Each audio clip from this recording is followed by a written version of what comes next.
Okay, call to order.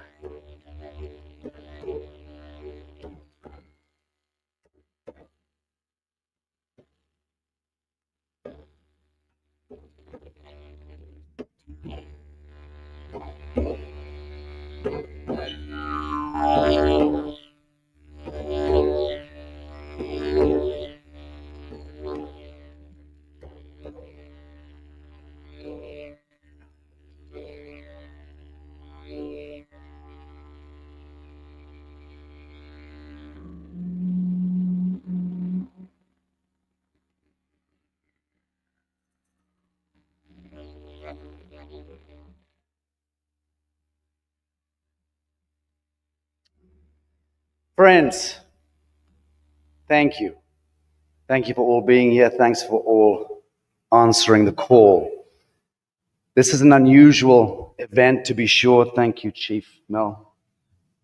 Gratitude for that smudging. We're changing the format of this proclamation somewhat. It needs to be a quantum affair. It needs to be something which we are dreaming in the now. So I quite purposefully didn't create structure to the proclamation, because just as you've come to observe and to bear witness, I've come to observe and to bear witness, and all of my esteemed friends and colleagues on the judicial bench have also come to observe, to learn, to bear witness, and to see what emerges in this group dreaming, because that is why we're here. That is what ancient prophecy spoke to, the emergence of the rainbow warrior tribe. And friends, this is what it looks like. Look to the mirror of your own hearts. See what you see in that mirror, because you're looking at it. This is the cavalry. This is the emergence. This is what revelation looks like. So be very still in this place. Be very sanctified in this place. And there are many, many people from around the world who are looking in at the same time, and the message equally goes to you. What I would like to do is to create a context for the next few minutes before we begin even the prayer and the ceremony. Usually, we begin with prayer. I've determined that first we're going to take a look at what's in the basement. We're going to first own the past, and then we're going to atone for the past. We're going to do it in this room. And we have ancestral bloodlines and blood songs in this room that truly represent the four corners of this world. They've come in from as far as New Zealand. That screen to the left is what you should be paying attention to for the moment. I'm going to try to distill almost 2,000 years of history into less than 15 minutes. I hope this is educational. It's why we're gathered here in Tanasi, which is Cherokee for Tennessee. So let's take a look at that screen. By the grace of God, this clicker will work. And I'm going to take you on a journey. We are indeed gathered at the nexus of the great revelation, a moment that's suspended between the long shadow of empire and the rising light of remembrance. On the 30th day of March 2023, only 2 years ago, a proclamation that held humanity in spiritual bondage for over 5 centuries was finally revoked. The Vatican, progenitor of papal dominion, finally rescinded the doctrines of discovery, a genocidal writ that was born on May 4th, 1493. And with that rescission, the veils begin to fall. The chains are not merely historical, they are metaphysical, friends, they are contractual, and they are alchemical. And we have been bonded through metaphysics, through contract, and through inverse alchemy. The doctrine of discovery was never about discovery. It was the spiritual annexation of the human soul, a sequence of imperial instruments, papal bulls, forged in the name of divinity, yet drenched in the blood of conquest. These were not decrees of light. They were parasitic contracts imposed without consent, without due process, without the voice of the people. Unum Sanctum, 1302, with Pope Boniface, declaring himself king of the world and the earth and all souls upon it, was swept into private ecclesiastical trust. And from that moment, the divine flame of sovereign humanity was veiled beneath the pall of guardianship. We were made delinquent. We were turned into infants. We became infantile delinquents. We were rendered incompetent. We were silenced, and thus began the great harvest. And through Dom Diversus in 1452, the sacking of the Saracens and the pagans, the unbelievers, all were sanctioned for perpetual slavery. Through Romanus Pontifex, in 1455, the lands of earth were deeded as commodities.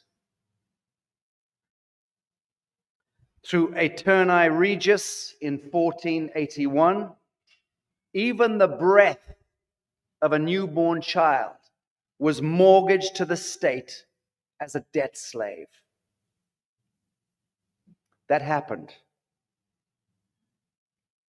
And that debt slavery continues to this day, every time you register your children to the state, to the crown. Registration. Regis. Regis, the king. The king wears the crown. The crown is Cronus. Cronus is the Titan that devours its own young. Be clear. That is the spell bonding we're speaking of.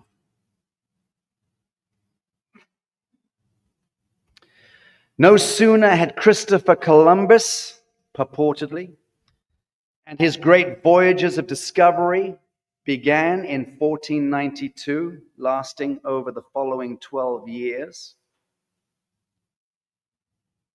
then Inter Satara was signed in 1493, ushering in the conquest of the New World, whereupon our sacred earth was carved and sold between crowns and empires, where the Roman Catholic Church sanctioned the Holocaust of ages against the black skin, brown skin, yellow skin, red skin peoples of the world, granting permission for the genocide and the plunder and the heist of land and of gold in the name of God. This was not law. This was sorcery. Psycho-civilizational fraud wrapped in sacrament.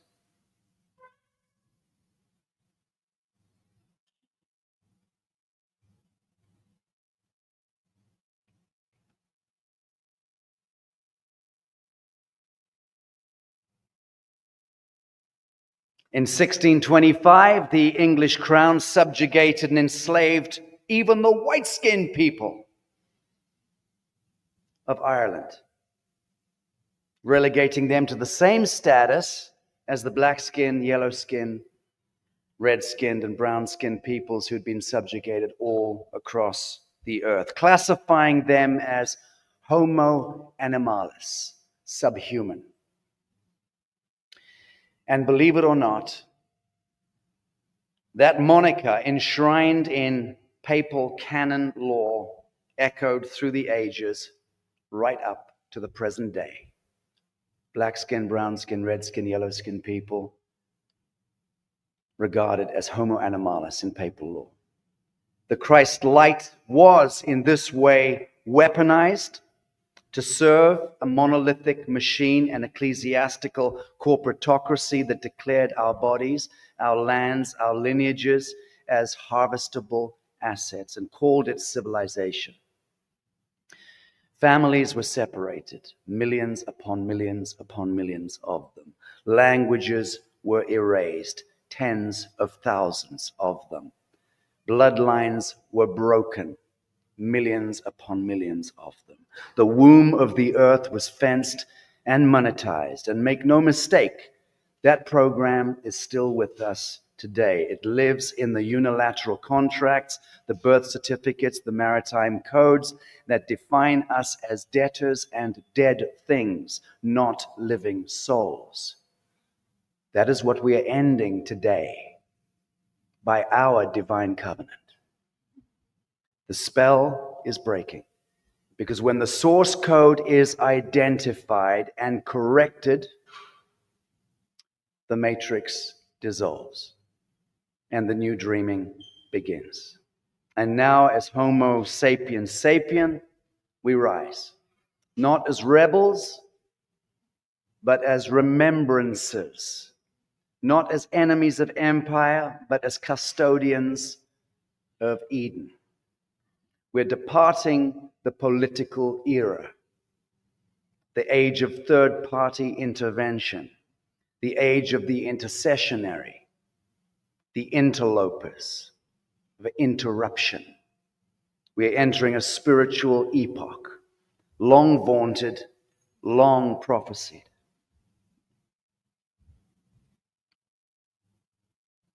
The Piscean age of intermediaries and false kings has waned, and the Aquarian age of direct gnosis, of self-sovereignty, of communion is upon us. And through the majesty and the issue of the great water bearer, we finally become remembered to ourselves. We are the custodians of the land, the air, the water, and the spirit L-A-W-S, laws. That is the root of laws. Land, air, water, and spirit. But that was never told to us. It was never taught to us. Those true God-given laws which defined our relationship as living men and women of the living soil was stolen from us.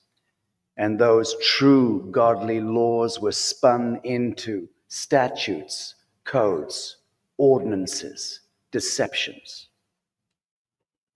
We are the sentient stewards of this sentient earth, and as we reclaim our place, not as subjects of any crown, nor clients of any state, but as sovereign fractals of source, we step beyond revenge, beyond retribution, and into resonance. We do not seek war, we seek sacred reunion and communion. So let this be the moment we remember who we are. Let this be the moment we speak in one voice. We are not chattel. We are not incompetent. We are not contracts to be signed and sealed, securitized, monetized in blood.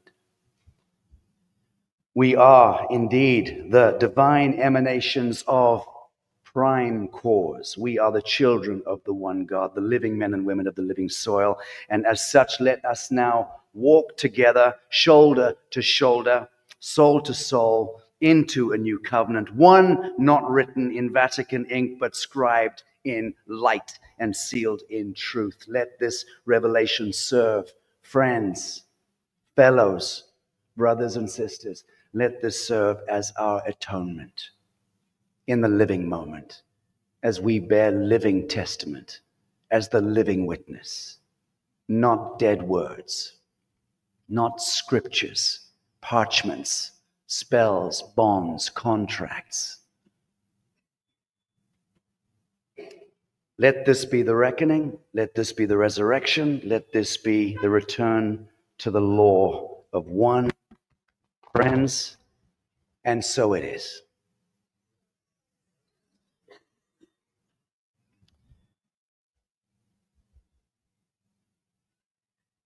I would like to invite Grandmother Ejna to speak her lineage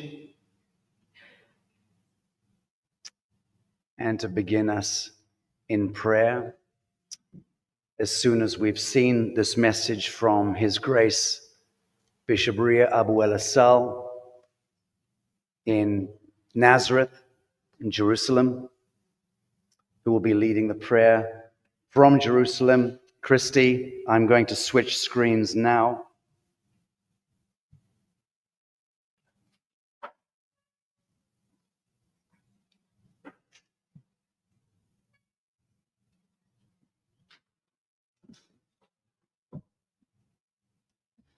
Okay, Christy, can you begin the prayer message from His Grace Bishop Ria from Jerusalem? And once that's completed, Grandmother Ejna is going to lead the auditorium in prayer.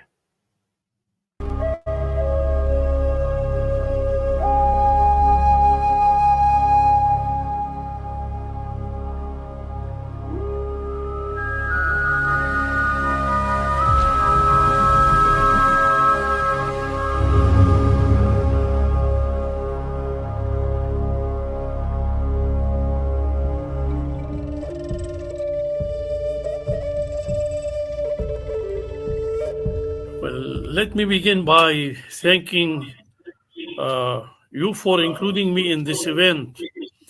Much I wish to be physically present with you in Tanasi.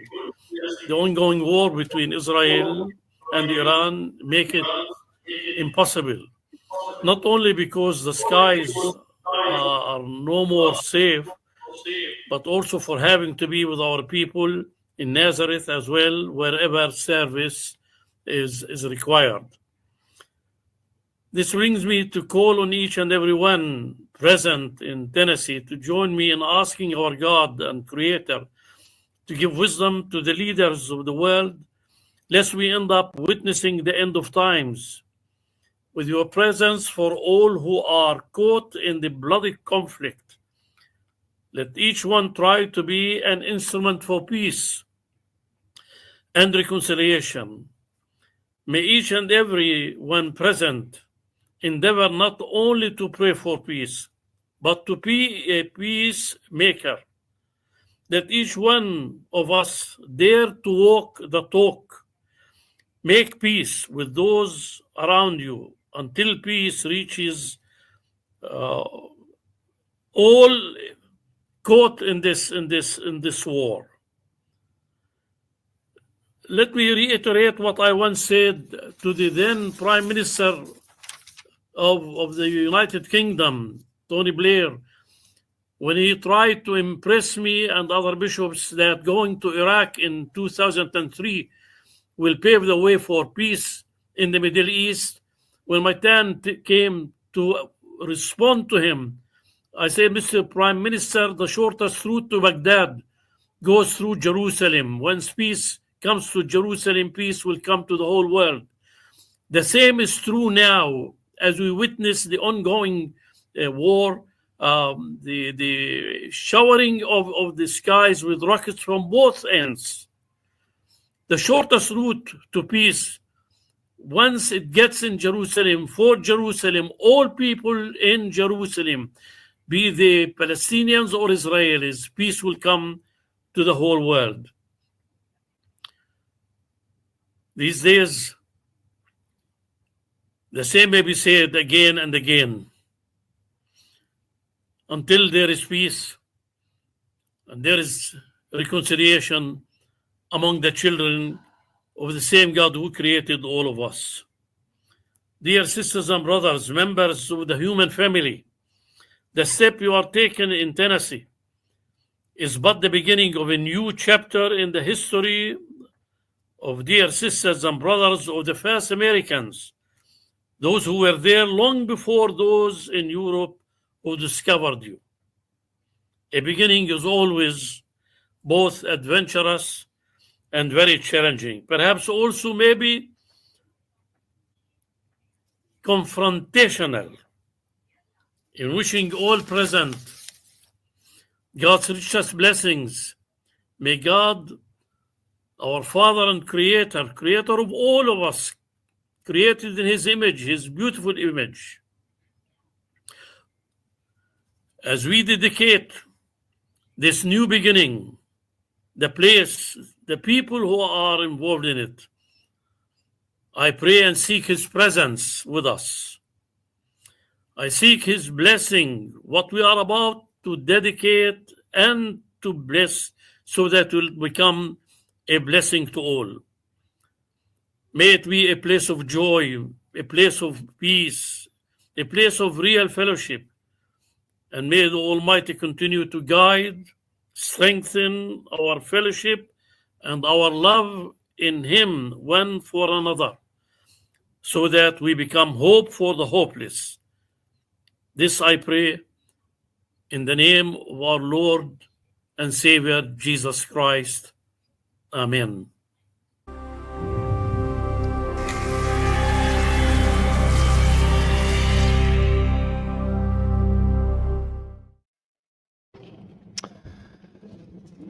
Thank you to His Grace, Bishop Ria in Jerusalem. I'm sure that we all send our prayers of healing, of light, and of love to all those caught in the crossfire of this diabolical, cultural, political checkerboard that's playing out in the Levant and the Middle East. I'd like to introduce to the podium grandmother Ejna, who flew in from Kanata, who flew in from the northern climes of America, the greater America, in order to bring her medicine here. And indeed, she has brought one of the most sacred relics on earth here, and that tremendous magic is here. She may speak to that in a moment. Please, friends, give a warm welcome to Grandmother Ejna.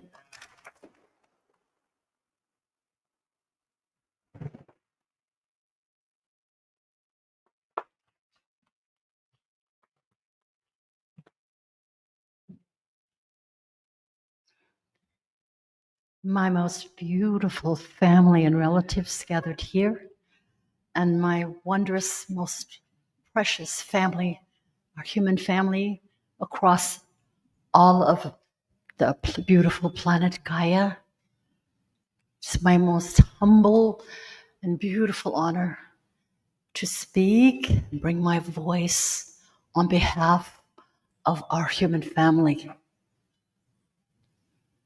We're breathing now together in this graciousness of the air that's nourishing us all.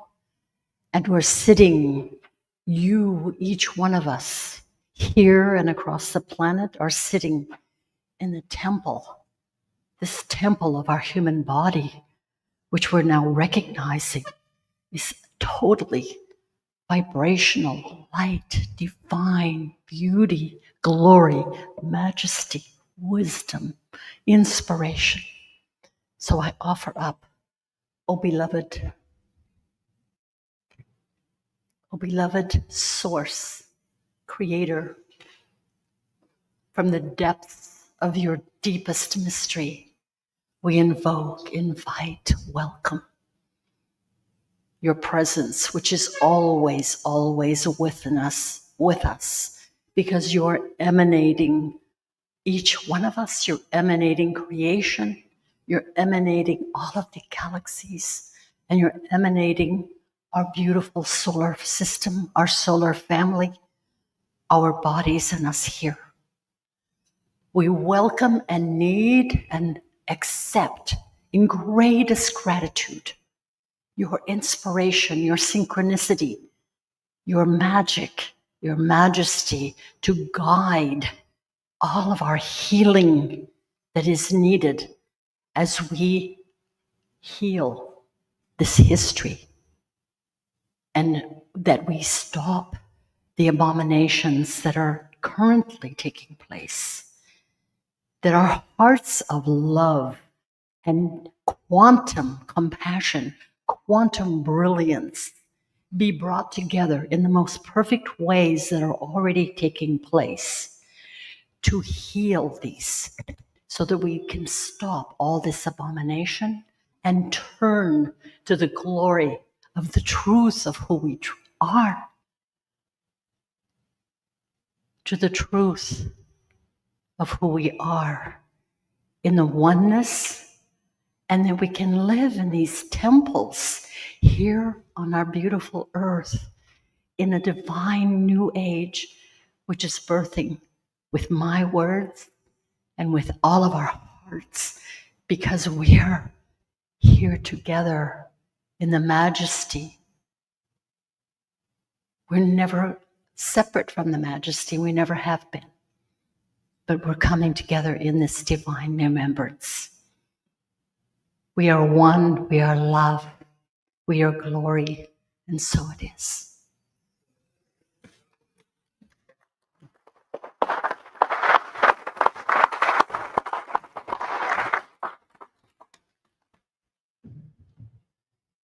In keeping with this great shift of ages and the prime direction that's occurring in that shift, Scott McKay, steady yourself, sir.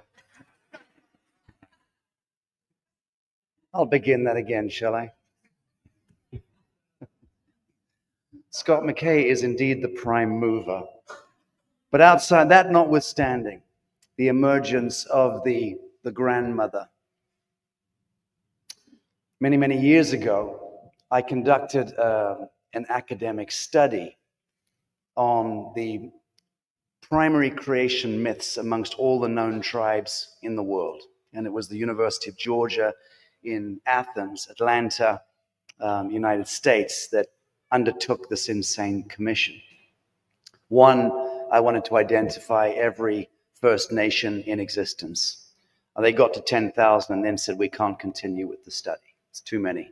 We're discovering more First Nation tribes around the world than we knew existed, with different languages, different gods, different song, different dance, different languages. Can you believe that?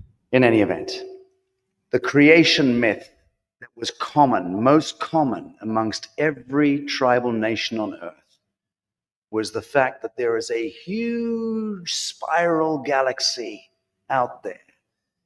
And at the center of that spiral galaxy, there is a grandmother spider weaving her magic. So that apparently is the true source code, is that we are within the embrace of the grandmother, the galactic grandmother. But we've been through thousands of years of the imperial hegemony of blood ritual, of conquest, which has been essentially a patriarchy which ran amok. So there is also a redress taking place energetically. Therefore, it is entirely appropriate that we begin with the grandmothers. Thank you, Grandmother Ejna. Grandmother Marsha Ann Willitson, I'd like to invite you to the podium at this time. Thank you. Friends, trustee of the New Earth Nation Coalition and greatest friend to me, Marsha Ann Willitson.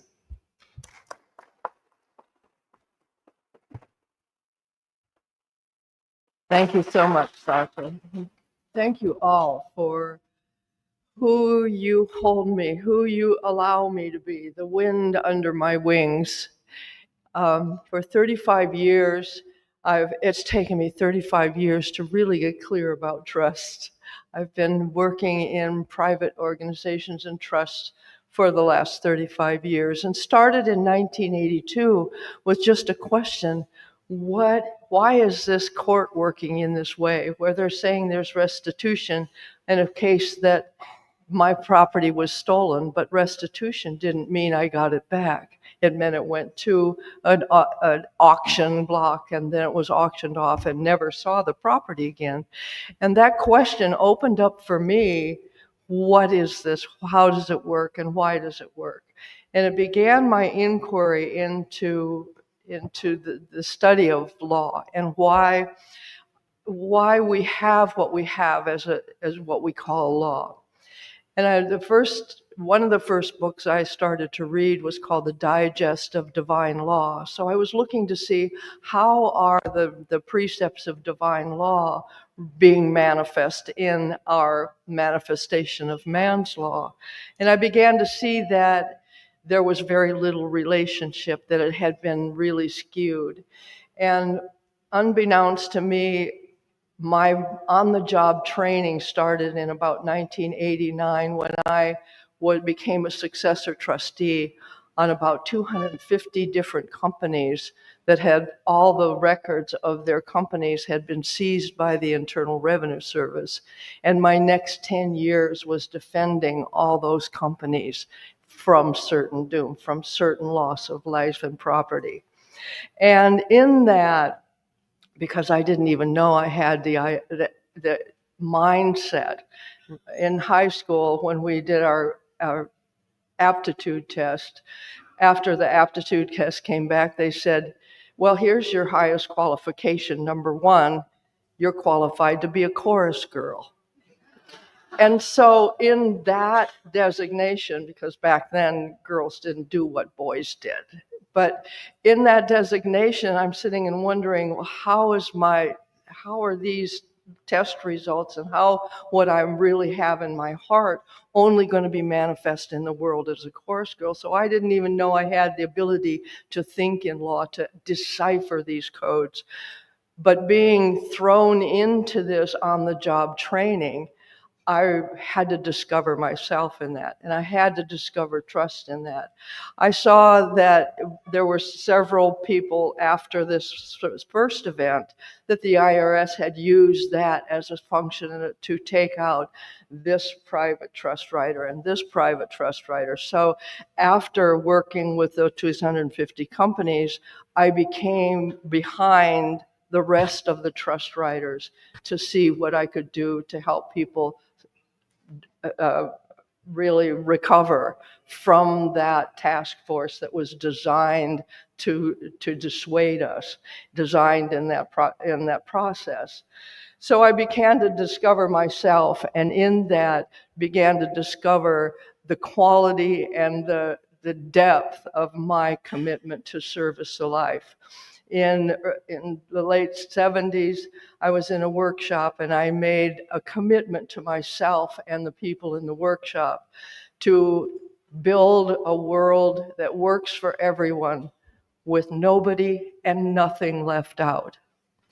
And even though in lots of times on the journey through life I forgot that commitment, it still drove me to be here today, to look into your eyes and see the level of love and trust that has absolutely, without any has just brought tears to my eyes, a level of trust and love that just, I mean, my heart wants to burst with, and thank you for, to allow me to be that trustee that sees you as the beneficiaries, to see this community as the beneficiaries for whom my life has been designed, and who the mandate of my soul and my commitment is really being able to be expressed and played out. I thank you for that.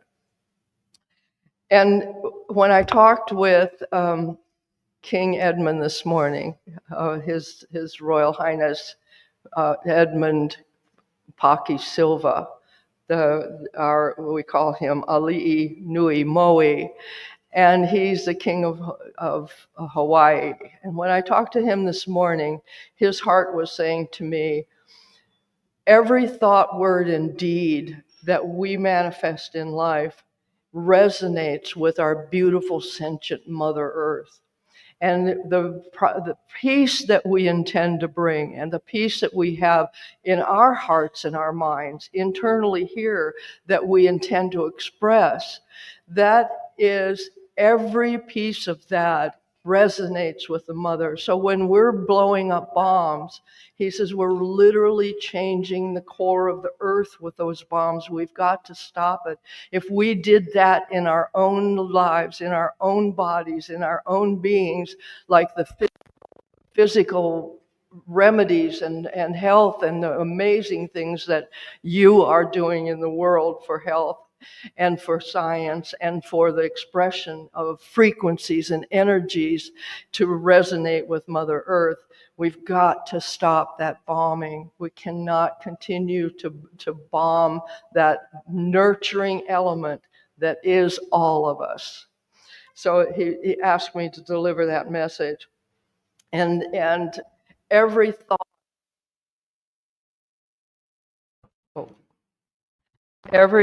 word, and deed is a critical frequency in that element. And I was just so taken by the desire, the passion, the excitement that everybody brought, and saying, oh, look, I've got this piece of the excitement, I've got this piece of the excitement, I've got this piece of the excitement. And to know that that really is resonating out into the Mother Earth and coming back to us and nourishing us with each one of our pieces of the element, and how globally it is what we're doing here and what we're doing as our community and our family, all relatives. To look out and see this many relatives is just, it's very moving for me. I thank you for being here. And I thank everybody out there who is not here physically present in this moment for being that part of the relatives, to seeing our plant relatives, to seeing the ants and every part of our being as the relatives. And that awareness that is really the frequency that is creating the momentum, creating us ascending in the frequencies, in the ability to even realize the health benefits, the science benefits, the law benefits, the changing of that. And every culture that I've seen all across wherever I've been, we have these elements where we're seeing where the bitterness and grief has really seeded itself in our thinking, in our perception of how we see the now today. And thinking about, my grandfather who came from Ireland, and they called it farming him out so that he could come and live in America and bring me into this culture. And that really being a servitude, really being every culture having experienced that we have the opportunity as the living frequency now to resolve that bitterness and grief, to bring it so we no longer have to think it, we no longer have to speak it, and a new earth can really emerge from that knowing, from that minute. And again, I thank you for seeing me as qualified to be the trustee for this event. And thank you, Sasha, for being able to see me and willing to see me as a trustee, to be that person who sees you as my ultimate beneficiary, as the person my life is designed for.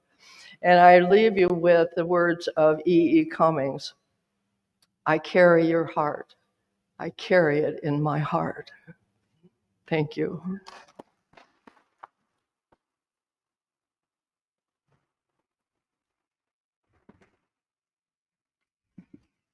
Thank you, Marcia. And I'd like to play now that media drop, Christy, in the studio in San Diego. Kindly, I'm going to invite our Hopi messenger, Bertram, to the stand after we've seen this clip from last night's consecration ceremony of NewEarth, Tanasi. So kindly, Christy, drop that media in here, and if you indeed you have it, we'll be able to see it come on the screen. Tess? Okay, we're good, we're good.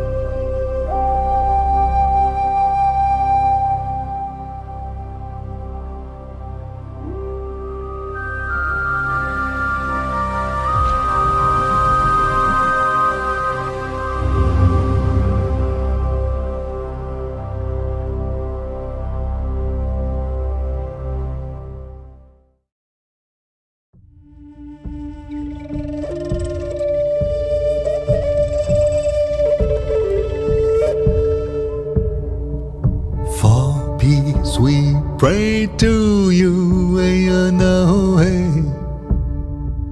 world peace we call upon,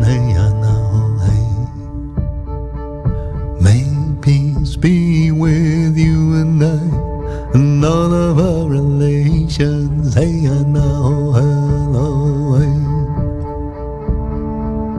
for peace we pray to you, world peace we call upon, may peace be with you and I, and all of our relations, may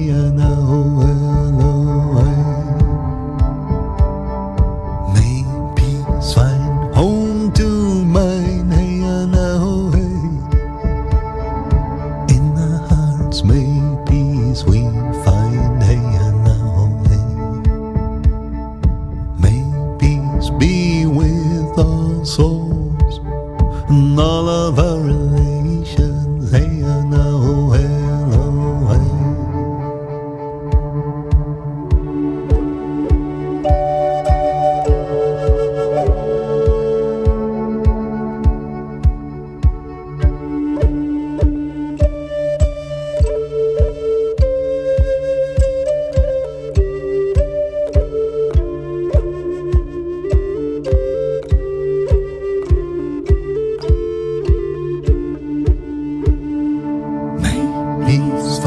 home to mine,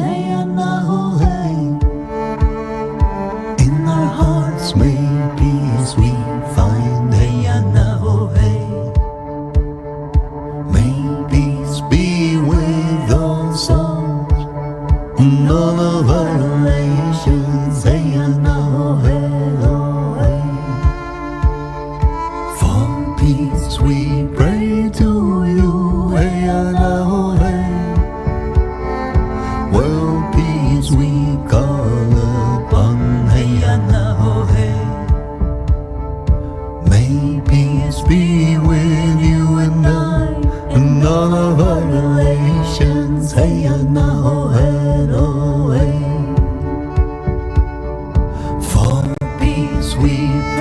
to you, hey, now, hey. World peace we call upon, hey, now, hey. May peace be with you and I, and all of our relations, hey, now, hey, no, hey. May peace be with you and I, and all of our relations, hey, now, hey, no, hey.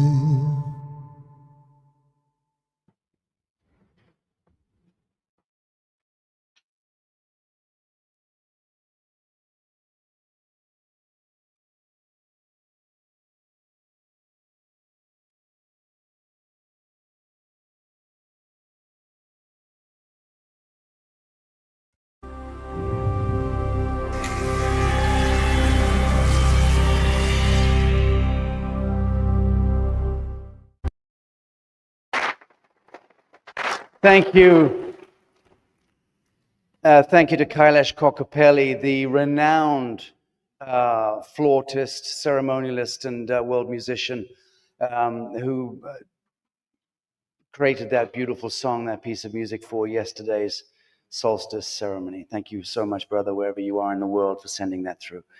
I'd like to invite our Hopi brother, the messenger and elder from Hopi land, the most humble man I think I've ever met in my life, and a man whose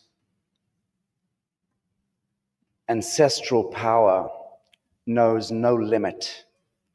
And that is because his ancestral line have come to the end of the prophecies that they introduced to us. His blood song carries unbearable weight.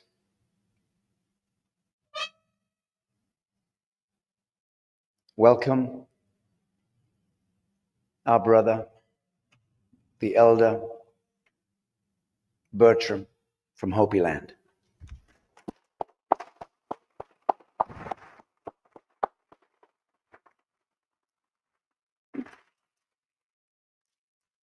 Lodoma, things are all good. Oh, definitely everything is coming to play. It's not just coincidence or happenstance to bring us here all together. Definitely fulfilling our purpose to be as one, as the Rainbow Warriors. Conveying, sharing all these teachings and messages is to wake up the rest of humanity. But the earth is also showing its messages as well too. In the occurrence of Koyaanisqatsi, life out of balance. We're seeing all these natural catastrophes, disasters taking place all around the earth. It is that time to hold and wiggle that ear to make everybody realize and wake up. This is not the way to be, to conduct ourselves. As they say, to start or have that change, you start within yourself first. But it's too hard to change everybody around in the same one mindset to come together. But definitely your heart and energy has been felt for the past days, especially over the evening last night of the fire ceremony, to come together, to bring these powerful energies within the pipes that have been brought. As my elder sister from the north, coming to the area, I feel I'm a representative of the direction of the west, as we were placed in those particular cardinal directions last night. I didn't even realize I was going to be coming and sitting in front of all of you, or have myself placed amongst, the respected elders, keepers of traditions, our ancestral heritage. I could have worn a formal shirt with me, but yet a commonality is out there of, symbolisms, life teachings, ways, beliefs, predictions, and prophecies are all, in tune and parallel from all world cultures. As we are as Hopi, yes, we are this matrilineal lineage, yet we do have male individuals as leaderships in societies, village chiefs, councils. But it is that we, come from female, from woman, from our mother. And a lot of connotations to Mother Earth, Corn Maiden, Mother Corn, all these references to female. And as my brother had shared of the parallel commonalities he's seen within world cultural teachings, living beings were of creation of Spider Grandmother as the artisan. The web is also her canvas, connecting us all together. Weaving that web, as other cultures have the teachings or the creations of dream catchers. A spider web is just in the same concept as well, capturing and trapping all the negative, bad karma vibes, dreams to not come in, but filtering to only allow the good and the positive to enter into your body, into your mindset, into your heart and energy. As also, at times I don't really have any written information, no PowerPoints, but everything does come to me in my heartfelt ways into intuition as I claim as that status of being a messenger. As my brother shared yesterday, I'm just a simple Hopi man. I'm still very not too comfortable of the acceptance of the term of elder. But yet I'm getting into that age. We're all going into that older age. There's no way to turn back or become young. So we just go forward. And so with that, I just definitely wanted to share of that. And I thank you and I appreciate all of you coming together as one for this fulfillment of this time for change and shift for the new earth of Tanasi. And we'll go forward. Thank you, my brother.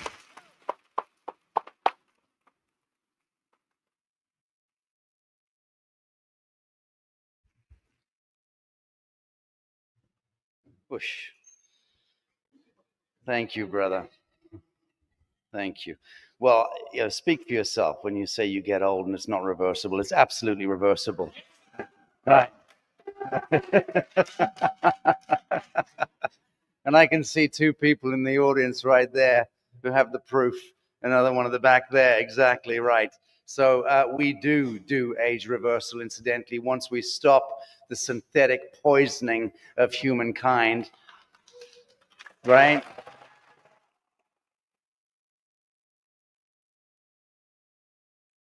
Once we address that particular element of the checkerboard of the kingdom of the devil and remove the agrochemical poisons from our soil, our air, and our water, and remove the synthetic molecules of pharmaceutical poisons from our blessed sacred bodies.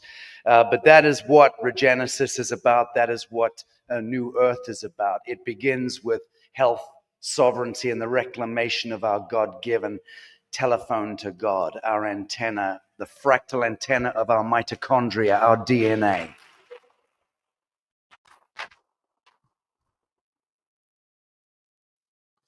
I would like to invite up next, and this is not in order of priority. The priority, of course, was the grandmothers. We've established that.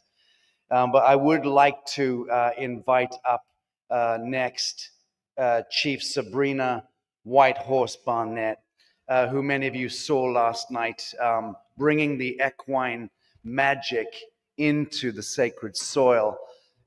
This woman is an extraordinary woman, and she is a medicine woman, a healer. She is an honorary chief. She is a supermodel. I think it says former at the front of supermodel, but I'm not so sure. Right. But friends, give it up for Chief Sabrina Whitehorse Barnett.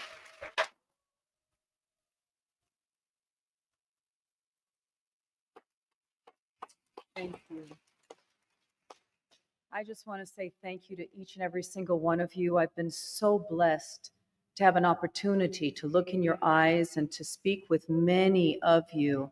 And you're each and every single one of you so individual, but collectively so beautiful. And that is really what this is all about, isn't it? I just want to also give thanks to all of the speakers here. And, okay, I'll get a little closer to this. And to the horse last night.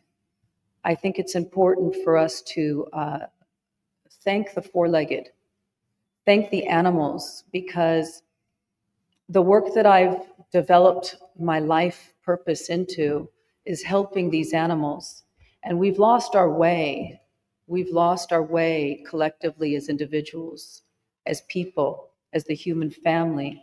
And the beautiful thing about being up here and standing before you is, number one, I'm extremely grateful for being here. And I'm overwhelmed to think that I got an opportunity to ride a white horse. I can't even say it with my words, because it was so mystical last night with the fire, the eighth fire, and with my beautiful sisters and brothers here of all colors. We're all coming together. And we're all recognizing the importance of love. And we're all recognizing how, when we don't have love, how our lives are so empty and we feel insecure. And we feel that we come from a spirit of separation. And when you think about it, Winston Churchill said something, and it stuck with me. He said, the way to conquer the people, the populace, is by dividing them and having them hate one another. And so I look around the room now and I see so many beautiful hearts and so many good people. And I hear Marcia speaking, and I said to her, Marcia, we have to conquer them in so many different ways with the law, because that's the way that they've tried to really conquer us. And we have to conquer them with healing, like Sasha says. And the animal kingdom, we have to recognize our family, all of our families. I just want to say that in 1492, Sasha did mention something that was so powerful. And my tribe, which was held back from me because we were lower than dirt as the brown people, we were the first ones that were burnt at the cross, the men. And the women were enslaved and raped, and the children were raped. So all of this abduction that we hear about has been going on for so long. And the thing is that so many of us, not in this room particularly, but so many of us in this world think that it's still false. People don't believe it. And so it's so important for us to collectively come together and have a sisterhood, a brotherhood, a human family, to say it is time for us to not only sit in our chairs or stand at this podium, but to actually walk and talk and live and breathe who we are, because we are the light that will continue to shine on. And so again, I say thank you so much for allowing me to stand before you, and thank you so much for your presence here. Amen.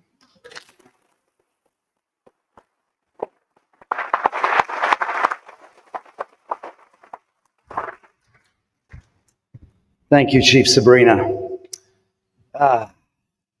Doesn't it seem like a million years ago that we all woke up one fine day to discover that our corporations masquerading as governments had all uniformly determined, under the aegis of a Saturnian organization called the World Health Organization, or as Dr. Rima Leibau calls it, the World Holocaust Organization. Do we not remember, friends, how under the thrall of that organization, our governments, in their infinite wisdom as custodians of the living men and women of the living soil, determined to cage us in our homes for almost a year? Do you remember, friends? I have not forgotten. I have not forgotten. I have not forgotten. And lest we forget, friends, lest we forget, all that I'm speaking about in the preamble today about the enslavement of humankind, the spell binding that has occurred, the cult programming. We must never allow that to happen again.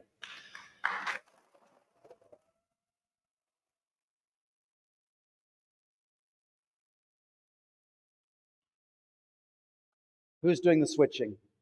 After that thaw, I escaped Bali, Indonesia, and fled to Middle America to meet my friend Robert David Steele, no longer with us. And Robert and I headed to Battle Mountain as the first stop of our cross-country tour, the Arise Resurrection tour, which he and I had conspired for months to bring to Middle America after the lockdowns had lifted, so that we could speak and seed truth coast to coast. And we lined up 40, 50 of the top figures, icons who had stood sentinel and stalwart for humanity through that year of lockdown, speaking truth to power, speaking only truth. And we mustered those friends. And the first stop was Battle Mountain. And can you imagine my delight when I stepped off my bus at Battle Mountain to a tremendous crowd of flag-waving patriots, most of them bearing guns, a big, beautiful stage set up in a fantastic outdoor venue. I stepped off my bus and I'm greeted by none other than Sheriff Richard Mack.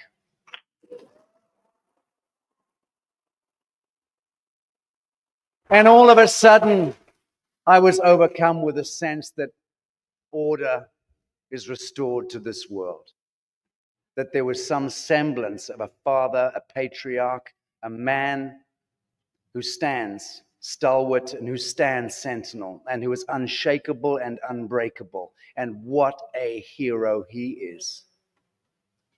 Friends, Sheriff Richard Mack, the founder of the Constitutional Sheriffs and Peace Association, Officers Association of the United States of America. Please welcome Sheriff Richard Mack.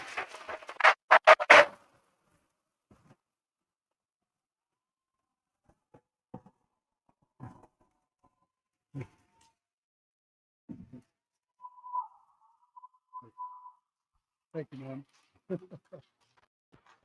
Well, thank you. I didn't know all you hippies knew me.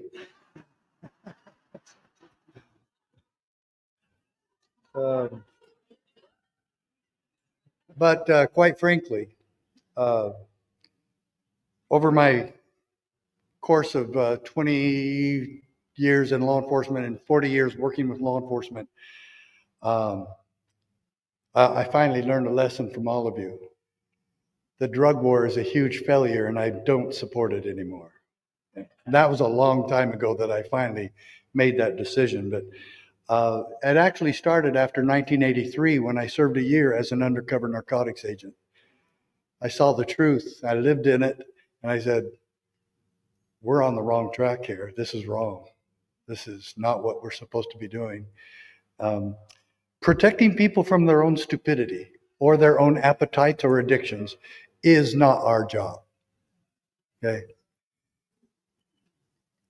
It's a shield, not a weapon. It's a shield. We're here to protect. And I have to say that I was feeling while I was listening to all you wonderful speakers, Sabrina and Marcia and you and Bertram, it just really hit me. And I've said this for a long time. There is no exception or exemption for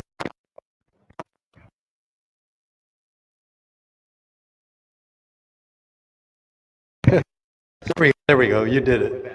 Piece of touch. There is no exception. I don't care what color you are.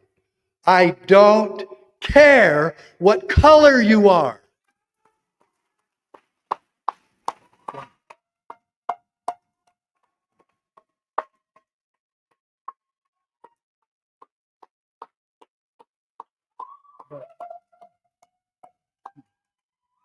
Okay, you guys are going to have to settle down because I only have 10 minutes. I was talking to you. Yes. I only have 10 minutes, okay? So anyway, I don't care what religion you are. I don't care what nationality you are. Every person with the shield has a moral and lawful obligation to protect you and to protect your freedom.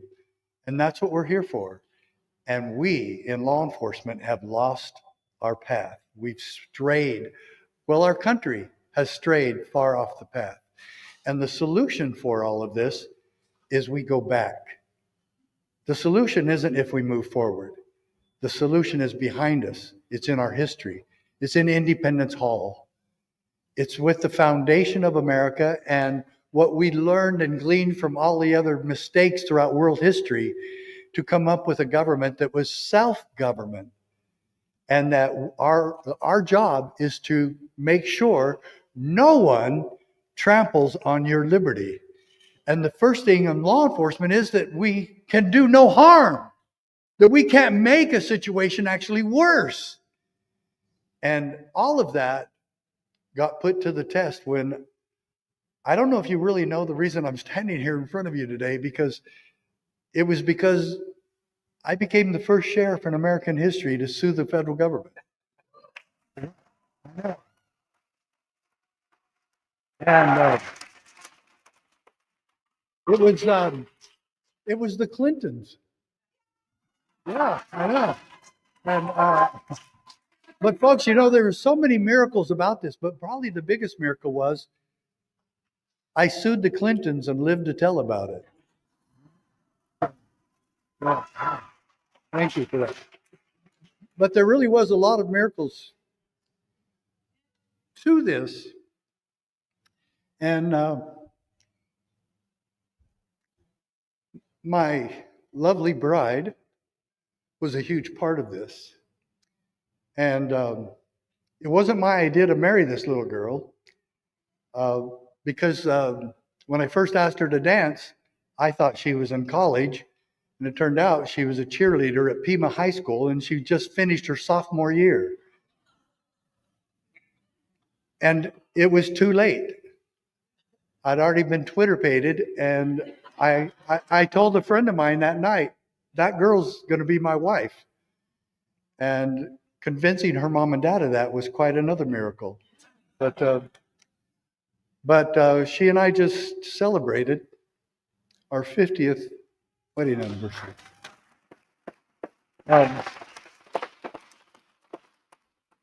So I want to share some important things, 3 points. And maybe you've never heard of this stuff before. But I want to share this with you real quickly before I finish my remarks. We have held, however, that state legislatures are not subject to federal direction. Wow. What a miraculous statement. And then another one. If all government, my friends, federal government and all the governments within the federal government, there's 3 separate branches, and all state governments, and there's a few other branches there, there's cities and counties and school boards that are all political subdivisions of the state.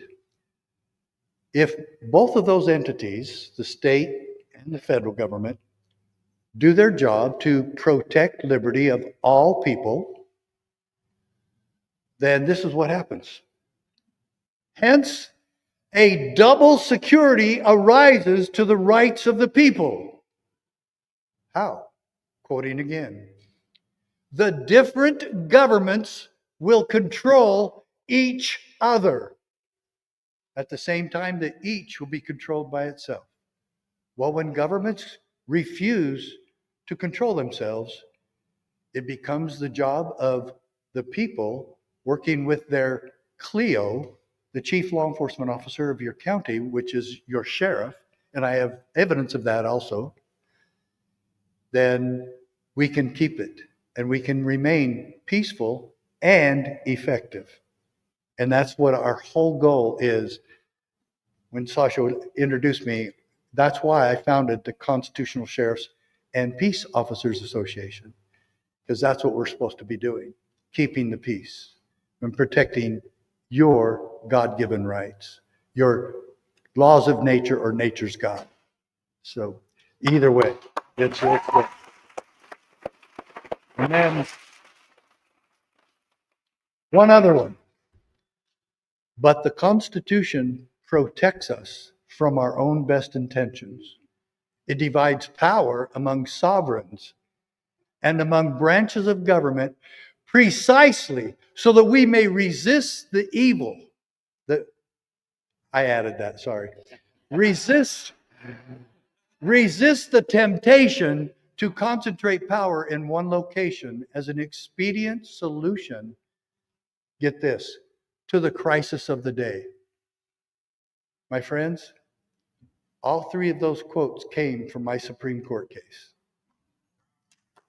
Yeah.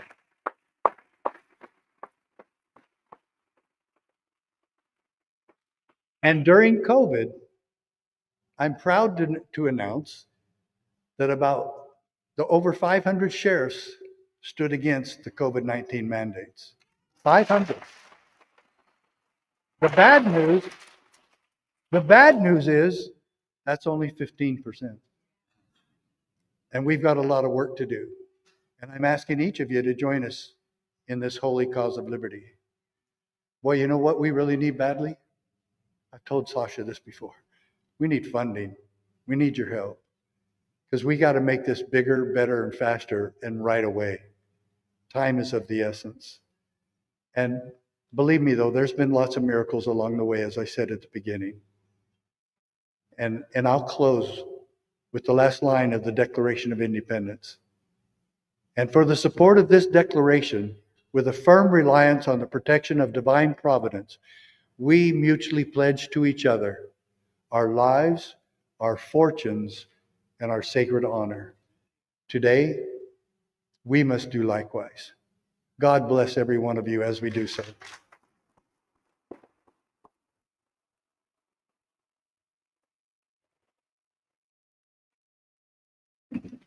Sheriff Richard Mack, founder of the CSPOA. We will be speaking with Sheriff in the coming days to discuss how we can help to mobilize precisely that big nationwide fundraising campaign. We have to do it. This is an essential building block, and this man's life symbolizes that struggle for all of us. It's not often that we find someone who's actually created the infrastructure and is ready for deployment. It's like having a supercharged Lamborghini in the forecourt. All it needs is gasoline in the tank. And that's on you and us. So we'll make that happen. Will we not, friends? Okay.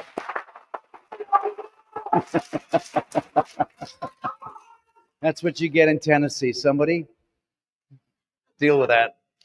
That hick in the corner. Right, okay. Friends, I'm going to bring up a remarkable man who flew in from New Zealand and who I have not yet even had the chance to either brief or debrief. But I did embrace him. We spoke for the first time a week ago. I'd never met him. Something popped up in my insane in-tray. I get thousands of messages a day, emails and messages. I'm constantly dropping them. Staff are trying to pick them up. But this particular one, in accordance with God's geometry, landed. And you know how that plays out in your life, right? And it landed, and it was a message from somebody who I didn't know, and it dropped a name. And I followed that instinct. And I read that particular message, and she spoke to me in that about a man that she knew. And after reading her message, I said, I need to speak to that man right now. Producer Ali and I were driving across the country on the umpteenth date of this insane 4-month tour that we've done across the United States, ending only a few days ago here in Tennessee. I picked up the phone in the car, phoned this man, blind, introduced myself, and said, talk to me. He is the great grandson, how many? 4. Great grandson of an extraordinary man. I'm not going to blow it. I'm going to invite up onto the podium an extraordinary man who is a descendant of a very extraordinary man, Andrew Barton. And friends, pay close attention to this. For the next 5 minutes, he's going to try and educate you as to the importance of what his blood song represents in this room today and for all of humanity. Andrew Barton. Thank you. Thanks, Sasha. And thanks, Ellie, and all the crew from NewEarth.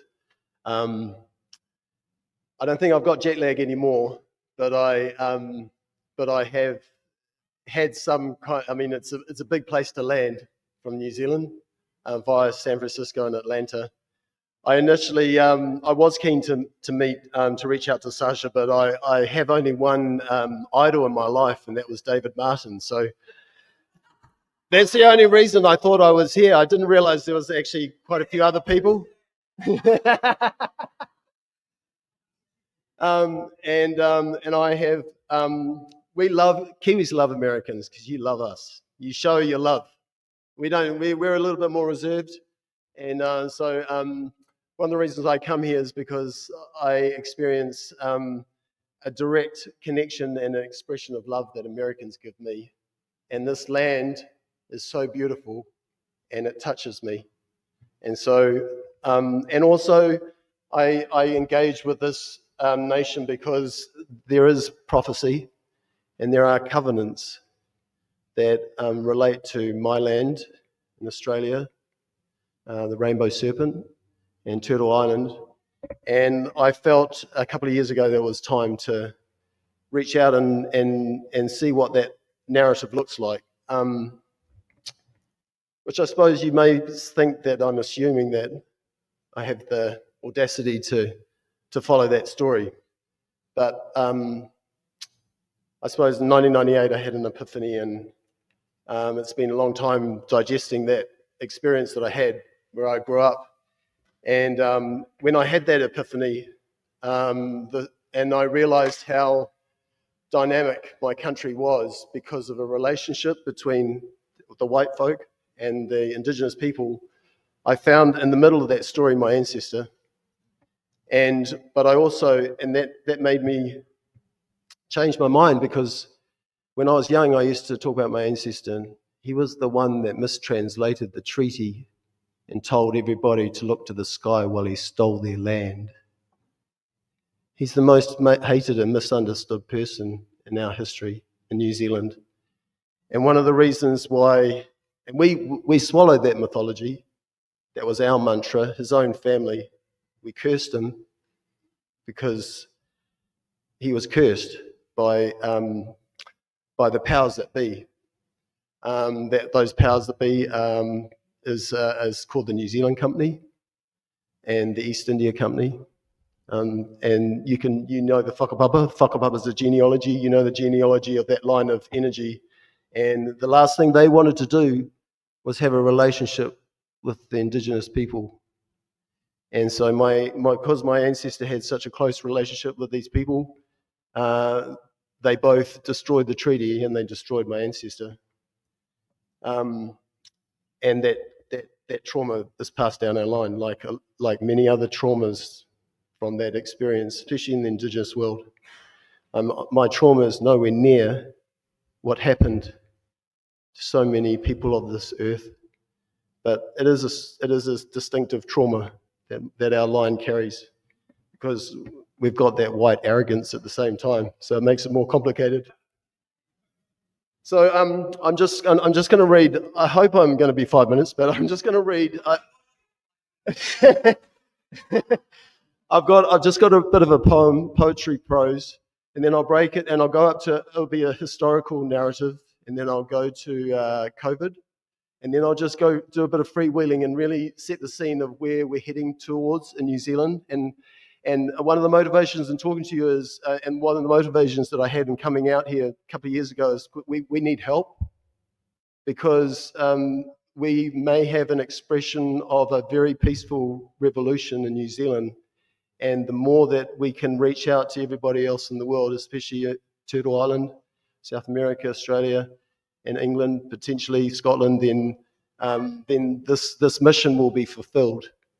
For some very spiritual people or of elevated spiritual understanding, they believe that the Treaty of Waitangi, which is our constitutional founding document, and the second article, which gives rights of tino rangatiratanga, which means chieftainship, is the trump card to resolving a massive distortion in power.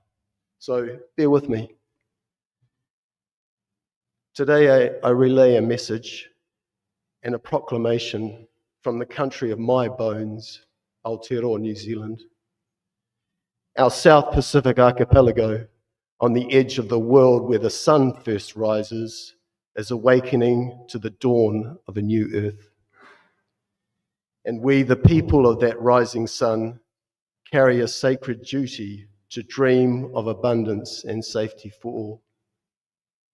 I come from the place of the night and was born at the sunrise in the city of the new light. I, alongside my fellows of the red and white blood, sing up the sun with a message of reconciliation and peaceful revolution by standing on our founding agreement of nationhood, the Treaty of Waitangi, the Treaty of Waitangi. I am a seventh generation wave spell of Henry Williams, the mediator, translator, and bridge of the sacred treaty, and embody the latent seed of a new civilization where the two worlds meet. For as the prophecy of a Māori sage, Weremu Potiki Ratana, stated, the brown and white people will unify to shape a new kind of human, a human that constitutes the essence of birth of both the world within and the world without, the world of earth and the world of sky, the world of the sovereign woman and the world of the sovereign man.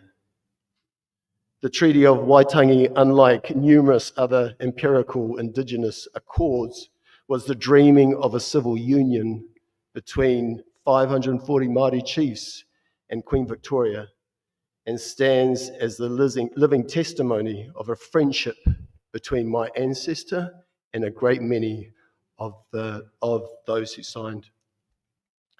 This friendship, built of mutual respect and reliance, gathered around the fire on the night before the signing to weigh up the merit or otherwise of the enormous decision at hand.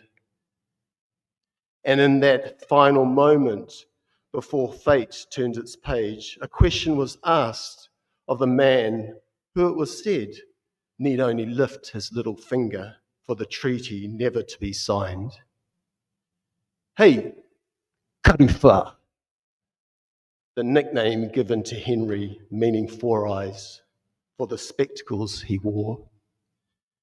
Say it with the sanctity of your own tongue, whether we should sign it, bro. Because the pen is the instrument of the deed, your word is the instrument of your breath. And there ain't no more important carrier of life than that. The ear that shaped the fateful reply that the crown was to honour the treaty soon outlined the soulless shape of a cultural atrocity, seared the severed cord to the mother authority, and blew over the shape of the shapeless land now lying under the feet of the colonizers. But the dream remained. Some Māori accused Henry of treachery for telling a lying promise on that fateful night, and the great northern hierarchy tried to get him for treason, accused of British soldiers spilt blood on his hands when war against his indigenous brethren broke out 5 years after the signing. but the dream remained. Our story of the empire and red, need some glasses.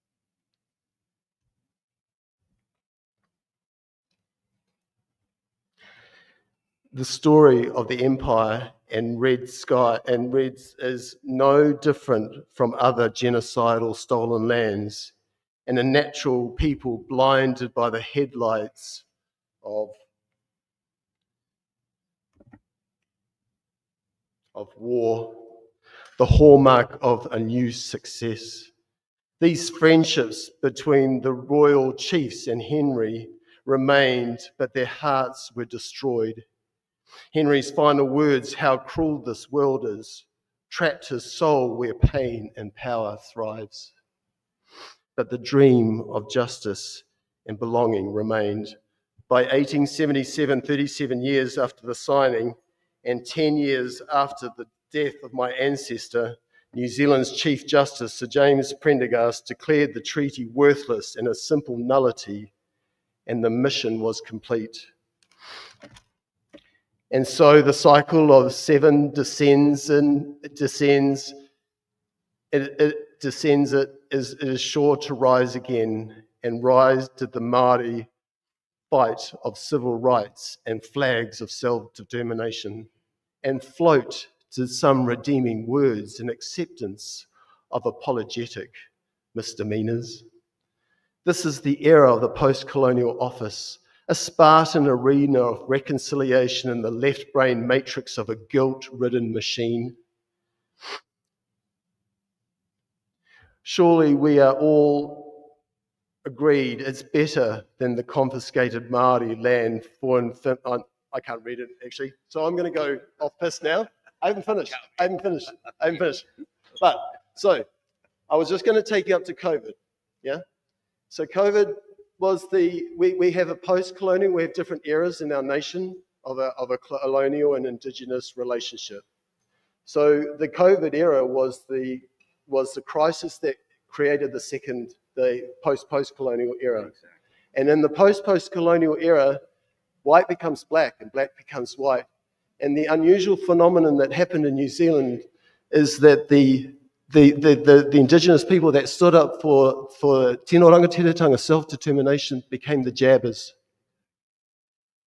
And which was part of their renaissance, and it's not to blame, it's just that in their world, the only outlet that they had to find power for themselves was in the world of governance and the legal world and corporation. And so that very nature of trying to empower themselves further actually brought them further into the matrix. And on the other side, which people don't really talk about, is the renaissance in the white world towards the east, towards what it is to belong and to be of spirit.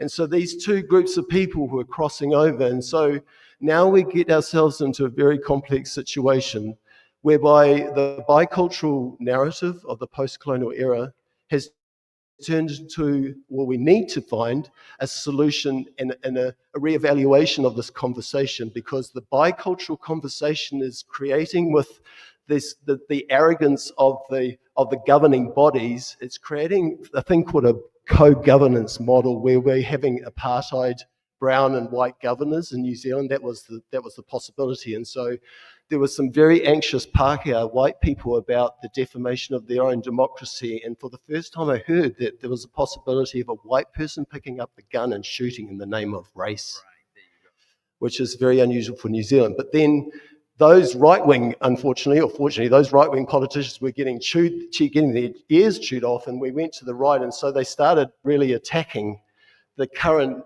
government models that were trying to empower Indigenous people, and now Māori people are really upset. So we have ourselves a lose-lose situation.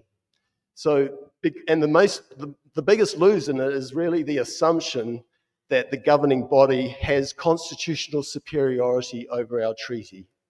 Whereas the essence of the treaty is a relationship, it's a friendship, and there is no superiority or inferiority in a friendship. They are equal. The first two articles of the Treaty of Waitangi are equal. the rights, the sovereign rights of the Queen to have governance over New Zealand is equal to the sovereign right of a chief who has mana. But that mana is not the modern day chief who is actually a governor, because this is the post-colonial experience whereby there are some Māori who are governors and there are some Pākehā white people who are chiefs. So now we're going... I need to step in. I want to just say that the reason why, for me, this is so important is because the ancestral blood song that he carries, which is insanely powerful, as you can feel in this room, is connected to the very sacred treaty of Waitangi. That is a source code, another source code that was set for course correction of our entire world. Why?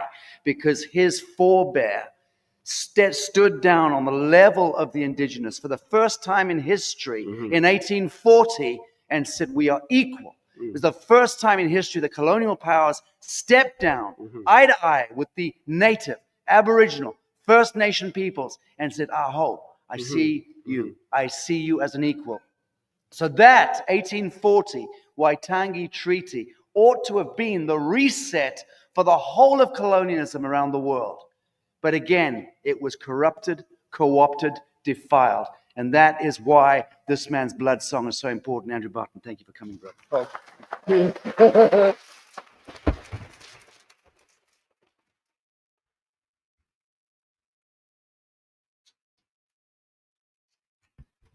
And I got to hand it to him, because when we had that conversation not even a week ago, he said, I'm dropping what I'm doing. I'm getting on a plane. I said, how? I mean, we're doing the gig in a few days' time. He said, I'll get there. He landed. He drove himself from Knoxville or Nashville, I don't know where. And here he is. God love you, brother. Thank you for answering that call.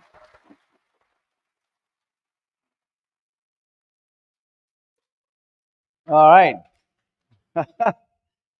When I said I got off that bus at Battle Mountain, met with Sheriff Mack and a bunch of constitutional sheriffs who were there, and the DA was there. Shortly thereafter, I was summoned onto a tour bus. Now, it was a very long tour bus, about 300 foot. On the back end of it, it had a Harley Davidson thing being carried as well. I was summoned onto that bus by a group of militia. I think retired or semi-retired or half-active Navy SEALs and all the rest of them, guns twitching, you know how it is. I was hauled onto that bus, and there I faced a Cherokee, part Cherokee. I think he claims to be a white skin as well. I'm not so sure about that. And I was sat in front of him, and he put me through my paces, wanted to know who I was, looked at me out the side of his face. And after that conversation, friends, what can I say? He became the best friend I've got in this world. You better give it up for Patriot Street Fighter, Scott McKay.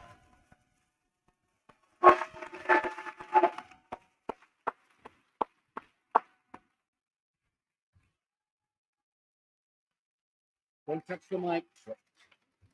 Stand dead center. He's watched me. He knows I don't have good balance anymore. I might bump the microphone. We kind of a motley couple. I see, folks wonder how I align with Sasha Stone, and that's easy for me, very easy for me. Somebody asked me a question today that I couldn't answer. Where do you get this, Ara? Where do you get this love for humanity? In her description, and all I can say is I do not know. I was born this way. And I look what Sasha's trying to accomplish in the world. And I know there's some local people here that don't understand, and they feel that there's some type of hippie invasion, which I totally understand, but I look at the crowd. But what I've learned is that, the love for humanity crosses all boundaries, all colors, all socioeconomic levels. And I've never understood the term prejudice. I don't get it. I can't understand why humans can look at another and cast a judgment or an aspersion that is contrary to our Christ nature. We claim to walk the earth in Christ, or whatever religion, the other avatars that are heralded in time and history. But we have this extraordinary defunct nature of how we are to each other, and that is not of us. That is of a global power structure that has been ordinated and ordained by itself to enrich and protect itself and to be the ruler of others. This, to me, is the only thing that has resonated in my soul all of my life. I tried the matrix model. I became educated and, I stood in a national competitive bodybuilding stage for many years. I thought that was my track up. I was recruited for Navy Marine Aviation, had a guaranteed contract virtually on the table, and the war powers of the Bush administration began to reduce the budgets. I became a casualty, lost that ride. Thank God I did, because now today with the spec ops teams that travel with me for security, I see the pain they suffer because they know they killed a lot of innocent Americans. In the politicians killed the Americans in their own right, and they killed people all over the world who were totally innocent in the name of freedom, not banking. These were bankers' wars. These are wars on the American spirit. They're wars on the global spirit of the Christ consciousness. They don't want any of us to understand the power that Christ tried to help us understand. These works you will do, and even greater than I. That was a proclamation that we can run around on this planet in our churches and biblical halls and quote on a daily basis, but do we ever get a chance to act that out? If you try to act it out, you face the Leviathan of their power. And I tried many things, 5 startup companies. I groomed my life for 16 years in elective politics because I knew I was going to fight for humanity and become a United States Senator in that realm of that battle. And I came to learn that it is anything other than serving humanity. Again, enriching and protecting itself. People ask me how you became Patriot Street Fighter. I didn't become Patriot Street Fighter. I was made Patriot Street Fighter because it's contrary to my nature. It's a necessary action that I had to take eventually and inevitably against this machine just before they started the attack with the bioweapons and the masks and the quarantines and the lockdowns. And we ask, what is required of us to serve humanity? In my opinion, it is standing up and facing this criminal element that is a minute amount of people given the population of the earth. As I've said many times, and I'll say it here in my language, Patriot Street Fighter language, we outnumber these bastards by the billions. How do we sit back, any one of us, knowing that there is government funding by 3-letter agencies of child trafficking, satanic ritual abuse of our most precious asset on the planet all over the world with your tax dollars? I've seen the documents. They've been given to me. How do we continue on this path of operating in their matrix with our sole purpose to achieve what they claim to be success so we can have those material trappings and live a life that is good for us but detrimental to everybody else that cannot rise to that level, or they don't have the opportunity to even entertain that level? And for those of you who are local, look around you. Look at the world you live in. There's extraordinary wealth on this planet in money, precious metals, resources, technologies hidden from humanity, on planet, off planet, that you and I don't have access to because we are not part of their elite classes. In what world does God create that type of fairness? There is none. That's their creation.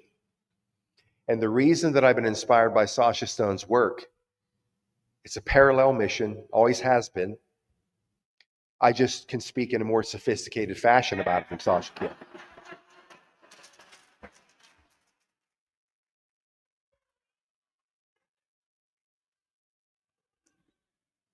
He allowed me, and he said, we need some muscle in this operation, that's it. But we're aligned on virtually every plane on this playing field. And I will ask all of you, what are you willing to do to achieve your angelic potential? What are you willing to do to defend and live for your fellow man? Who are we if we sit back and take this terrible hand that's been dealt to us? And when I remember as a young kid, 5 years old, A man working for a water company in the middle of the winter, digging a hole with a backhoe, getting in there with a shovel, rubber boots on, freezing his ass off. And it broke my heart. I remember getting hot chocolate for him from my mother to take down to this guy named Mike, who is seared in my memory forever. Or I see the people on the city streets of Dallas with open wounds, Black America downtrodden as a political weapon to use against another faction, another political party. And we see the poverty in other countries all over the world where they're risking their lives to come here for a shot. I don't have a problem with immigrants coming into this country. They're the lifeblood of our dream. Obviously, the criminals, I prefer them to be dealt with harshly. But those who are escaping tyranny and poverty to come here for some semblance of hope to send money across the border to do what every single one of us would do if the roles were reversed. The wealth of Mexico is staggering, yet these people have to live in the conditions that they do. Why is this? Why is this? Russell J. Gould taught me that in his conversations with 83 ambassadors from around the world, they all admitted that their governments are at war with their own people. That's what we fight. That's what we face. This global culture, from the Vatican on down, the powerful trifecta of the Vatican, of the City of London, and their military arm of Washington, D.C., with our financial resources and our precious blood, is the center of their power. The center of our power is that consciousness that resides in every one of us. And the most important thing we can do in our life is to find a way to unleash that. I had to be killed on a roadside in 2014. It was the most peaceful moment of my life when I was dying and not breathing anymore, still conscious, but knew that I had a countdown. It was probably about 40 seconds. And to my surprise, shortly thereafter, I'm conscious again. And I had to face a hell you couldn't imagine. Destroyed beyond repair, paralyzed. 11 days later, butchered, put enough metal in me to build a bicycle. That's what I was sentenced with. But no matter what they told me, never be upright again, never walk again, that meant nothing to me. Because quantum physics became my secondary Bible. It's the only thing that I could get an explanation that made sense to me of Christ's message. You work in conjunction, in concert with a quantum realm of this creation by our Creator as Christ came to teach us, or you work against it. And I understood what I'd been studying in quantum physics for 15 years. I understood that I could rewire my neural networks with my own conscious thinking. And it took me 5 years to walk again. And I lived in poverty. I refused a disability check because I couldn't afford that programming. And 5 years later, I'm walking again, working again, I'm riding again. I get my dream Harley Davidson. 2.5 months later, taken out in a high-speed hit and run downtown Dallas by a big Texas pickup truck, flying across 4 lanes of traffic and landing and damage and destruction all over again. Yeah. I was in a trauma center looking up saying, this is bullshit. I thought we had an agreement here. I'll make a comeback, tell the world how the Christ consciousness works. So all things that are bad are not necessarily good, and all things that are good aren't necessarily bad. It all depends on what you choose to do with what happens in your life. Everything that happens in your life and everyone that happens in your life is either an anchor or a propeller. You decide which it is, and wherever there's an anchor, drop it, stick with the propeller. And I will say this, in everything that you've seen here this weekend, if this doesn't inspire you, the tremendous amount of work that Sasha Stone does every day in his life and around the world to try to bring in this new realm of living that we have not been able to experience in the angelic form, I don't know what will. It's inspired me to do many things since we've met.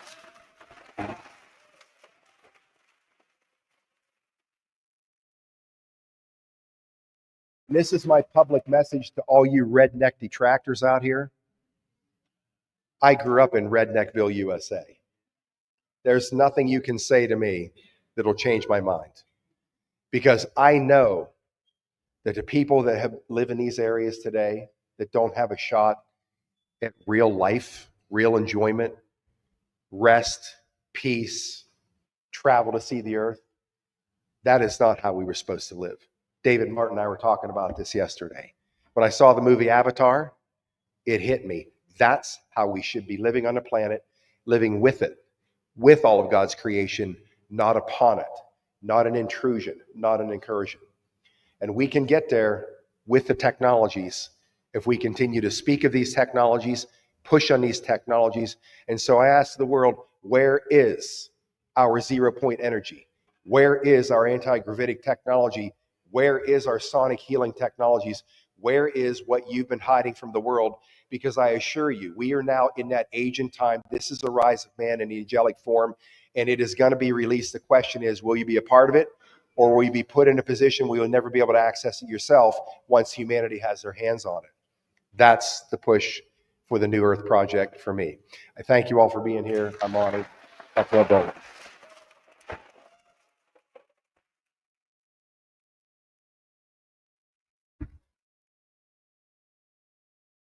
Well, that's an interesting segue that I hadn't planned for, but I'm going to take the lead off Scott there. David Martin's going to be on in a while, not quite yet, so you can, settle down. But many, many years ago, David and I first met when we were both trying to tackle the hegemony of the, I'm going to say the word satanic forces out there. The globalist satanic forces, because that's what it is, and we have to be able to call it by name and be unafraid in so doing. But at that time, 17 odd years ago, David Martin and I were working to try to, we did infiltrate the basement of the United Nations, and we were trying to rewire the basement in a sense to change the economy and change the hegemony of the globalist infrastructure that was precluding breakthrough energy, technology solutions, remediation coming into the world. We failed, but we set a different source code. And now in our middle age, leaning toward late middle age, he and I look at each other in that knowing way that old cowpokes leaning up against the bar know each other, right? Just with a wink. Because we were there and we did dangerous shit, man. And we survived it, caught a few silver bullets in the teeth. And here we are, and we begin to see a world that is changing. But just on that score, that Scott raised the specter of the sequestration of technologies which present our ascension, present our true revelation, and our capacity to move freely on the surface of this God-given earth, to be able to communicate freely on this through this God-given earth. The rape of Gaia, the sacred womb of the earth, the pulling up of oil and gas, of assets, exploding them on the surface, and then harnessing that false light utility in order to subjugate humanity through the devil's umbilical, the utility wires. That's what it's all about. Think about it. We have to have energy to eat, to live, to thrive, to light our homes, to refrigerate our goods, to transport ourselves. We need the electricity. The electricity is the umbilical to the devil. That's the matrix right there. And how we desecrate the womb of Gaia in order to create that false light utility, that has been the problem, much of it. In this room, there are 4 scientists, engineers, real men, who have, I'm not going to name them because I wouldn't put them on the crosshair, but I'm just letting you know that there are 4 men sitting in this room who are the very tip of the spear of quantum science breakthrough. They have developed the systems already, free energy technology. You can guess amongst yourselves who they are.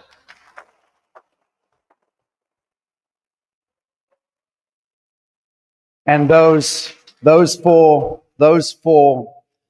wizards, and they're not just 4 of them, there's actually 5 of them, one of them's not here. But those wizards are very much a part of the family of this new earth and where we're taking the solutions and how we're going to be wiring up our lives, or etherically broadcasting cold electricity through the air, plasma, all of that. All I'm saying, friends, is that we're at that point already. The reason why we needed to come here into Middle America, the reason we needed to establish jurisdiction, and which the reason why Marsha Ann Willardson and our law commissioners and our law experts have created this ecclesiastically protected, universally irrevocable superstructure of trusts is in order to protect ourselves and the living soil. A no-flyover zone, no permissions granted to the war powers or the intrusion of the corporations masquerading as governments, no third-party intervention. That is not the same thing as a bunch of idiot sovereigns trying to, throw rocks at the citadel. That's not our game. But we're talking about jurisdiction of God. We're talking about armor of God. We're talking about being able to lay our own off-grid free energy powered grids. That's where we're at. That's what we'll be doing here in the heart of Middle America. And once we've done it, we will franchise it to our friends and family across the land.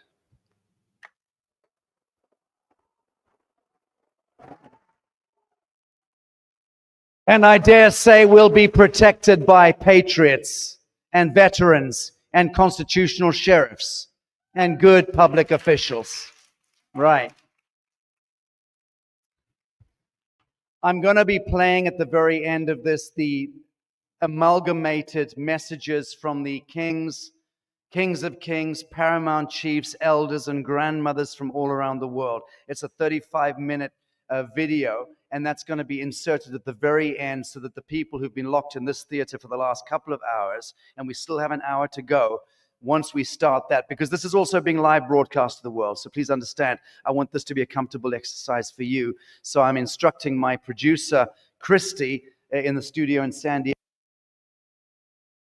happened there, to kindly hold off on that big amalgamated message from the International Hereditary Leadership. We're going to bring that in at the end. I was going to bring it in the middle. I'm not going to do that right now. What I'd like to do is I'd like to bring up onto the stand George Lewis, who is an astrologist of epic stature. And he's also a common friend of Laura Eisenhower, which makes him a very good fellow. And I'd like George for the next 5 minutes to help couch for us why today, friends. Why today, George? Thank you. Hello. Yep. I'm very happy to be here. I feel honored, blessed, excited. Don't be taken in by my accent. No, really, really, really. True patriot, because it's in the blood. If I've learned from anything today, it really is, what was the last quote of Q? Watch the DNA. It's in the blood. What is the United States here? Let's go quickly back. I've only got 5 minutes. Sir William Hope, 1742. On that day, in a little office in Edinburgh, he made a prophecy about 44 years later, 1776. A man called George Washington would step into the fold and usher in a new way of being. We jump ahead, another Pluto cycle. You have Klim Clement, 2007. There will be a trumpet. Trump will come. He'll be a man of faith, not of doctrine. What are we doing here? We're birthing the new republic, a Pluto cycle later. It's all about the Pluto return, you see. Pluto in Capricorn, 2008, to literally only about 7 or 8 months ago, the destruction of all the institutions, the alphabet agencies. Here we now have the birth of Pluto in Aquarius, and that coincides with the birth of really understanding our ontology. We've been told so many lies, and the United States has a very powerful place on this planet galactically because of freedom. If you go back to the 1750s, the 1760s, people left the old world because they wanted to worship freely. They wanted to be able to have radical freedom and love away from the tyrannical, monarchical system of class. And I know all about that system, and it doesn't serve the heart. The sun in Cancer. In 1776, the United States was birthed with a Jupiter-Venus conjunction with the sun.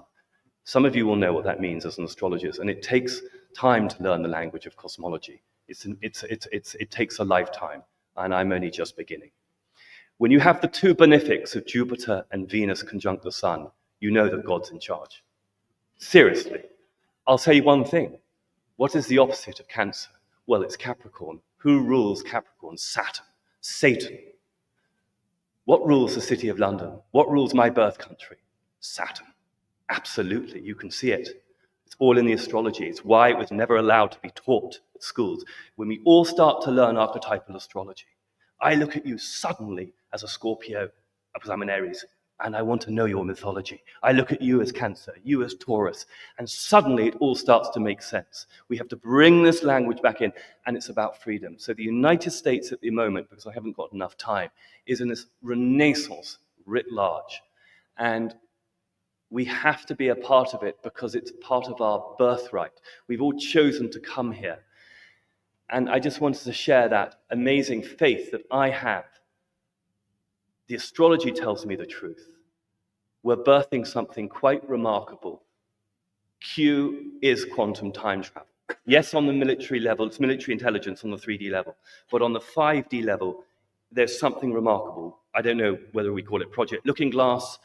You look at the 1890s, before the mud floods, and you learn about Trump's son, and many of us in the audience know exactly what I'm talking about. There is something remarkable taking place, and we're right in the middle of it. And the most important thing is about the Cancer, the Sun in Cancer, conjunct Venus and Jupiter. Right now, Sasha's chosen to bring us all together.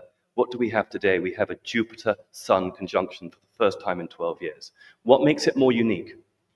It makes it more unique because it makes a trine with Pluto in Aquarius. What makes that even more unique is the great Saturn-Neptune conjunction in Aries on the world axis of 0 degrees Aries. First time in 12,000 years. First time in 12,000 years, we are experiencing this type of cosmology. Let that be realized. That's very, very potent, what I've said. And the United States is right at the center of that activation. And so that's really what I want to share. It's not just hope, it's absolute cosmic faith for us to step into that power. My friend Danny and I were just talking just before coming on. He died 3 times in this life. And when he looked down at his body, he saw it time and time again. And I must share this with you because when we understand there's no fear, Saturn, and there's only heart, Cancer, sun sign Cancer, which is what the United States is, we eradicate that fear, we step into our soul contract, and then the new Atlantis, or maybe I should say the new Lemuria, is born. Thank you.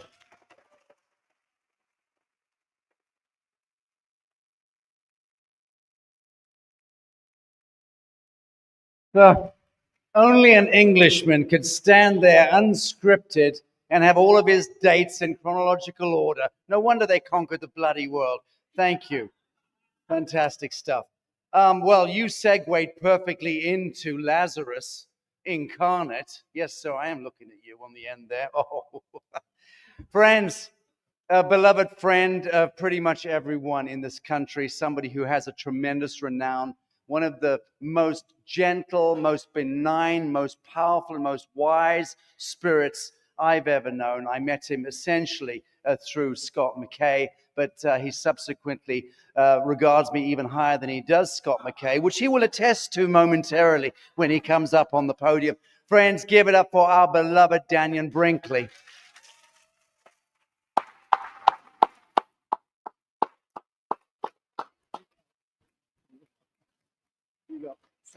Got it. Would everybody please take a deep breath?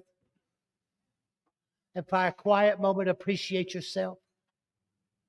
Appreciate yourself that you gathered at a certain time at a certain place to show you represent ideals, values, principles, returning, changing, and shifting, knowing that you're not only a part of it, you're going to be a pusher in it. You're going to go forth and make this happen. You've committed in the middle of Middle America. Okay, so I'd like to say 2 things. Somehow we're all trying to regather and recapture our own personal sovereignty. All this is about is a certain nature of sovereignty, an inalienable right granted to you by a source that allows you to be divine. And by breaking through those principles, but Here's 3 things that I've learned from being dead so many times, it's like a comedy routine. Number 1, nobody will ever die. It will never frickin' happen. So forever just got to be a hell of a lot longer. And you're going to be you forever. Number 2, 95% of everybody who's ever had a near-death experience describes that they've lifted out of their body and they've seen their body lying on a bed, in a car wreck. They've all seen it. Well, if you can separate from something and you can look at it, how could it be you? The thing that I've never gripped was when 95% of people who talk about lifted out of their body, you're not that body. The moment you realize that you're not that body, a whole nother world begins to open up, the same as this new age. So we must change the mentality of ourselves. If you're not this body, then what are they? You're a solid, liquid, or a gas. Until you come to quantum, and there's plasma, there's ethereal energy, there's esoterical energy. So we have to understand we are electrical beings. You must understand that being an electrical being, you already have shifted your conscious to the next level to move and to create an atmosphere that what Sasha's trying to do and all of you are trying to do is create an atmosphere that this new birthing of the age has a structure to operate in. So you will not die. You are not this frickin' body. And you are an electrical being. These are truths. And then this is a truth. The greatest thing I ever learned from being dead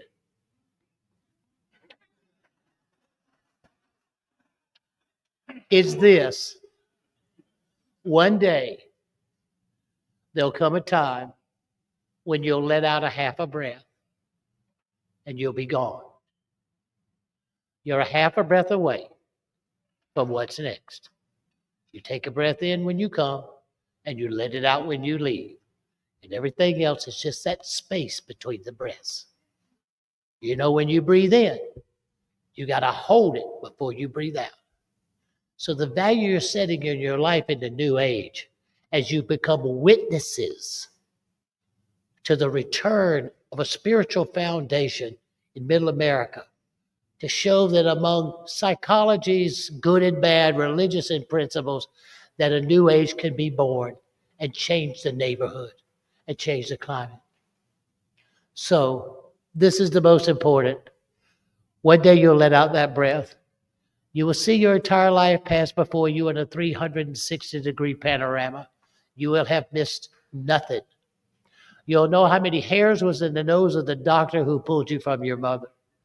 You'll be amazed at how much you had restricted yourself in order to perform the task that you were chosen to come here to achieve. How much you had placed upon the restrictions in order to achieve the divine goal, at the same time experiencing your own. And then you will watch it from a second person point of view as if you were your own best friend. And when I say it, think about it. When you have to look at yourself, if it's your best friend telling you how stupid you are or how wonderful you are, you know there's not much ego in it and you know it's honest. The divine is a loving, powerful, gracious presence. It is nothing to fear. It is something to embrace and marvel at, but you can only embrace it and marvel at it electrically. Think of how many times a day your heart has to beat. How many times? But do you know you need 0.45 milliamps? Your heart needs 0.45 milliamps to beat. Now, when you say milliamps, what does that measure? Electrical current. How many times a day does your heart beat? How many times a day does your body have to produce 0.45 milliamps? Think of yourself as an electrical being in this. You will literally become every person that you've ever encountered, and you will feel the direct results of your interaction between you and everybody you have ever encountered. Nobody gets away with anything. The universe is fair and balanced. And what you're doing is rebalancing in your own self, the electrical spiritual identity of yourself, in hoping to create a new Jerusalem, a new level, a new consciousness, and to create a formatted level, what Shasta's trying to do, to create a formatted level that you can consciously operate in, that as much as you're giving to be a part of financially, emotionally, spiritually, and personally, you're also responsible for the indigenous nature of the return of the spiritual identity. You are co-responsible as witnesses. So a part of your heart, your mind, your soul, and your future sits in this land in Tennessee, and where it goes is upon all of us. With dignity, grace, love, power, honor, respect, forgiveness. So we are seeking to be forgiven by the indigenous nations that was so righteously talked about, and why this young man from New Zealand was saved. We are seeking to be forgiven, and we are spiritually recognizing our fault, appreciating that it's us, and representing all of the world to come together at one place to recognize and take the blame. We may not be responsible for all of it, everybody, but if we take responsibility for all of it, then we don't miss anything as we build a new world. So it's a privilege to be here with you. I love each of you so freaking much you can't stand it. I need you to do this with all your hearts. Pick a ray. I've been beating you about this. Red, orange, yellow, blue, green, indigo, or violet. They are the colors of the spectrum that allows you to freaking see. You would not be able to see without those rays. Pick one. Look it up on your phone. Get involved in the color, its frequency, what it is. And you see that you're living in an electrical world. How I'm able to keep surviving, and I'll start with this, is this. I design what I'm going to eat most of the time on how fast I can convert it to electricity. What I eat and the pace that I eat it and the prayers that I put upon it and the thanks I give for it, and all my little medical bottles has little things on it. I do this in love, in aspiration, in consciousness. So when I go to take it out, my vitamin says what I'm doing it. We must command and control the divinity of our own identity. We must seize it back. We must seek forgiveness in this presence and this day for what happened last night.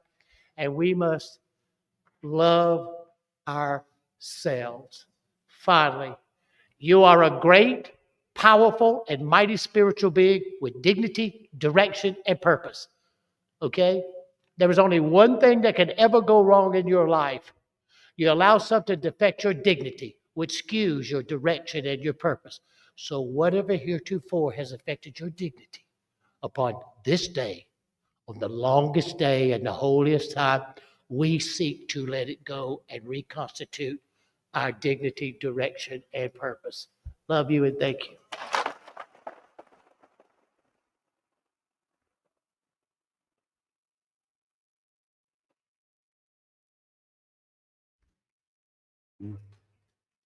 Daniel Brinkley, thank you, brother.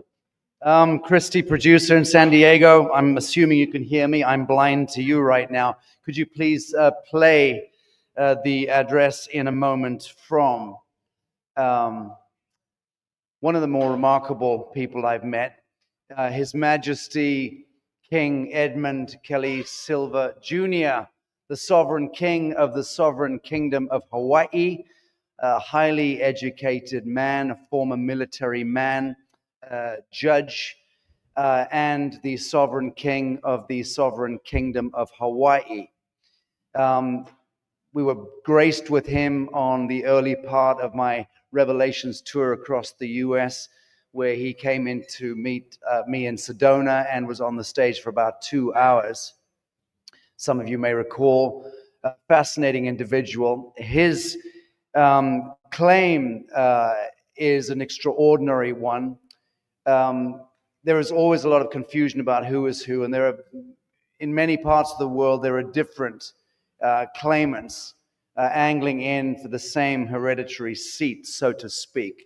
Now, we need to momentarily speak to this issue because it's something which in the coming days and the coming years is going to be more and more prevalent as we start to reestablish the true hereditary lineages around the world. So it's a complicated subject, to be sure. But we're satisfied that this extraordinary man is one of the true kings. And the reason why it is important for us to acknowledge the hereditary kings, and I need to couch this here because I'm responsible for many years now going around meeting with kings, queens.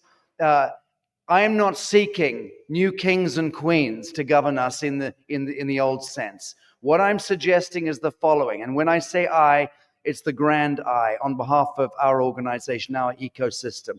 There are many, many very brilliant people in the NewEarth ecosystem, as you know. Bishops, judges, PhDs, scientists, economists, ecologists, very, very brilliant people. I'm either cursed or blessed to be the spokesperson. I don't know which yet, but I'm just trying to find a sort of middling path here in the way we communicate chaos to the world and try to recohere our focus as the living witness. It's like this. I gave you a preamble earlier today on the Vatican complex and on how that historic labyrinthine leviathan, that nebulous creature, came into our lives culturally, civilizationally, and strangled us and separated us and corporatized us. What it did along the way was it removed the true kings from their thrones, the true queens from their thrones. The true hereditary leaders were usurped. Be crystal clear about that. Those are stolen thrones. There are many kings and sheikhs in the world today who are not the true kings, not the true sheikhs, not the true hereditary leaders. They are oftentimes the corrupted cousins, distant, who were sympathetic with the colonial powers, who were sympathetic with the conquestors. Okay? So in that sense, if we're to talk about a return to true form, we have got to go back and address that usurpation that occurred of the true hereditary kings. They need to be restored, even if it's momentarily, to their thrones in that reshuffling of the deck. And then it is on them to come down to the level of Homo sapiens, sapien eye to eye. That old story of divine right to rule is an extraordinary story. If you begin to understand archaeocosmology, cosmogenetics, it is an extraordinary story. Take it from this middle-aged man that we are the galactic hybrid right here. That is the story we need to be aware of. We are a mirror of the heavens. So we are the galactic hybrid. And in Middle America, which is why we're here in Tanasi, Middle America, this is where the human experiment is played out, right here. So we are, in that sense, the true rainbow warrior tribe. And the reconvention of that ancient blood song that each of us here carry from the Pleiades, from Sirius, from Alpha Centauri.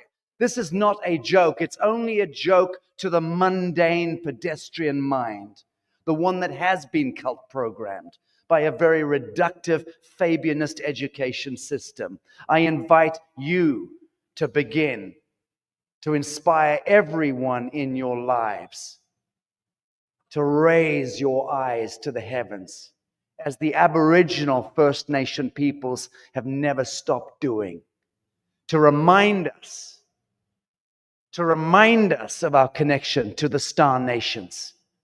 They have not been embarrassed by this. They have sustained and maintained the flame of pure truth, whilst we went forth and played with fire. We took forward the element of fire, and I'm speaking principally to the white skins here. We were the custodians of that element. It was entrusted to us, and our forebears took that element of fire to the worst possible extent and built the atomic bomb and rent the fabric of time-space, the continuum. And that unleashed all sorts of unholy intelligences into this domain, into this realm. And if you want to understand how the world wars and the intervention of synthetic soul, of transhumanism, has become something terrifying and epochal, it is because of the way that we abuse that element of fire. Now, fire is also a transmutative element, friends. And we are required, you and I, our generation of white skin, black skin, brown skin, yellow skin, and red skin, because we are all now interbred. We are one skin. We are the rainbow warrior tribe. And we must now take that fire element and use it as the transmutative, transformative, and transcendent principle. We must alchemize all of the bad history into the new dreaming. I'd like to bring on next on the screen His Majesty King Edmund Silva Jr, the Sovereign King of the Sovereign Kingdom of Hawaii.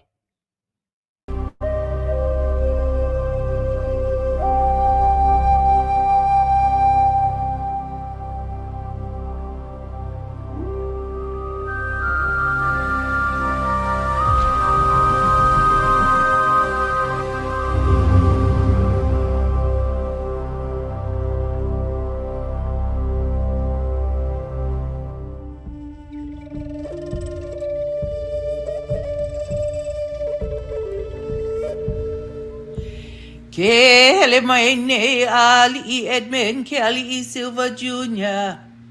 Now ia ina makua Edmund Kelly Silva Sr. Me Lilian Cecilia Kule Needman. Kele maine o Edmund Kelly Silva Sr. Now ia ina makua o John Francis Silva Sr. Me ela Kelly Ayenchea. Kele maine o ela Kelly Ayenchea.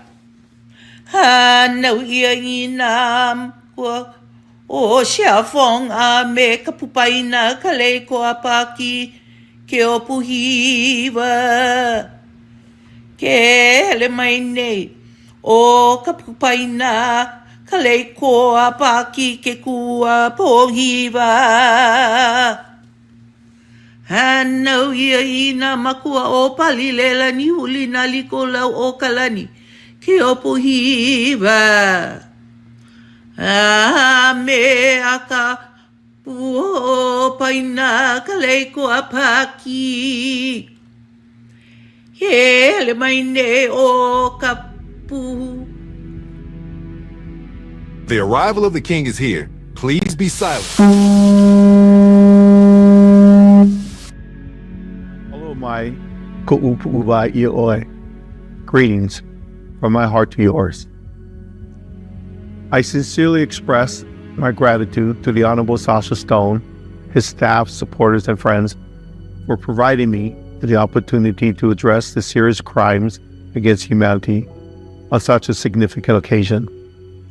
These atrocities originated with the proclamation of the Doctrine of Discovery, established in the early 14th century as a legal and religious authority grounded in the papal bulls. It served as the official framework for European colonial powers to seize lands and resources, all in the name of God, falsely asserting that indigenous peoples were subhuman and a mistake of God's creation by the Catholic Church. These unjust actions have persisted throughout history by European nations, including the United States and other documented regions worldwide.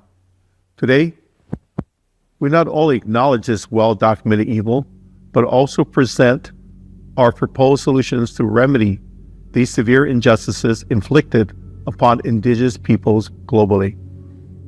Therefore, I ask, who is this humble servant speaking to you, and by what authority do I speak? To ensure my words reach your heart, mind, and soul, I share the truth, and truth that has been long hidden until now.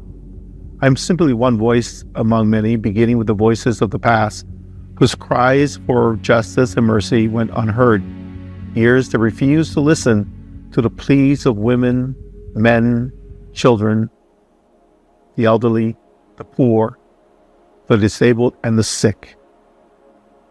I believe that truth and our collective efforts can restore us to our original selves as indigenous peoples of the lands blessed by Akua, God.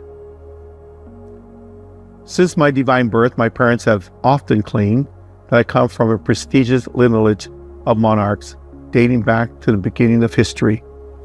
I am His Royal Majesty Ali Nui Mo'i Edmund Silva II, and I hold the honorable title of Head of State, Commander-in-Chief, Protector of the Faith, and Imperial Magistrate of the Kingdom of Hawaii. Additionally, I am also recognized as His Majesty Beatitude, a title granted by divine providence to the individual appointed to this noble position by the Royal Melchizedek Priesthood. In this role, I can engage not only with the political environment, but also with leaders of all religious or spiritual organizations worldwide. This allows me to speak effectively about the affairs of not only the Kingdom of Hawaii, but also all indigenous nations seeking to establish treaties with it. This enables us to present a united voice in promoting peace through the collective strength of the people. While we have acknowledged the concerns raised by our ancestors regarding the doctrine of discovery, which laid the groundwork for the significant period of our history, achieving genuine justice for these profound injustices requires a comprehensive global resolution. The strategic plans of my kingdom and their implementation have already commenced with the establishment of Hui Maluhia Hui Pu'uhunua Enlightened Peace Center, the Indigenous International Supreme Court, the Tree of Life Medical Hospital, School, and Pharmacy, as well as an Indigenous Cultural, Traditional, and Customary Center dedicated to preserving and practicing our cultural heritage. There is no greater risk or challenge on earth than maintaining global peace, a shared responsibility of all nations. However, that peace can only be achieved when all indigenous nations are made whole, honoring the ancestors, the present, and future generations, so that the hands of God may bless our lives with His divine love, and that we, His children, finally get it right.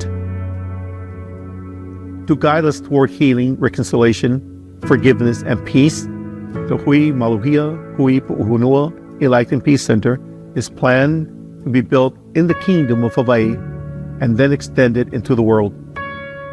This initiative is not meant to replace the United Nations or any government authority. Instead, it aims to serve as a symbol of hope for the global community.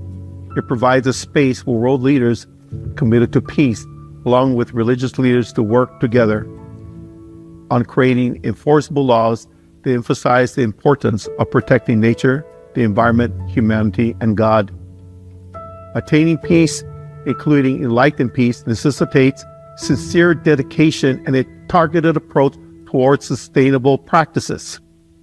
I am fully committed to this esteemed endeavor and humbly solicit your steadfast support, which will empower me to exercise robust leadership.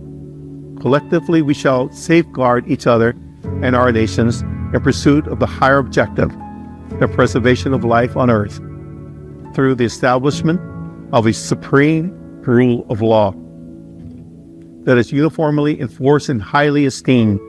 This initiative urges the complete eradication of all weapons of mass destruction, such as nuclear, chemical, and biological agents employed to a warfare that not only result in human fatalities, but also pose risk to billions of avian and animal species, as well as the potential destabilization of Earth's very foundation.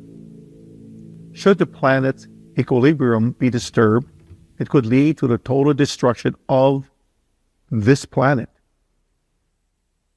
United in purpose, we can realize the vision of global peace, equitable trade, open and safe borders, safe communities, and a profound respect for humanity, the environment, and the divine. Subsequently, the Indigenous International World Supreme Court will be established to hear cases against nations that violate the supreme law of peace. Offenders of this law will face strict penalties in line with the supreme rule of law. Additionally, the court will consider cases involving indigenous individuals seeking lawful restitutions. Unfortunately, the current judicial systems have compromised their integrity by becoming adversarial towards those advocating for fair and equitable justice. It has been observed that existing legal frameworks mostly favor individuals with significant financial resources or those skilled at navigating procedural complexities. This forthcoming court aims to ensure that genuine justice is served by incorporating customs, traditions, and cultural considerations that acknowledge and respect the unique characteristics inherent in each culture, collectively referred to as natural law. The establishment of the Tree of Life Hospital is imminent, with the objective of addressing the significant inadequacies in essential medical care that remain inaccessible to a considerable segment of the population. Individuals experiencing economic hardship, the elderly, the uneducated, or those afflicted by chronic illnesses, specifically those possessing only basic insurance covered or lacking insurance entirely, encounter substantial challenges in accessing adequate medical services. Consequently, they may be deprived of necessary support, tragically facing mortality due to their inability to afford premium health care services. Furthermore, the Tree of Life Hospital will incorporate a medical school committed to educating future physicians, nurses, technicians, and pharmacists. The primary aim is to provide care to all individuals, regardless of their socioeconomic status. No individual shall be denied access to care, whether affluent or impoverished. Each individual shall be accorded the utmost dignity and respect. In closing, we must cease mutual accusations and the blame directed at others for previous issues. Releasing these thoughts to allow our minds to be receptive to divine intuition, ancestral messages, and the spirit of aloha, which is understood as God. Obsessing over problems hampers progress. However, acknowledging them empowers us not only to navigate, but also to overcome these challenges. With collective awareness of this truth, defeat becomes impossible. As we say in Hawaii, imua, look forward. I like to further close by this prayer. Heavenly Father, the God of all humanity, we acknowledge that we each are born in a state of perfection, irrespective of individual religious beliefs. Regardless of our physical or mental shortcomings, we understand that your love is eternal and that you are our Creator. Thank you, Father, for allowing us to experience your divine love, by allowing us to go through these earthly experiences. Our eyes are opened to spiritual and earthly challenges, and respecting this reality, your guidance and intervention to save the world and our souls from misgivings are called for. You are the only one who can step in and help us correct the volatile path we've stepped upon to global peace with each other as a human family and you, Father.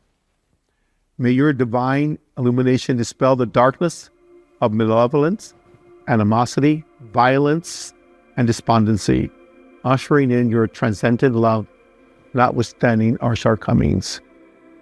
Furthermore, may you graciously confer your wisdom upon all individuals committed to fostering enduring peace, among diverse cultures and nations. Thus, we may finally cease our discourse regarding wars that aim to conclude all conflicts, allowing such rhetoric to vanish from our hearts, minds, and spirit. It is acknowledged that all individuals have committed transgressions. I too recognize my imperfections and misguided choices I have made. I respectfully request your forgiveness, as well as that of those who have chosen a similar course. I express my gratitude, Father, for your attentive ear to this prayer. In the name of Jesus Christ, Amen. Today, our struggle is not for American, Asian, or European rights. Rather, it is for inherent rights. Let us unify our voice, mind, and spirit, attributes for which indigenous peoples are renowned, and bolster our determination through solidarity while honoring our inalienable right to live as sovereigns on our ancestral lands, as ordained by the Great Spirit. Aloha kea kua. Mahalo.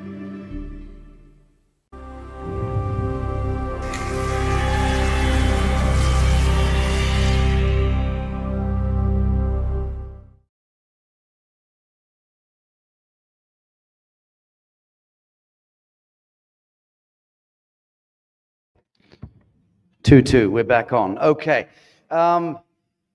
Somebody who I thrust the responsibility of being a speaker onto his broad shoulders a few days ago is one of those remarkable men, again, who has been part of the apparatus of this country, an apparatus which has been, to some great extent, the utility of powers and forces that have worked against the interests of humanity and of the good people of Middle America. I'm speaking about a military man, and he was very gracious enough to agree to speak for a few minutes to help to try to couch and educate for us, for you, something about the status quo as it relates to the reset, the so-called reset, because he is one of those military intelligence figures who you could loosely accuse of being a white hat, given that he moves in strange circles. He's a remarkably intelligent man. His own story is a very interesting one, and how he came to the light, and that's not what he's here to speak about particularly. But please, I want you to welcome this man. I've spent time with him. I'm very graced by his friendship and that of his son, who I've also met recently. I'd like you to welcome, please, General Baker, who is a decorated military veteran, an outspoken voice for truth, freedom, and this Constitution, with deep knowledge of military intelligence and global power structures. He now serves as a spiritual warrior, a protector of sacred sovereignty, advocating for informed resistance and divine leadership. General William Baker.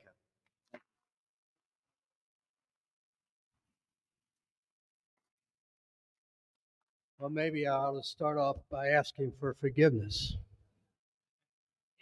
Isn't that right? Because military is about war. And our country is supreme at war. And I was a part of that, but also I'm a part of reconciliation. In March of 2017, I was privileged in Trump's first administration to offer $21 trillion to settle the debt of the United States, based upon hereditary assets by Dr. Albert, a Chinese man who was assassinated by the Chinese government. based upon a $300 trillion account that I'm still a trustee for.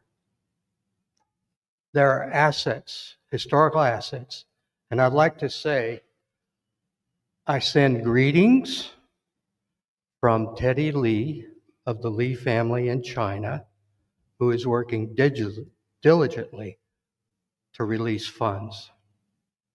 But the Chinese government, headed by Xi Jinping, is really evil. Okay? Now, also seeking forgiveness is because I am a believer.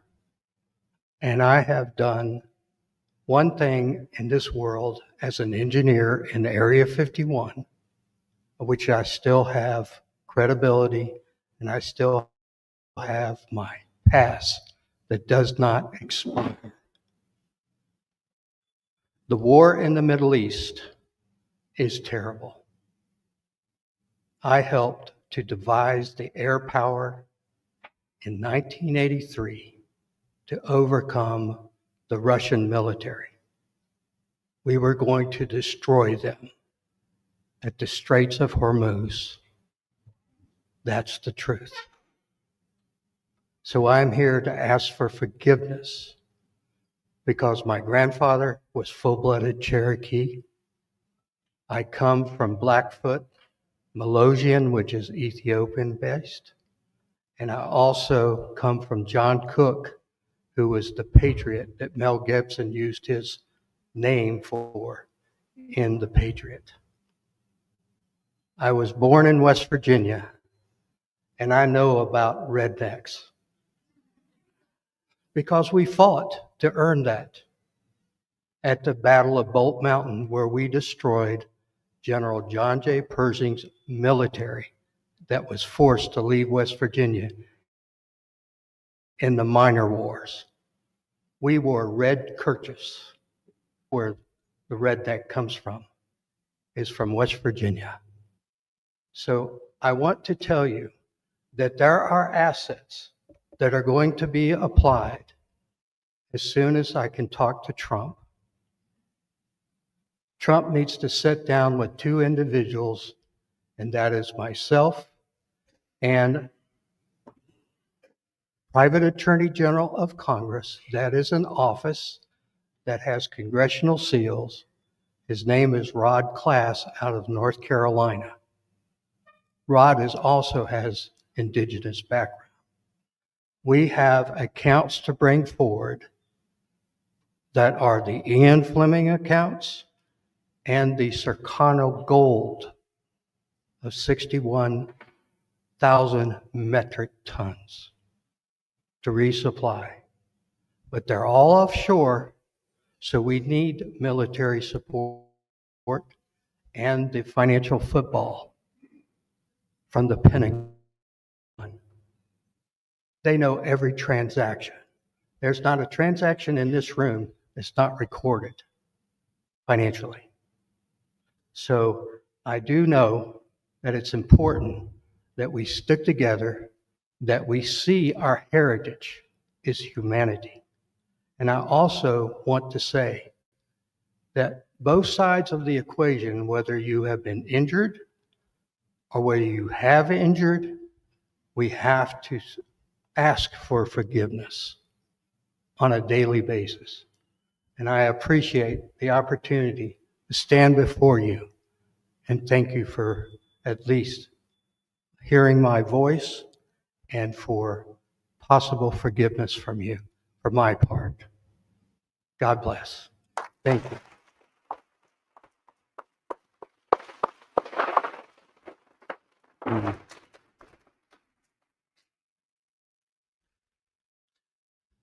Okay, friends, next up. Oh, yes. What to say? Do I need to make it? I don't need to lean into this at all. The first name is Laura.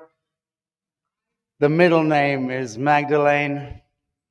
And the surname, friends, and the blood song is Eisenhower.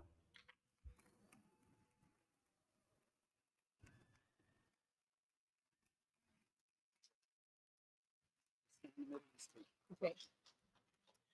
Oh man, this has been such an incredible weekend. I'm just so thrilled and honored and grateful to be a part of it with all of you beautiful souls, this panel, fellow colleagues and friends. And I mean, this is soul family. We've all been dreaming of this. We knew we were all out there. And I just kind of want to start with my thoughts on that. Because we're born with this knowledge and awareness. And we're all designed to really wake up. Our life experience gives us everything we need to remember who we truly are. Our tears are holy. And when they're misunderstood or when they're belittled or when it's considered weakness or labeled as depression, we really don't honor the message behind them and what they're really falling for, what they represent. And I always felt my tears were watering the seeds of my dreams. And I knew how important it was. I knew to not silence it, even though my mother was like, what do we do? Why is she always crying? I said, I'm crying for the pain of this world. But it's necessary. We wouldn't tell the clouds not to rain. So even our anger is divine. And I love what Sasha was saying about the element of fire. We're not just angry for no reason. And when we see the way humans behave with each other, that anger is unchecked because they don't know where it's coming from. The ancient traumas have been silenced. Our history has been rewritten. The people that fought for us and loved us and saw who we truly are have been smeared or dismissed or accused of things they had nothing to do with. And so my bond with Eisenhower has always been strong because this happened to him. And it wasn't about that as much as it's about who we all are and how much that mattered to him and how much he actually wanted the governments to get out of our way so that we could have peace. And that's what we're declaring here, is that we are the leaders, we are the tribe, we are the family that extends to the whole globe. And we are in relationship with this Mother Earth. And this is the new earth, is the reclamation of the body. The mother has returned to this planet. And we have called her home within our own hearts. And everything about the planetary alignments have been supporting this return. But before all of this has taken place, before all this was able to really drop in, we were dealing with thousands of years of dark history, reversal grid technology. And this particular mother energy has not really been able to fully anchor in because of all the events that have taken place in our galactic history, in Lemuria, Atlantis, Hyperborea, Polaris, the root races, to the point where it wasn't grounded in anymore. And when it was so brief because that 13 tone couldn't be anchored well enough. And because of that, we are taken advantage of to distort and put in reversal the energies that would keep that tone out so that the whole system would be rigged to keep this awakening from happening. And this is what's so true and what's so real and what we all carry, is our sovereignty dismantles the control system. Our eternal flame that we honor outlasts and outshines any kind of false light. And I think that they're stunned that we're here, we celebrate, we laugh, we love. No matter what we've been through, it just builds a stronger bond and more determination, more passion, more service, and more understanding of what humans have been up against. We might have an awareness and a knowledge, a truth that we live by that has called us through our emotions, through our tears, through our anger, through all these different aspects of ourself that we recognize was going to be misunderstood, labeled, dismissed, medicated, or we would find coping mechanisms that might have not quite appeased it. We answer to our calling. That's what we did. And every single one of us has it. And it doesn't necessarily mean a mission that you can see outwardly. It's the ability to live your truth, to be authentic, to honor the depth of all that you are. And when you reclaim that, when you step into your body, you are a new earth. You're a living example of what that new earth is because you are now in ownership of your body. Because everything that's been conditioned into us, everything that has been indoctrinated into us to believe is not truly who we are. So anybody outside of this in our world that is walking around with those programmings, with that kind of patterning, has misplaced grief and anger and confusion that is just being hijacked into these psyops and false flags and storylines to play on their good intention because they want healing. But because they know it's not truth, without really knowing it, they're threatened by those that are awakened. They deep down feel very insecure about the choices they're making, and they want you to drop down and join them and be on their side. And if you're against it, it's duality, it's this battle. You're threatened by what you don't understand. And if you're not in agreement to it, because it's a programming that you're not buying into, which is this whole conquer and divide, you're at war with this, with sort of a false flag that doesn't truly represent what these times are about. It's to honor the depth of this trauma and these wounds and to bring them to the surface with spiritual maturity and work together to get to the depth of our true history, our galactic history, what we're really, really made of, so that we can understand how all of this has been used against us to not get to the root, to not get to the core wound of how much we actually really miss each other and love each other. And all these games being played, how we spin in circles and get further away from the goal, feeds even more anger, sadness, and grief, because deep down, we really just want to return to source, to each other. We've had these surrogate parents, these foster parents that kept us from who our true source is. It's been this false authority structure that has played the role of almost like a parent or a false partner that people have formed a dependency bond with because they're anxious and hopeful for some sort of solution outside of themselves. But when we silence the truth of what's emerging within our children and in those voices that need to be heard and not silenced, those kids that can't sit still in class to be given a voice of why, what's coming through, why do you feel this way, instead of labeling them and medicating them and creating this projection that there's a problem, you're misbehaving, you're in trouble, you're a rebel, but really honoring where that's coming from and holding space.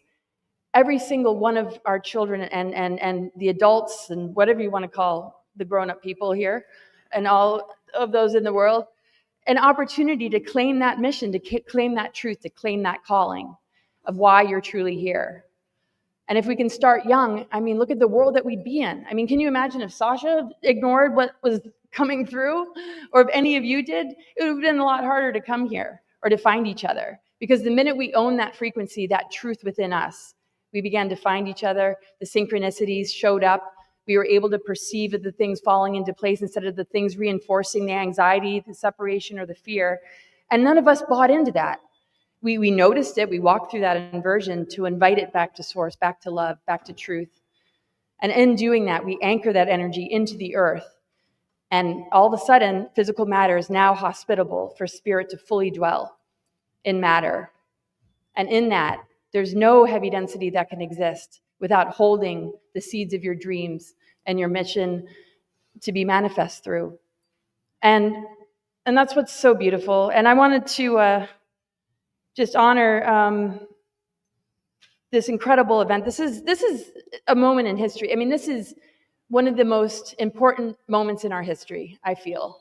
So much has culminated to get to this point.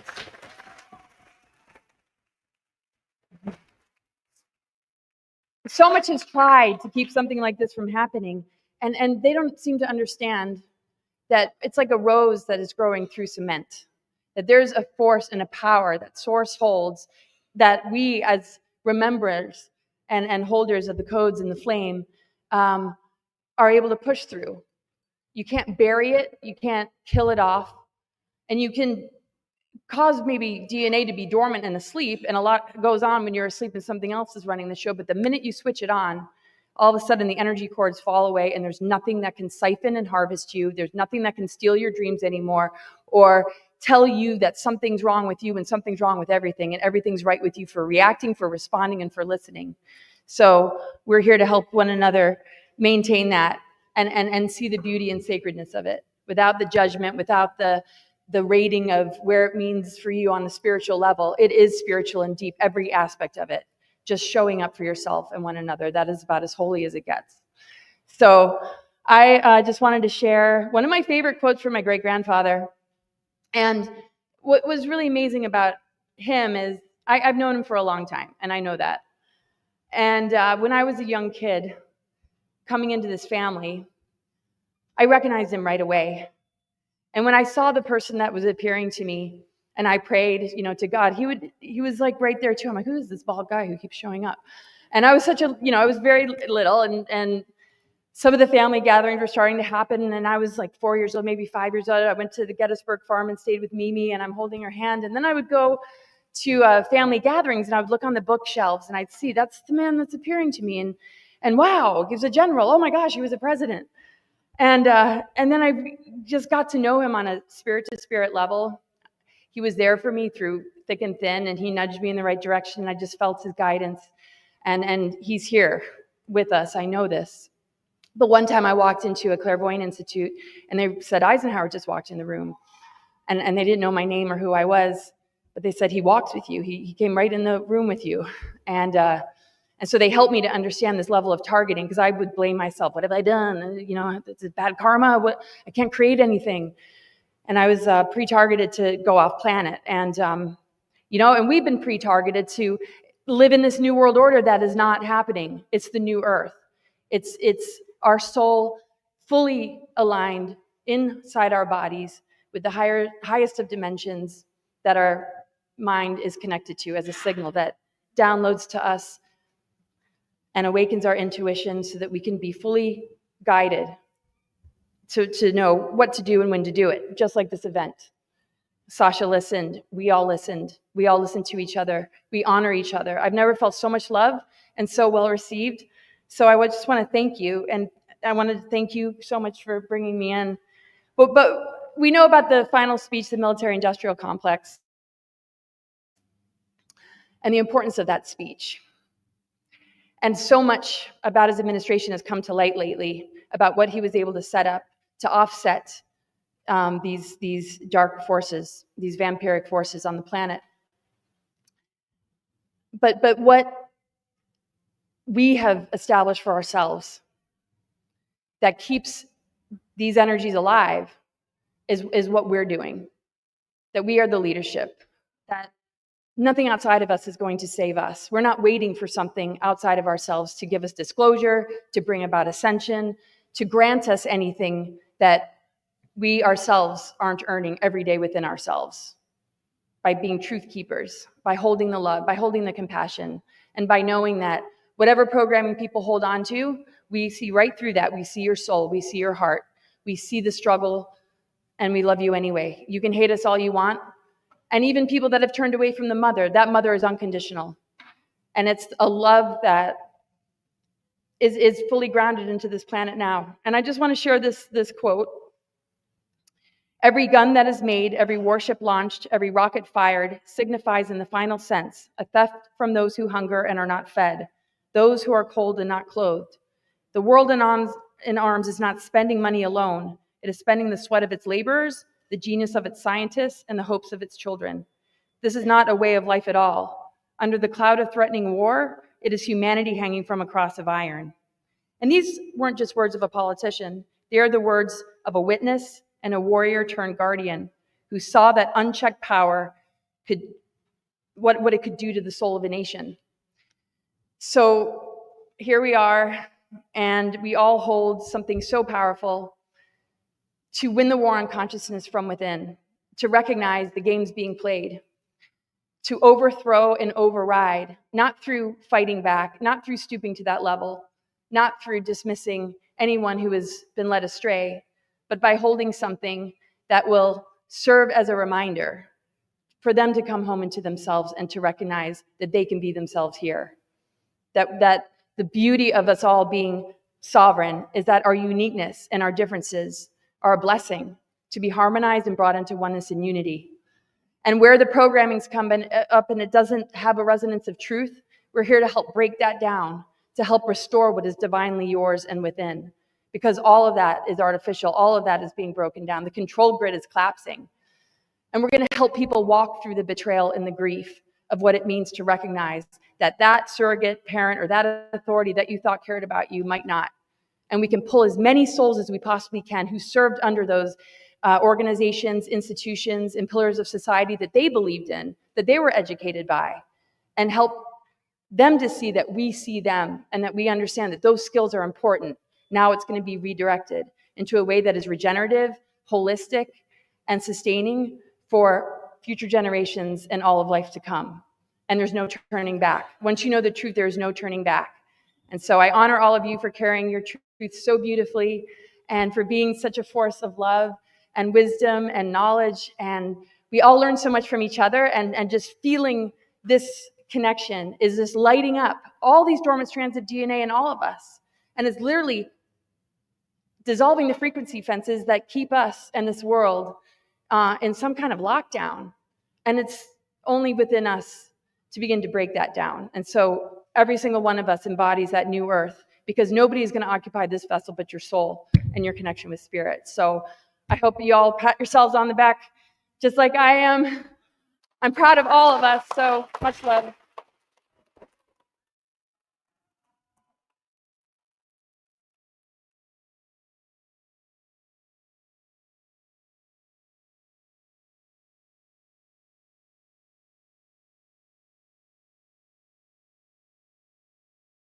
A break. When I say a break, please let me explain. This is a live broadcast. There's a huge audience out there watching. What I'd like to do is the following. We're going to drop in now a pre-edited media piece that Tess has been feverishly finishing up overnight. These were the messages that have come in from the hereditary elders, leaders, grandmothers, and kings of kings around the world. We've tried to keep it succinct.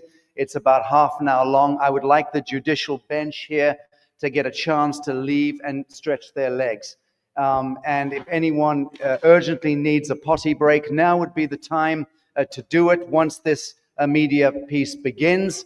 And then you will be back within 30 minutes. Everyone needs to be back in their seats. One moment. Let me finish first, if you don't mind. General, sit down. Right. It'll be about 30 minutes. So in about 25 minutes, 30 minutes, I'd appreciate everyone coming back on the bench and being ready for when we need to go live again. And then Dr. David Martin will be doing a final address.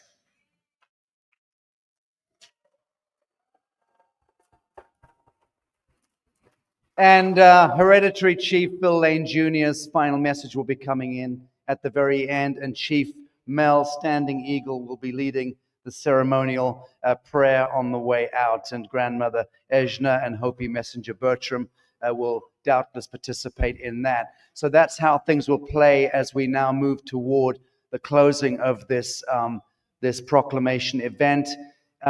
Christy in San Diego, kindly drop in the messages from our international hereditary leaders.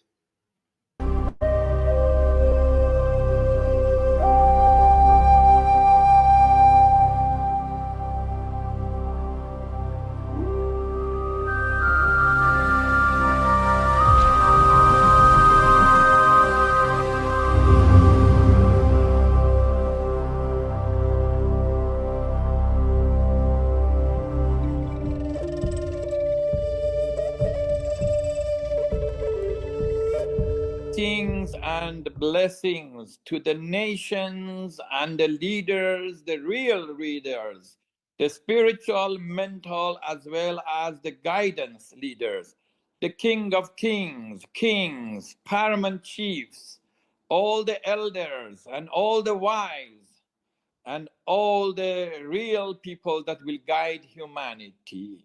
Humanity has come a long way.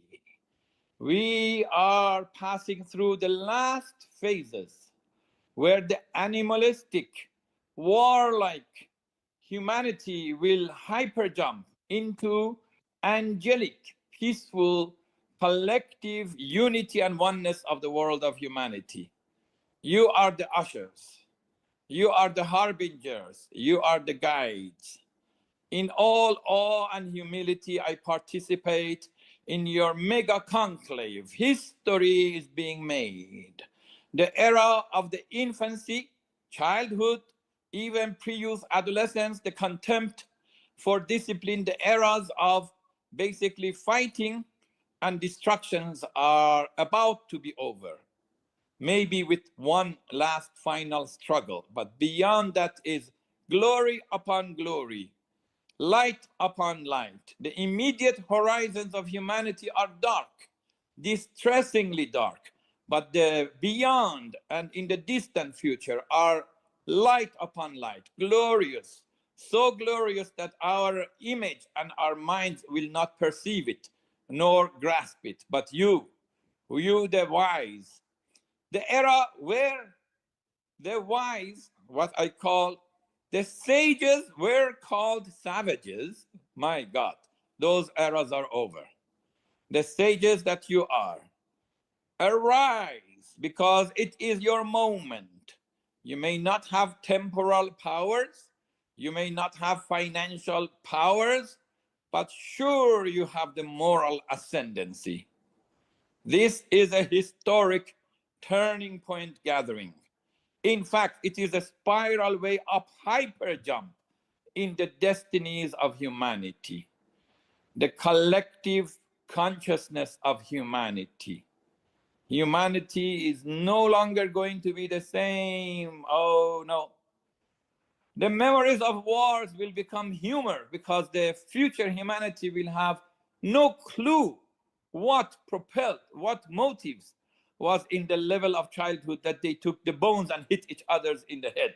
No more of that. The subliminal status of humanity, the station that all the prophets and sages of all ages have prepared us for and have sang the glorious day where the kingdom of God will come upon earth and will be established here on the physical earth, reflecting the perfections of the spirit world, where humanity will know while walking on earth, actually they will belong to the other world, where they will not see the border of this world and the other world. Therefore, their actions and reactions will be different. Patience, gratitude, humility, kindness, they will become the laws of not only individuals, not only societies, not only institutions, but also national and global orders. My fellow, I should call you friends because I am a humble servant of humanity. I am a humble servant of humanity. I am a soldier in the armies of light that you have created and that you will lead. This is not just a talk. This is not just a message. This is our own self-determination to believe that whatever ideals we had of humanity that was not doable, was not pragmatic, practical, now all the tools are in our hands. We shall affect a total, complete transformation of the destinies of humanity. Nothing partial, superficial, fragmented, a dent here and there. No, a total uplift in the destinies of humanity in one generation, in one life. Thank you all. Again, I remain far from you, but so close. I am in Gaborone, Botswana, in the heart of the southern region of Africa. And Africa shall rise and be the balancer effect.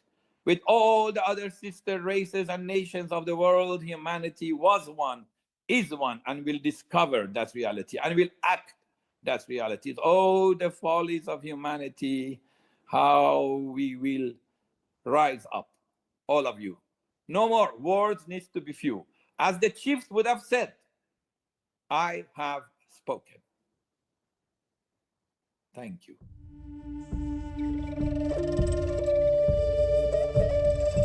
Saludos, ñañaicuna, a ver, tulaicuna, ñañaicuna. Ustedes son cuyaicuna, canapaique, buenas noches. A ver, kunak sa maha impitasyon, naita kunak watukubuan kisi.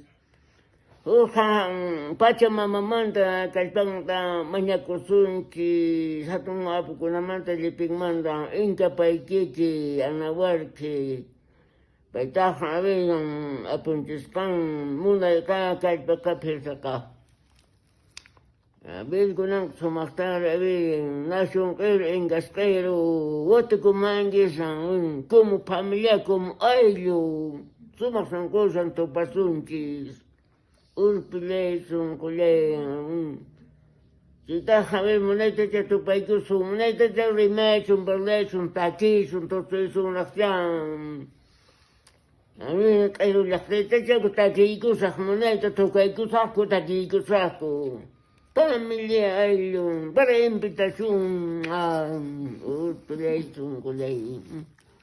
Le pin la tamanta pone guato como en que por cumpleaños guata un tasca marea pasa a ver marea pasa machaca.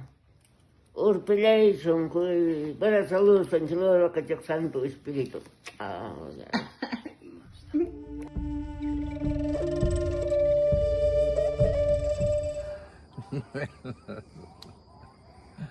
¿Cómo están? Espero que muy bien, muy felices, muy alegres, cumpliendo la misión en la vida, que es estar alegres, contentos, que esos síntomas es señal de que estamos conectados con esa luz interna que mucha gente les llama Dios.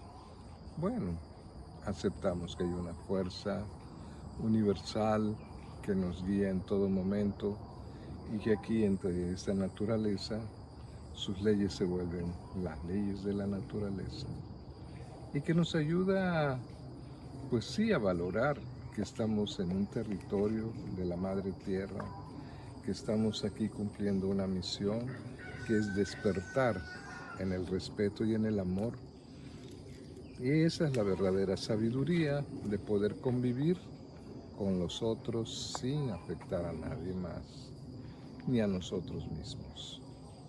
Para mí, esta es la escuela del amor consciente, que nos permite vivir en paz, en amor, sin conflictos, con mucha alegría para todos por igual. La queche.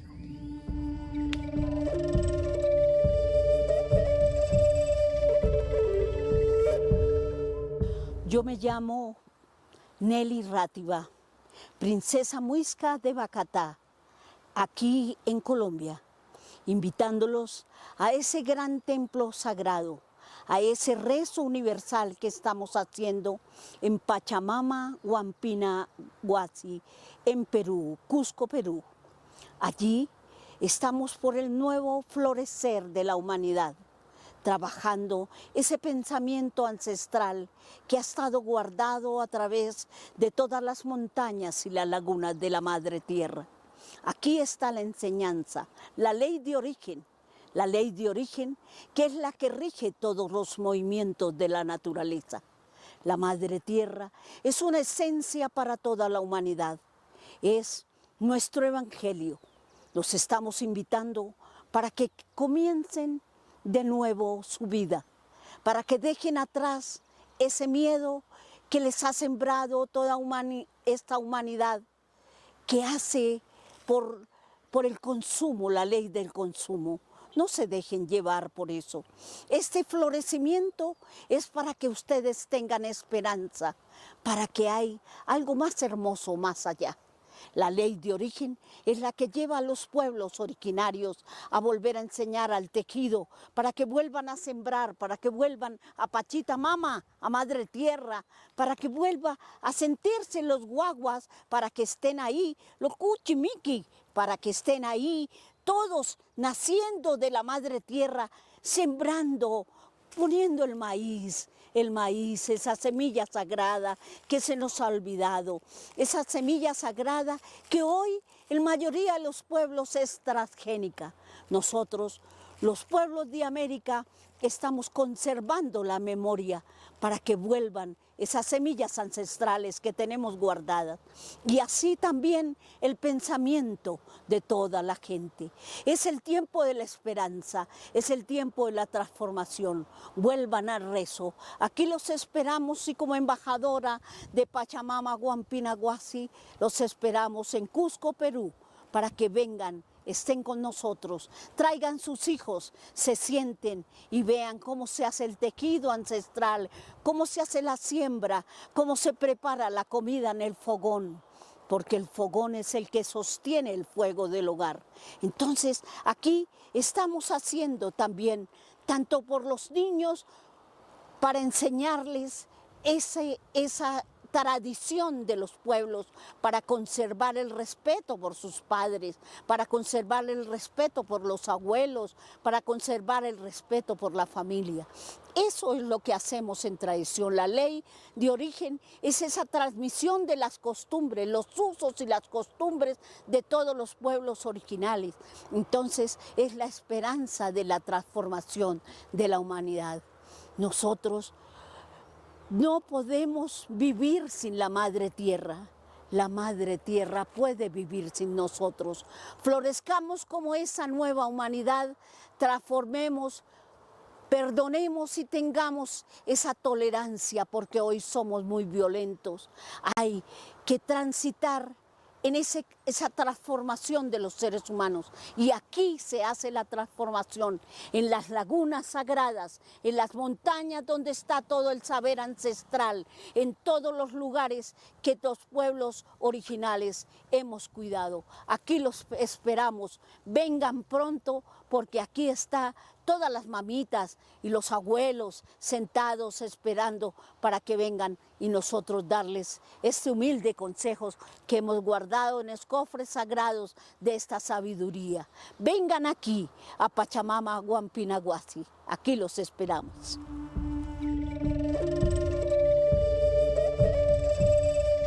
Dear guests, brother and sister, and all Rainbow family in Tanasi. With deep reverence and respect, I am King Samu VI, the last of Koning Stambuk of Maluku of Indonesia. My full name, Upulatu ML Beni Ahmad Samu, as General Secretary, the Organization of Silatnas Kings and Sultans of Nusantara of Indonesia. Firstly, I would like to thank you very much to my dear brother, His Highness Prince Sasastun, and all the team organizer this event. I am very happy and always be full to supporting NewEarth since 2019 from Bali, Indonesia to the end of the earth. The importance of such an event of NewEarth Tanasi Proclamation with deep reverence and respect. I hope your voice standing together will make this world peace and stop war.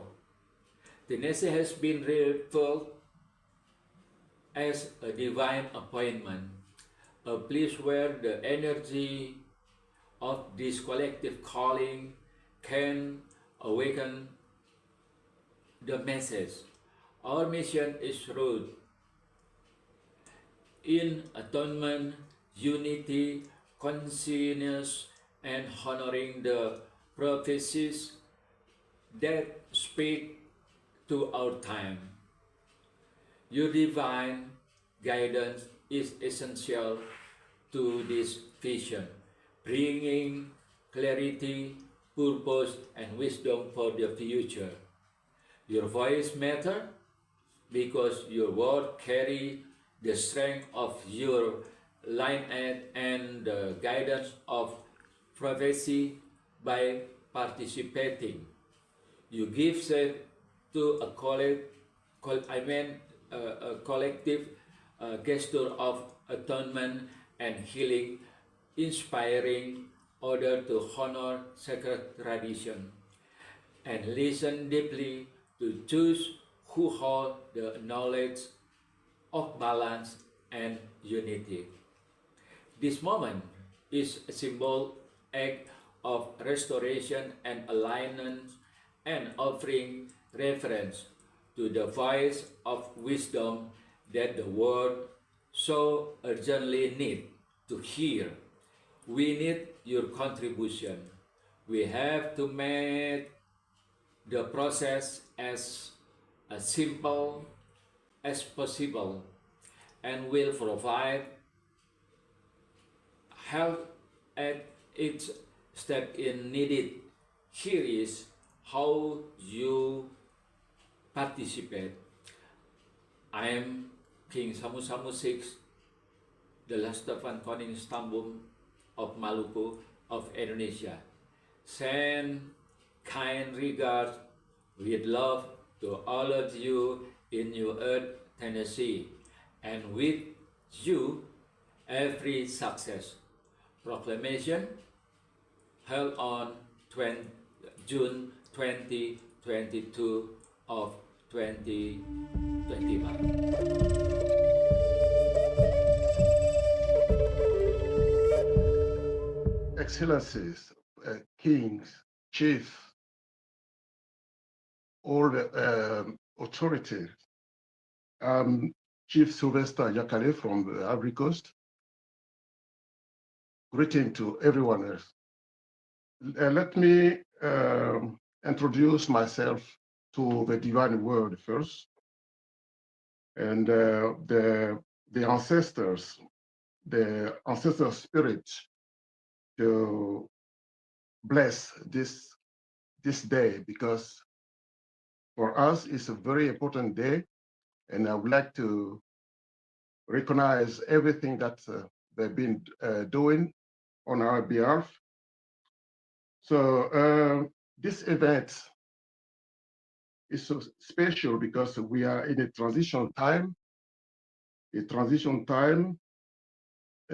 a cycle, actually, that is showing the end of a very difficult time that we've been in the age of Pisces.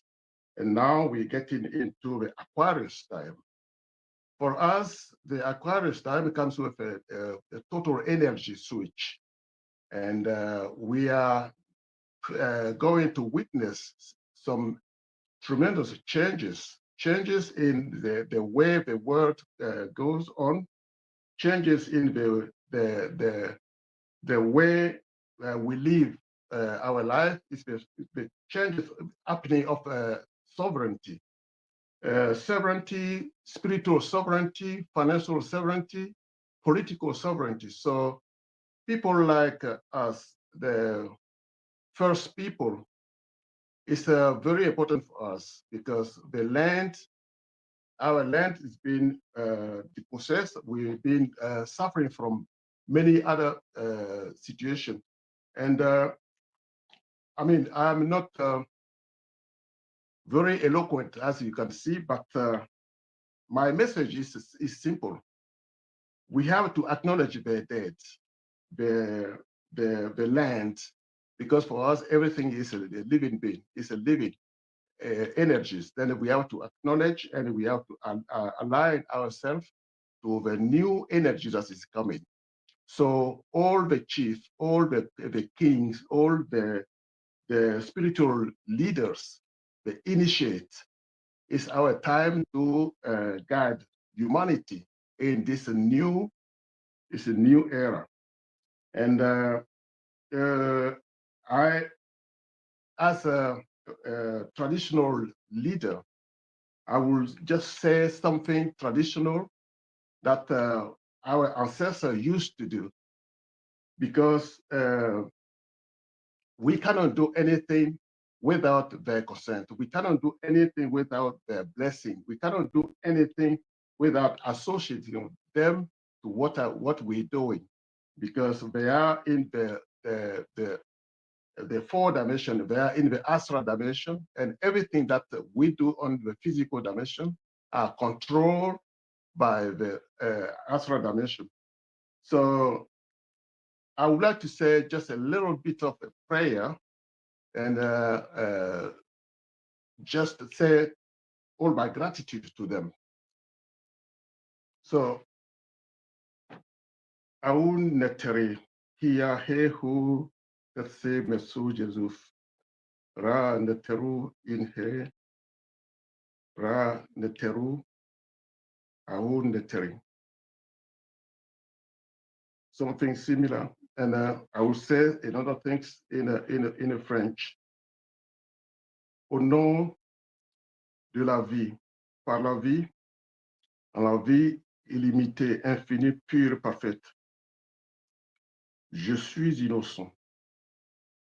Mon esprit est innocent. Mon âme est innocent. Mon corps est innocent. Ô vie, ô mes ancêtres, ô pouvoir pur de mon sang, sauvez mon innocence. Sauvez-moi. Que les bénédictions soient. Thank you. So for the event that is happening, especially in America, because of the history of that land, because of what happened during the slavery time, during the colonial time, during all the ages in the Spartan time, everything on that land need to be clean. Everything, the energy, the dead people, all the energy need to be clean. So what I would ask people from America is to get to the ancestors, just to do a little prayer, the prayer that I sent to Sasha. And that prayer is just to reconnect with the divine word, is to acknowledge their death, is to ask for forgiveness, is to ease their soul. It's a little prayer to ask them the divine justice, because without divine justice, we cannot reach any peace. So that's, for me, is the first, the only thing I can ask before anything else is to reconcile with the divine word, with the dead, with our ancestors that are suffering, and the soul is not in a peace. And I will do what I can to bring all my knowledge and my prayers to them. So thank you very much, and I think that's all I can say for now.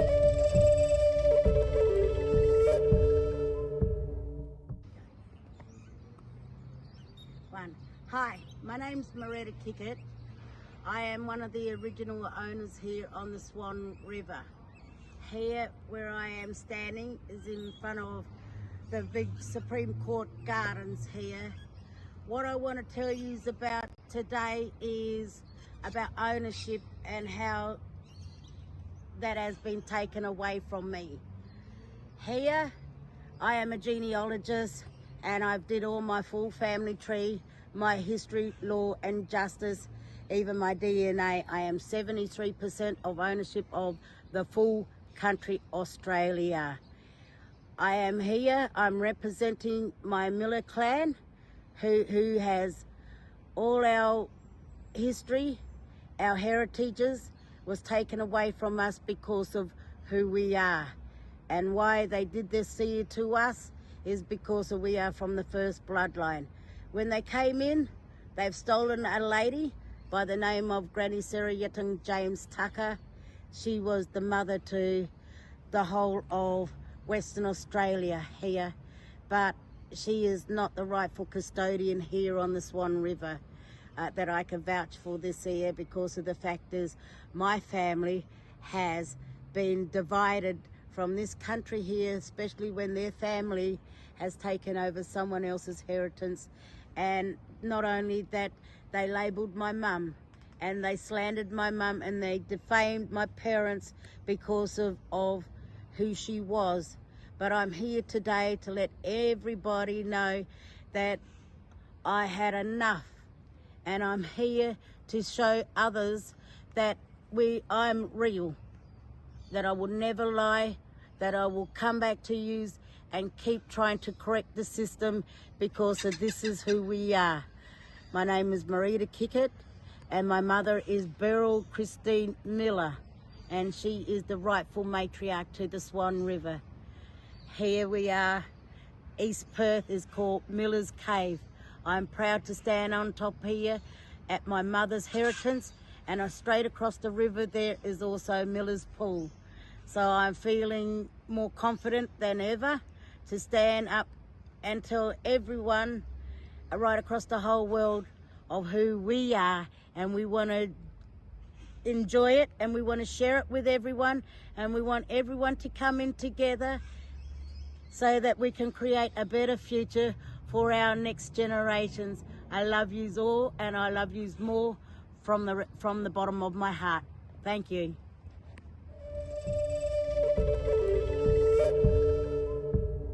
Because we're in a very cosmic time in our lives. We're going to all come together because it's that time now. And as this time that we're in, we are going to be the ancestors of the new paradigm. And being a part of others from around the world, we are now returning back as a royal bloodline of a new elder, we call it gathering of nations.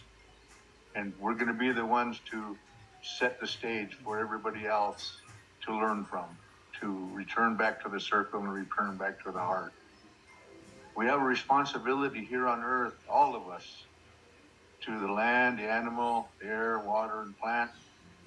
But as human beings, being human, we need to learn to be together and take care of each other, listen to each other, and share amongst each other, because a lot of our cultures have gone to sleep, and it's time for us all to wake up again and represent ourselves, represent our families, return our families to earth so that the children can have good guidance, and that the elders, the wisdom that the elders have, can be reawakened, and for the people themselves to learn how to live that way again, live in love for why we are all here on earth today. Wow. And like they used to say, as long as the river flows and the wind blows, it's time for us to ensure the next generations that we are here to stay, or here to return to stay, and allow the earth to start to heal again. And as we work together and being one family, we can say we finally did our job here on earth, being a responsible people, human beings.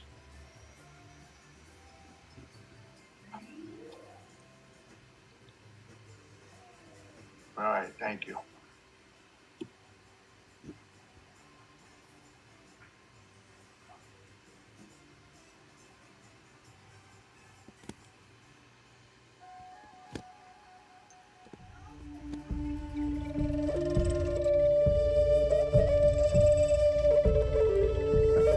Thank you, program directors. Thank you, all honorable kings attending the meeting.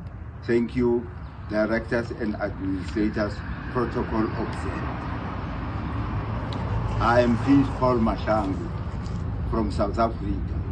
Let God, Lord, my Lord, bless everything you are doing. Let God, my Lord, my God, defeat your enemies. Thank you.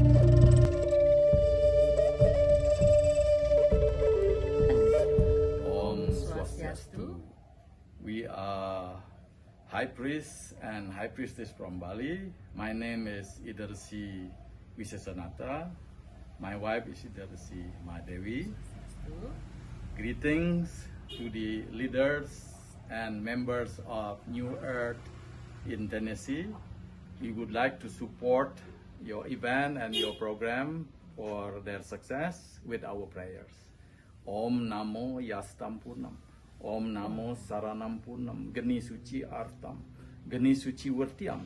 Astrampurnam. Merdiante Geni. Astrampurnam. Merdiante Kitam. Yastampurnam. Om Karasidi. Syah. Yastam Pranam. Om Shanti Shanti Shanti. Om Loka Samasta Sukino Bhawan. Loka Samasta Loka Samasta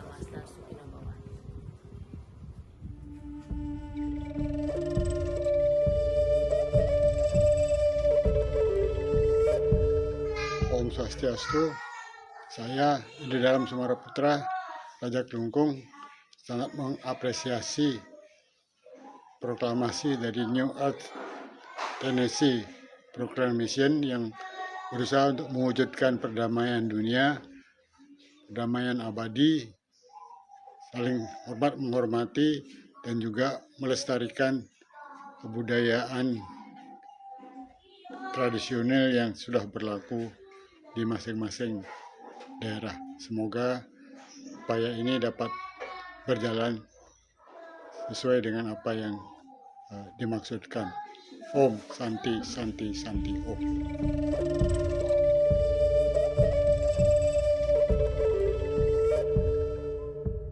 Ka tira kei runga. A tēnā no tātou i te āhuatanga whakaike e nei, i te mihi rangatira. Kia tau mai rā ngā wairua o ngā mātua tūpuna ki Wainganui a tātou. Ka huri te whakaaro nui ki a rātou. Ko taino atu ki te rauhitanga o te tangata katoa. Haere, haere, haere koutou. Tātou hoki ngā kanohi ora e mihi ana ki a koutou e ngā rangatira i tai mai nei.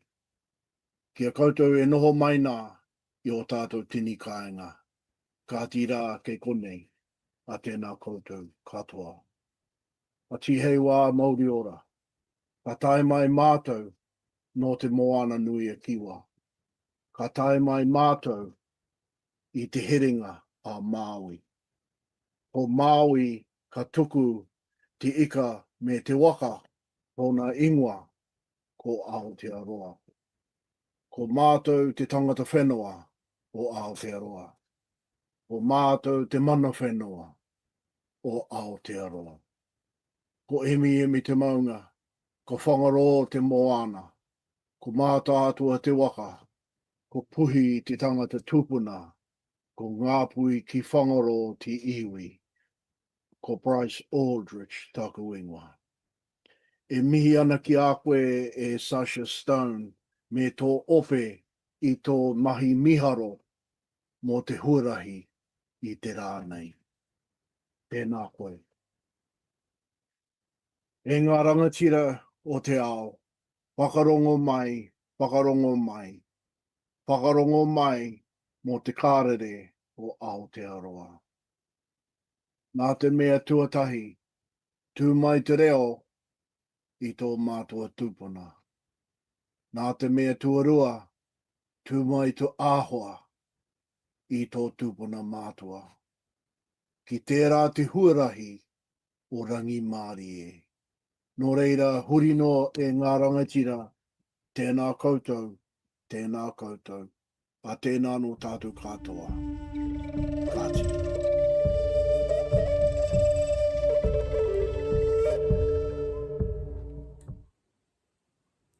Greetings, heartfelt blessings, and the warmest congratulations for this blessed epic event, the NewEarth Tennessee, or Tanasi, Summer Solstice Celebration of 2025. I am Reverend Dr. Nancy Ash, a longtime core member of your NewEarth movement, created by Sasha Stone. And I was co-founder with him of your online New Earth University, aka NEU, I am honored to serve as its chancellor for many, many years. An ocean of thanks to dear Sasha, beloved brother in oneness, for inviting me to share just a few brief words with you. On behalf of thousands in NEU's worldwide student body, our astonishing, esteemed faculty and fellows, our NEU board of advisors, I send an ocean of loving prayers and salutations during this powerful gathering of souls.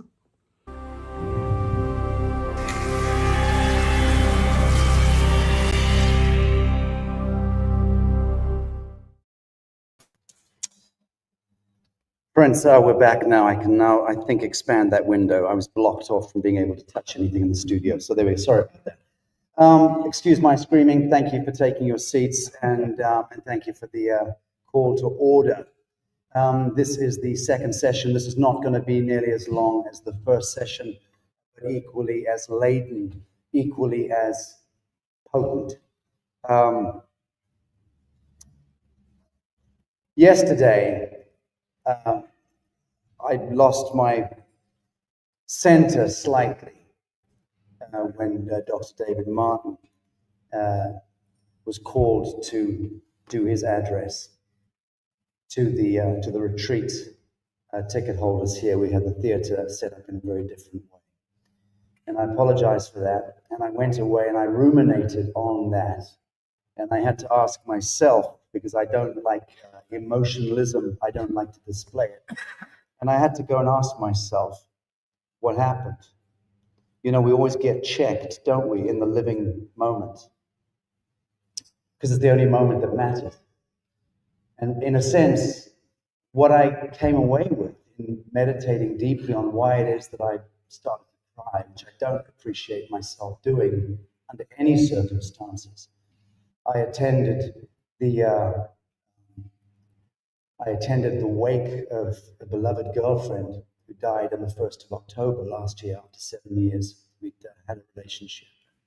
She passed on the 1st of October last year, and I'd spent the last 3 years of her life. She'd been given a 3-week diagnosis 3 years ago. We kept her alive for 2.5 years. And as she was passing, it was the worst chapter of my life. And I didn't cry at her wake. Why did I shed tears the other day, David Martin? I had to consider that and think long and hard about it.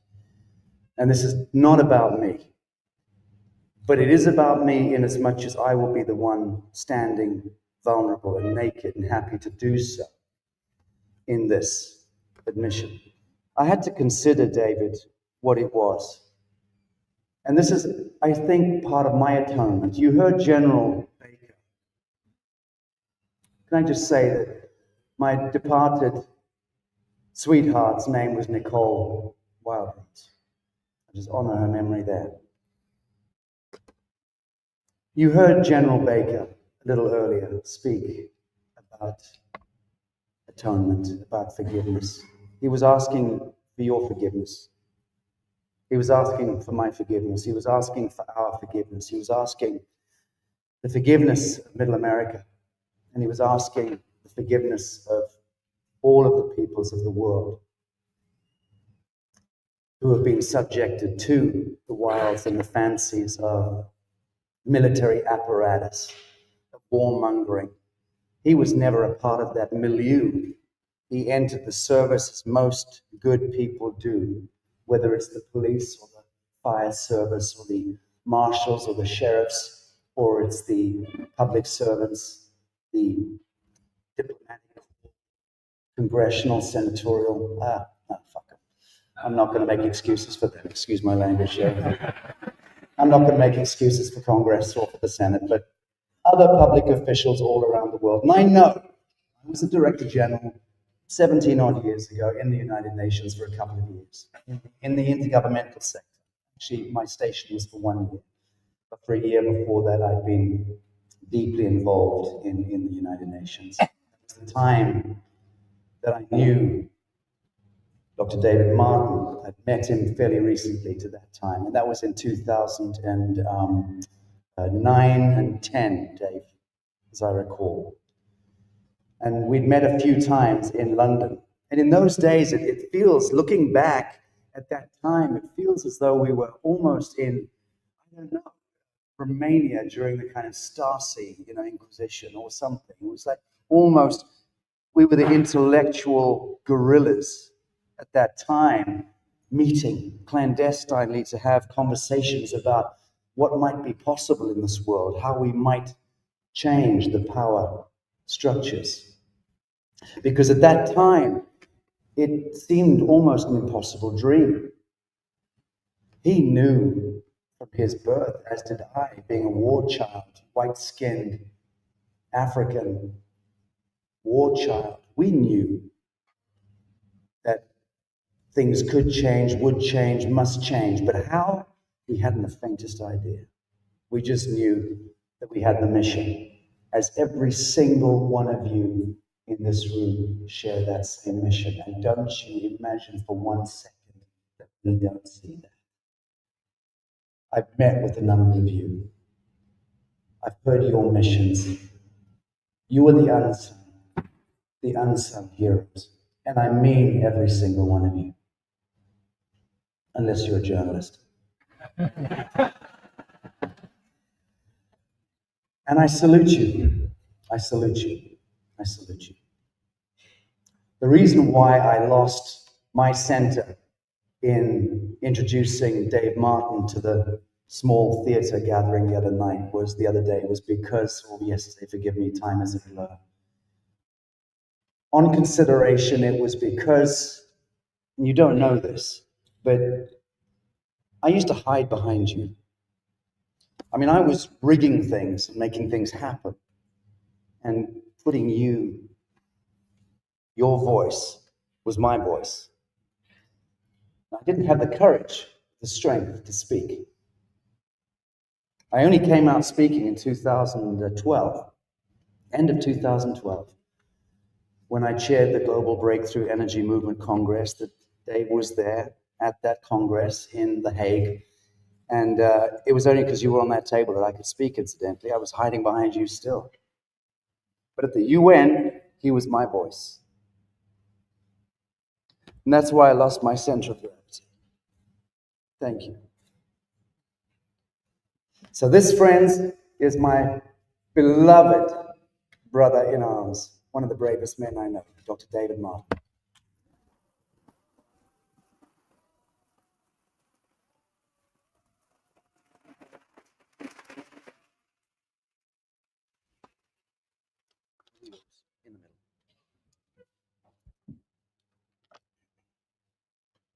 Gratitude.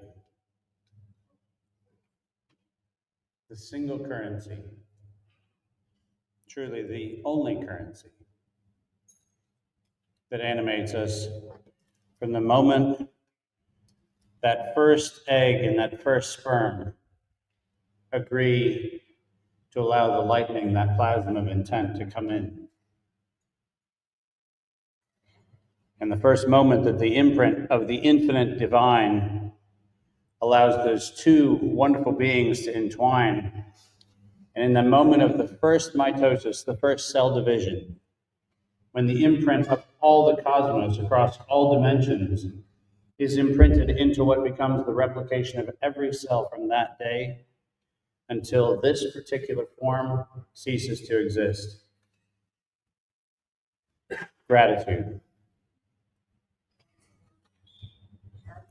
Anything that isn't that is not pure. Simple. We don't have to make it complicated. That's it. Simple. Gratitude. I had the privilege of arriving on a storm. I was born in what was recorded to be one of the greatest snow thunderstorms in North American history. The great herd in the sky thundering across the land in a late April thunderstorm. The reason I'm wearing my buffalo today is because I came with the herd. And something tells me I'm probably going to leave with a tiny bit of thunder too. I don't know. The thunder has always been with me. But I'm grateful for that storm that is born of this beautiful dance between the unseen, the ethers, and the charges, and all of the phases going through all of the vortices. And out of that, the earth invites its nourishment because it would love to experience the nitrogen that can come only from the fixation from that beautiful discharged arc. And the sky, longing to have the kiss of the divine from the earth, from the mother, longing to have that kiss, sends out a signal and says, strike here, plant life here, integrate here. And in that beautiful dance and that beautiful conversation, we see that beautiful union. And unfortunately, for the last 4,000 years, we've been blinded by the light. We see the flash, but we don't see the hand that stirs the charges. Let me say that one more time. We see the light, but we don't see the hand that stirs the charges. We hear the acoustics of the rumble, but we don't consider the frequency that's already woven so that that propagation of sound can pass through, so that we can actually feel it in our bones and feel it in our hearts. We've gotten addicted to the idolatry of the artifact, and we've forgotten the sacred of all the hands that stir the charges. And all those hands, all of them, we owe a debt of gratitude to in every moment, every single one of those hands. So for a moment, just take a breath and recognize that the first paradox of your existence, the very first paradox of your existence, lives in a very interesting puzzle. Modernity tells us that for the SA node, the sinoatrial node in the heart, to differentiate as a myocyte, as a heart cell, it has to have a pulse. But it can't be a myocyte until it has a pulse. This is way beyond the chicken and egg question, isn't it? We were literally drummed into existence, every single one of us. There was a pulse that moved over the void before language was there, before words could even be thought or spoken, that had the intention of life before any of us even had our first pulse. And from that pulse, from that drum circle we began, and to that drum circle we are going back. And this is just the middle bit. This is just a giant exhale. Because we're going to breathe back into it. And when we do, we'll have the wonderful lightness of recognizing all the things that were the goofy things we made important, because they weren't. They were just ways in which we applied friction to the process of our unfolding. And this gives rise to something that I deeply want to share. The word treaty has been mentioned many times, and it's a desecration of that word. That word, once in Old French, meant to have a discussion, not to arrive at an agreement. See the difference? It's like calling mRNA a vaccine. Seriously, work with me on this. Through the cunning use of language, we have enslaved ourselves over and over and over again. The last thing humanity needs is another treaty. We need to traité. We need to recognize that we can enter into discourse that doesn't have a resolution. The discourse is its own unfolding resolution. And until I can understand you and you can understand me, we're not going to arrive at any conclusion, except we still have work to do. There's more conversation to be had. The minute we took the divinity of the word, the old French word treaty, and turned it into the artifact, we created the idolatry, which not surprisingly has corrupted this planet for 4,000 years. So give yourself a pat on the back. It's not your fault. You didn't come up with this problem. But we're living where we're allowing the language of oppression to still dictate every one of our conversations. We allow the oppressor to define language, and then we start to play inside of the four walls that they've built around us, and we call that liberty or freedom. There is no liberty entrapped in linguistics. Did you hear what I just said? Did you feel what I just said? There is no liberty trapped in linguistics. When I had the beautiful opportunity in Papua New Guinea to end one of the great civil wars of our time, I was given the opportunity to have their fire ceremony, which is when they sing you into a 40,000-year oral tradition. 40,000 years. Some of us have a hard time remembering what we ate 3 days ago. Try to wrap your head around 40,000 years of oral tradition and then figure out what it's like to have this beautiful lineage and all of a sudden a white guy with a bow tie shows up. How funny is it going to be 40,000 years from now? Where it's all these beautiful lineages of the Papua New Guinea tribes, and then there's this, what? This white guy in a bow tie, and then back to all of our names and all of our dances. And they gave me a gift. They said that they were going to send my soul to the stars. I've never contemplated having my soul sent to the stars. I didn't know what that experience would be, but they lit this massive fire, not unlike last night. And at a moment, all the chiefs standing around the fire jumped onto the fire, and this spray of sparks shot into the heavens. And I felt something about the mat lift. I don't know what it was, but something about the mat lifted, and suddenly something, according to them, was no longer with me, and it was on a journey somewhere. And they said, just wait. It will come back to you when it's ready. And it will be across the oceans. 3 weeks later, I was in the headwaters of the Urubamba River in Peru.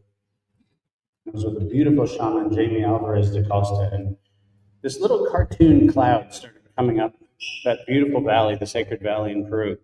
And it almost looked like a cartoon cloud. It didn't actually look like it was a legitimate cloud. It was kind of like, go back to cloud school. You're not really, this is like what you'd see in the cartoon Peanuts, like this funny little cloud coming up. And it was coming up the valley, and it came up, and it got really close. And it got close enough between me and the front row here.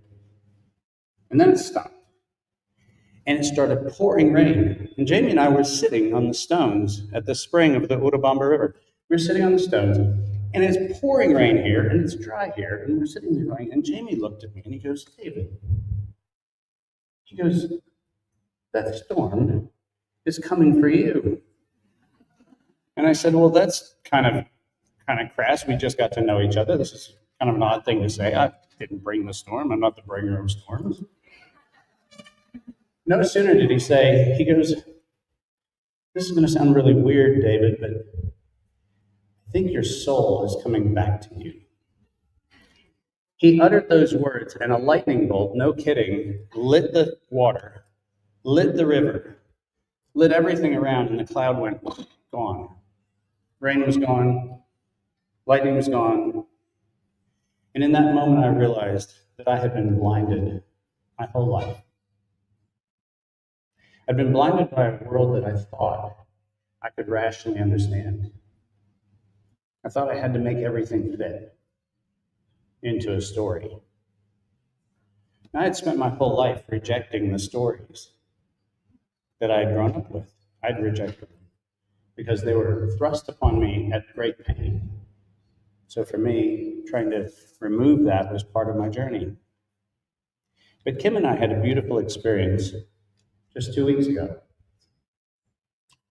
We decided to go back to the Cathedral of St. Martin and release the emancipated man and the emancipated masculine that has been trapped in the sainthood of St. Martin. We went to the Cathedral of George and the Dragon, and we actually invited the energy of once upon a time the great protectors, the dragons that were actually recorded in the biblical texts as the protectors of humanity. We invited the dragon to actually reanimate. And we went around and we started putting the pieces of our broken stories back together, and we said, hey, hold on a minute. Isn't it interesting? We've trapped ourselves in language. We call things math, or science, or religion, or philosophy. And we've trapped ourselves in these languages, and then we get stuck because we go, well, it doesn't fit that. And since it doesn't fit that, it must be right or wrong. We create boundaries and definitions and edges, and we forget that in the creation of those boundaries and edges and definitions, we've lost the infinitely divine.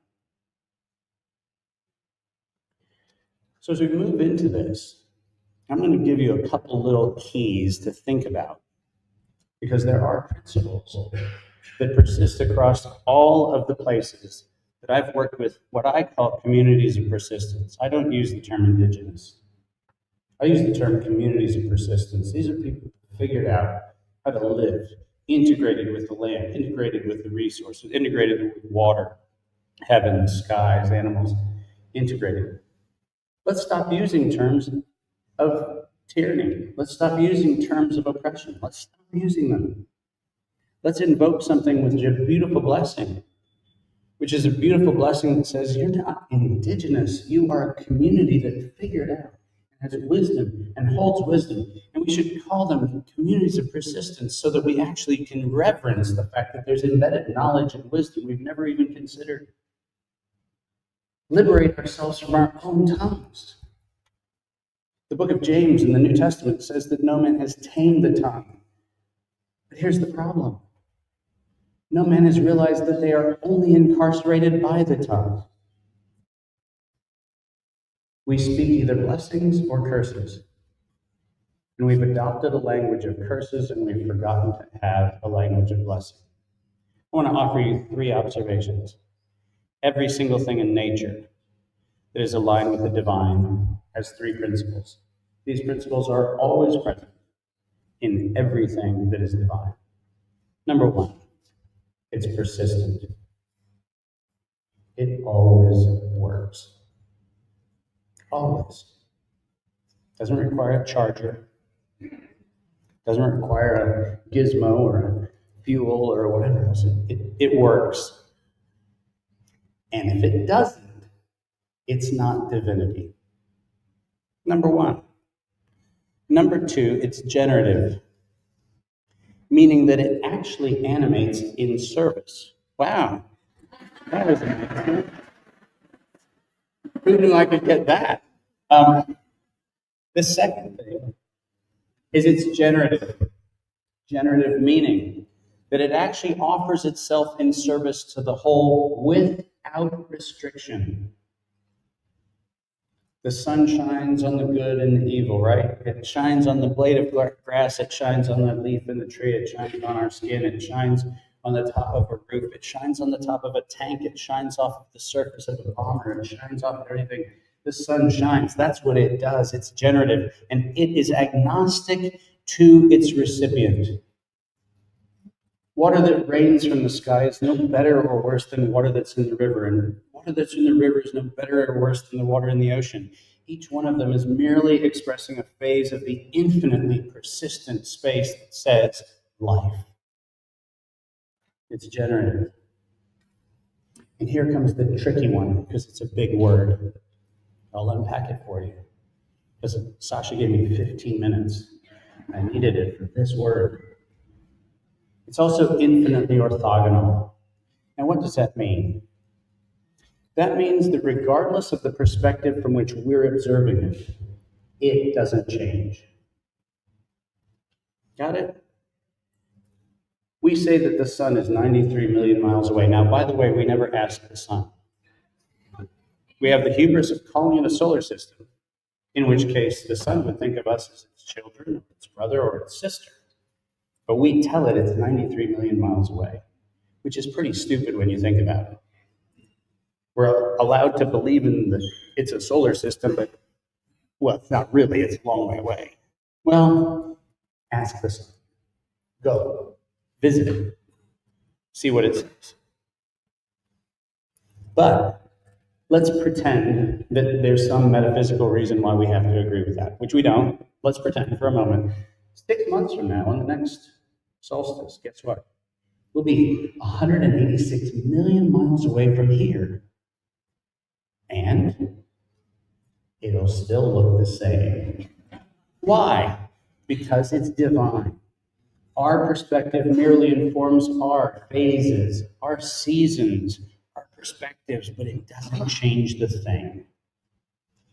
And as much as I could offer you about the complexity of what the future might look like, I would like to give you those 3 keys. If it's divine, it has those 3 properties. And if it doesn't have all 3 of those properties, it's a manipulation and a distortion. Period. It's not hard. And by the way, if we taught kids this in, I don't know, 1st grade or kindergarten, school would be out. That's it. Go figure it out then. Go. Observe, play, see what you can do. School's out. Life starts. So I'm going to offer you something. I was going to talk about all kinds of beautiful new technologies and amazing ways in which we can manipulate science and math, which I'm doing a hell of a lot of right now because we need to break that whole paradigm. Because science and math has been a distortion to make people feel like they can't access understanding, and that's a horrible thing to do. I'm trying to melt all those walls, and it's a big, big torch I'm using to melt it. But the good news is I got a big torch, and I'm melting the heck out of it, and I love that. But I'm going to offer something that was not what I planned to offer. But as I listen to all of these voices, I want us to have the audacity to declare something. How about that? How about we have the audacity to just declare something into existence? Why don't we take the broken lens that was established at the formation of the experiment that the British East India Company and the opium trade carefully guised as the 1776 bullshit American independence lie. But let's go back and assume that somewhere embedded in some of the phrases that were said, there was probably an invocation that was true. We'd just gotten to listen to that invocation. Let's assume that some pure signal came into either Monroe or Madison or Jefferson or something. Let's say maybe source moved across their parameter and actually brought some beautiful energy in. What would it have been like if we used the source principles? Persistent, generative, infinitely orthogonal. Because I like to find a villain in every story just because I'm dramatic. I like to pick on my most favorite evil guy I like to pick on, Pope Innocent III of 1215. The guy who actually, in the whole of human history, decided to eradicate humanity as the holder of rights. Remember, with the Magna Carta, which was for the elite, there was a companion document that none of us were ever told about, but it was equally important. It was the same period and exactly the same Runnymede, called the Charter of the Forest. And the Charter of the Forest was actually the first and only time in all of modern human history that humans were given the right to live. Did you know that? The only time in recorded human history that humans were given the right to live. And we were given that right for 8 months before Pope Innocent III decreed his heresy. It was stillborn before it birthed. Our humanity had one shot in 1215, erased by Pope Innocent III. So I'm going to put those two worlds together. 1215, the desecration of humanity. 1776, standing here in the middle of Tennessee. I'm going to offer you what could have been the preamble to the brave new earth. How about that? We, the amazing, perplexing, and glorious humanity, by nature, are provision for life, liberty, livelihood, and unrestricted from either provisioning or sharing. We, as this beautiful, complex thing called humanity, are at liberty to peacefully assemble, to speak, to disagree, to express, to believe, and to choose without having our choices curated by others. We, this crazy thing called humanity, this wonderful, complex, dynamic dance of life called humanity, are entitled to freedom of inquiry with the assurance that all that we inquire of is true and has its provenance stated and known.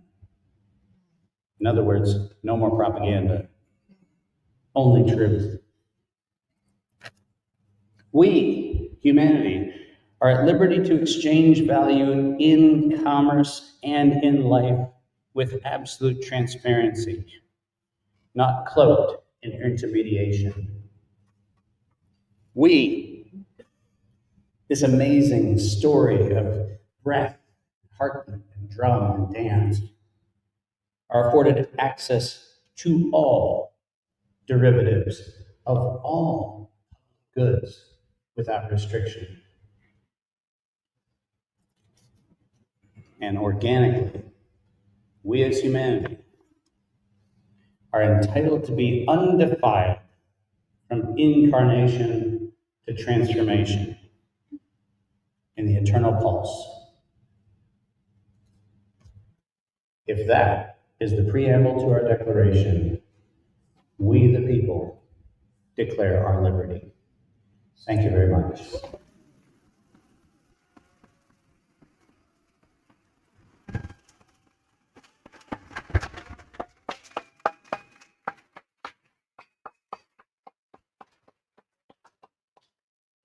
As I consistently joke, I taught him everything.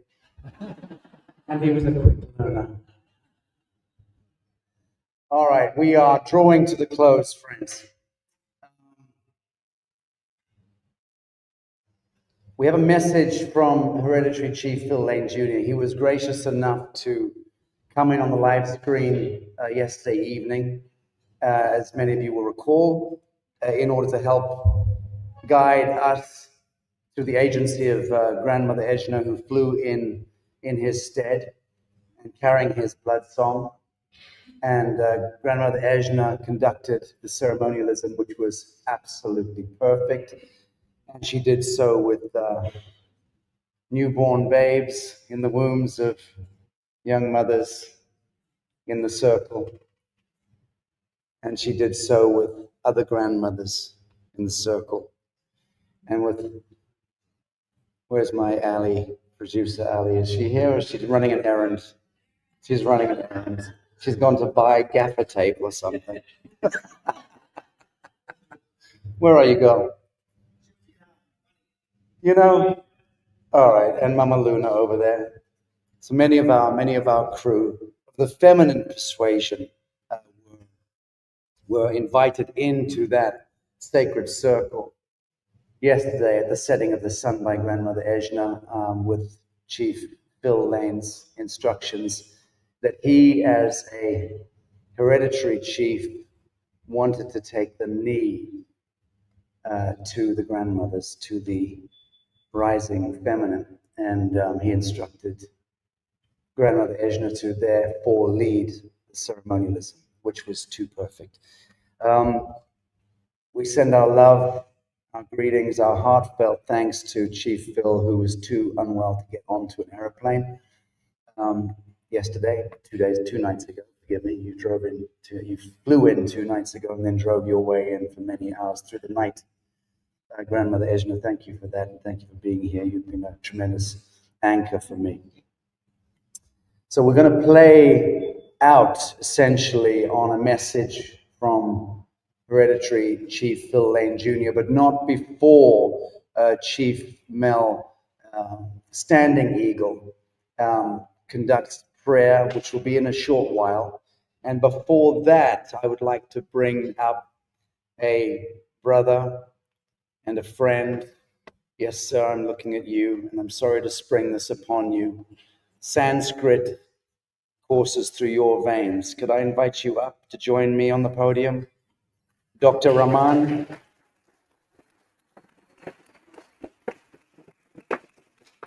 Let's listen for the next 3 minutes. Let's listen closely to this man's extraordinary blood song. Dr. Raman.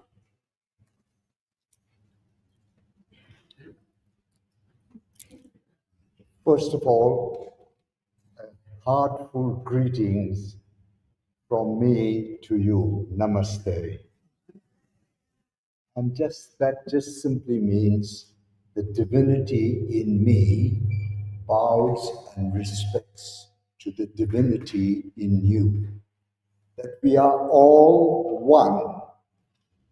That spark in you is the same spark in me. And the moment we recognize that, then the humanity comes together. We recognize that. Now, I've been in the health field for 60, 70 years. I'm entering my 9th decade in life. So,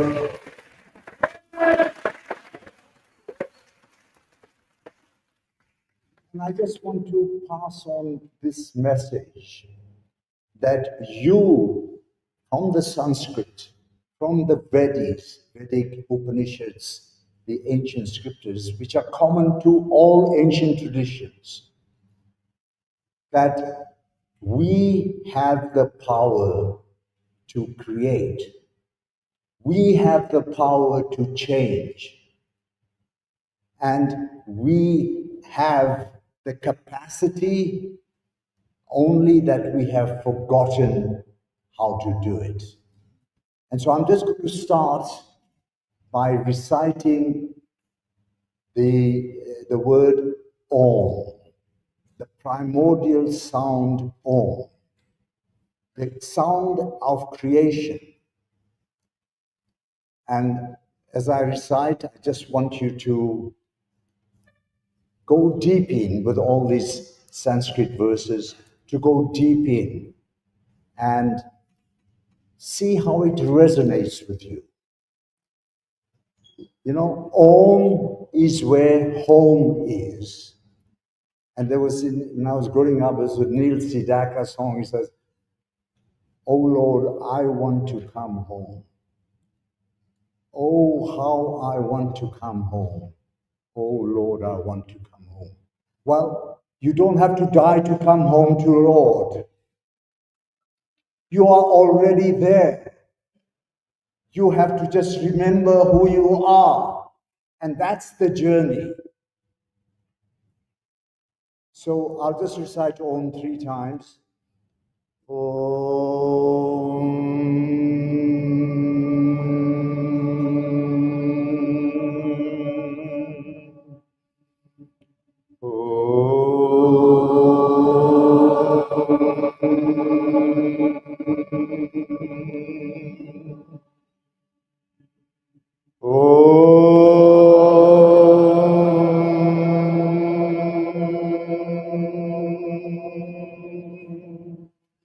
You know, the ancient seers and sages knew that the word, the primordial sound Om, resonated with Mother Earth. And we now recognize it as the Schumann frequency, 7.8 hertz. And you see, when you talk about Earth, the meaning of the meaning is in there. So if you take the word earth, the anagram of the word is heart. So there we are. Mother Earth is the heart of everything. It's our heart. Just like nature, the anagram is a tuner. Nature tunes you to who you are. That's why you have to be forest breathing, forest bathing. So I just want to recite another Sanskrit word. Just listen to this. It says, Om Asatoma Sadagamaya Tamasoma Jyotir Gamaya Mrutyoma Mrutam Gamaya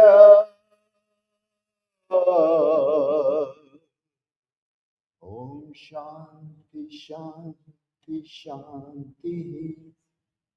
Asking the divine, lead me from untruth to truth. We've heard a lot about what truth is. In my definition, truth is something that never changes and never will. That's the divine strength and power. It says, lead me from darkness to light. And lead me from this thought that we have of death to who we really are, immortals, immortality of infinite life. And the journey, I plead you, the journey is inwards to recognize who we are. And my final Sanskrit verse, this is the most profound from the Upanishads, and just see what the vibrations tell you. Om Purnamada Purnamidam Purnat Purnamudachyate Purnasya Purnamadaya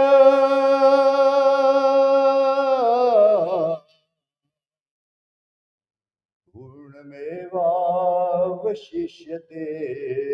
Om Shanti Shanti Shanti.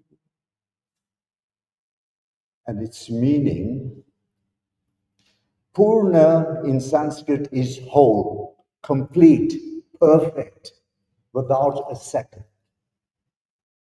And say, the divine, that mantra says, this is whole, perfect, that is whole, perfect. When something comes out of that perfection still remains perfect and whole. And so, if we are part of that whole, then the whole must be part of us. And therefore, we are all interconnected in that truth of who we are. And so, dear friends and such lovely people, my message is go deep within. Your answers to your life are all there. We've heard such beautiful words of wisdom on this table and others. And I feel in absolute awe and gratitude for being able to share my wee bit.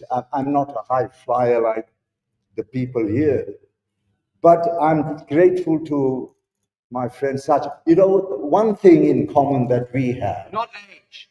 Not age, no. But I feel I'm younger than him, you know. No. The one thing we have in common is we are both born in Rhodesia, Zimbabwe. Okay? And that's how our link came up, and then we've just conversed and things, everything. So, dear friends, I'm really grateful to the Almighty for giving me this opportunity to share my thoughts, a little bit of wisdom I've picked up. And my journey, I feel, has only just begun.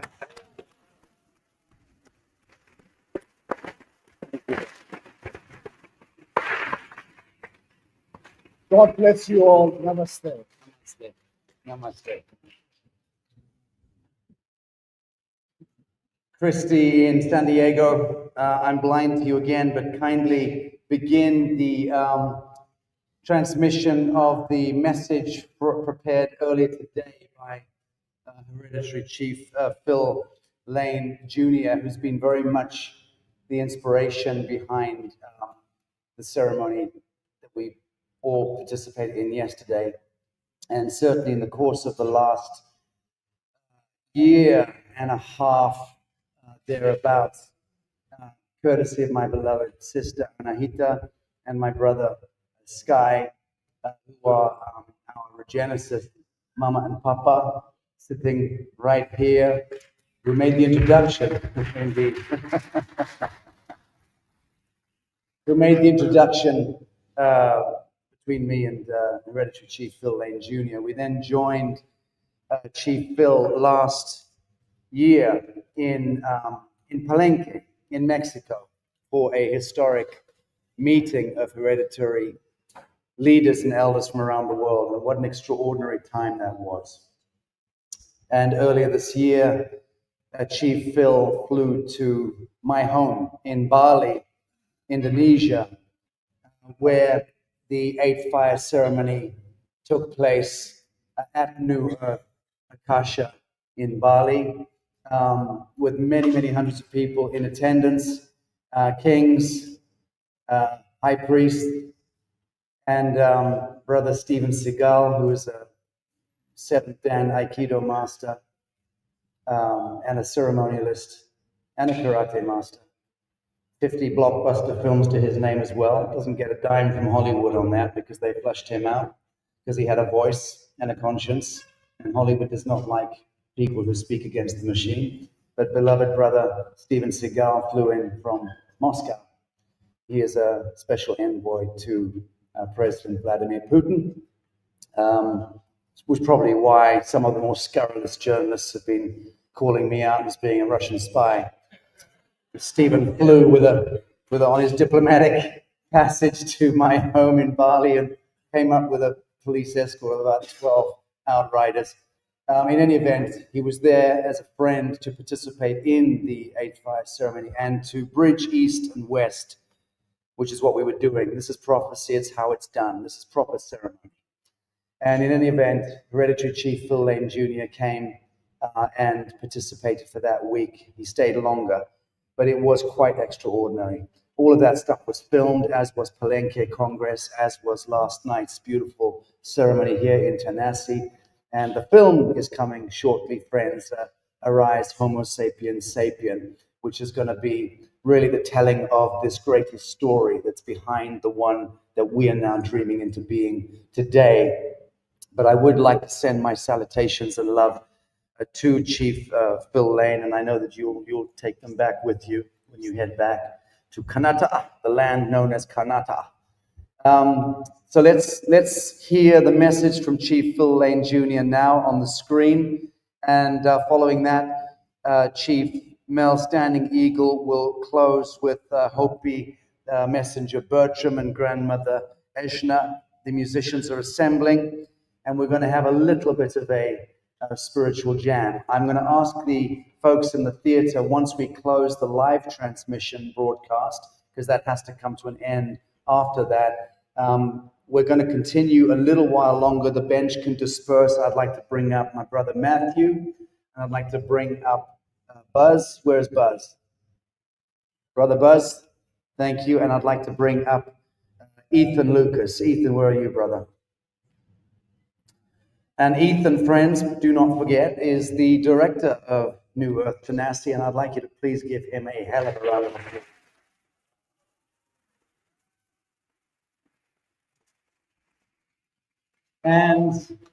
And that Nashville cat over there wears 7 hats. I counted them, incidentally, Ethan, but they include being a naturopathic doctor, being a singer in Nashville, being an influencer podcaster with a tremendous network and an incredible voice.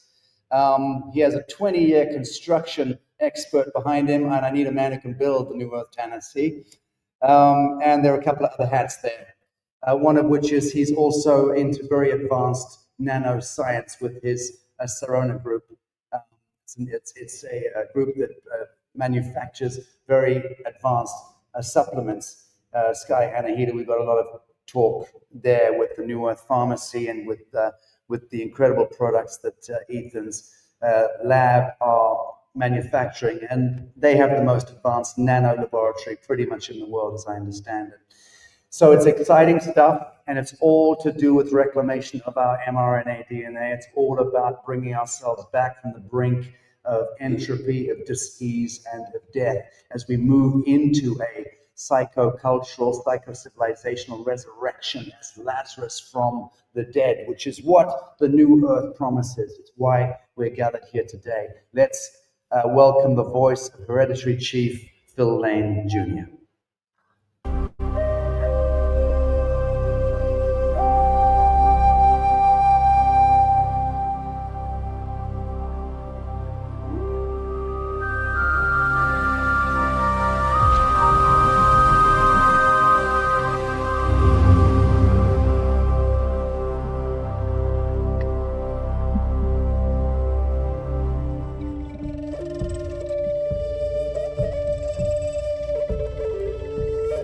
Mitakiapi, my very, very beloved relatives of our human family, and those gathered on the sacred lands of my ancestors, the Chickasaw, Cherokee, Choctaw, Creeks, and many other tribes that lived there in those lands now called Tanasi, in unity, in peace, in respect and honor. I want to remember them first, and they're with us here, closer than our closest vein, praying again that the sacred lands for New Earth and all the other relatives surrounding New Earth and around Mother Earth can come together again in peace and respect and honor as the Peacemaker teaches us to love one another, to be kind to one another, to respect one another, and help one another, especially when we're in need. This song I want to sing to begin, the sacred song of our white buffalo calf women, foundational song of the very foundations of our understanding. And it says this, Wayankie, Chinupa Kile Wakanyalo, Wayankie, behold, calling upon our beloved holy power, spirit, to behold this. And it says symbolically, the sacred pipe is holy. But what it's saying in its foundation is a bowl that represents Mother Earth, our Mother Earth sacred, our mother, and the stem, our plant relatives, they're sacred. And with our bundles, we always carry an eagle feather or another sacred item. They're sacred. And then when you put the bowl together with the stem, the male and female recreate life. When you join those two together, you have the human being. And we have a sacred soul that goes beyond time and space. And so with that, I want to sing this song, Wayankie Chinupa Kile Wakanyalo. Behold, everything is sacred, the mineral, the plant, our animal relatives, and all human beings, and all in the seen and unseen worlds. Wayankie!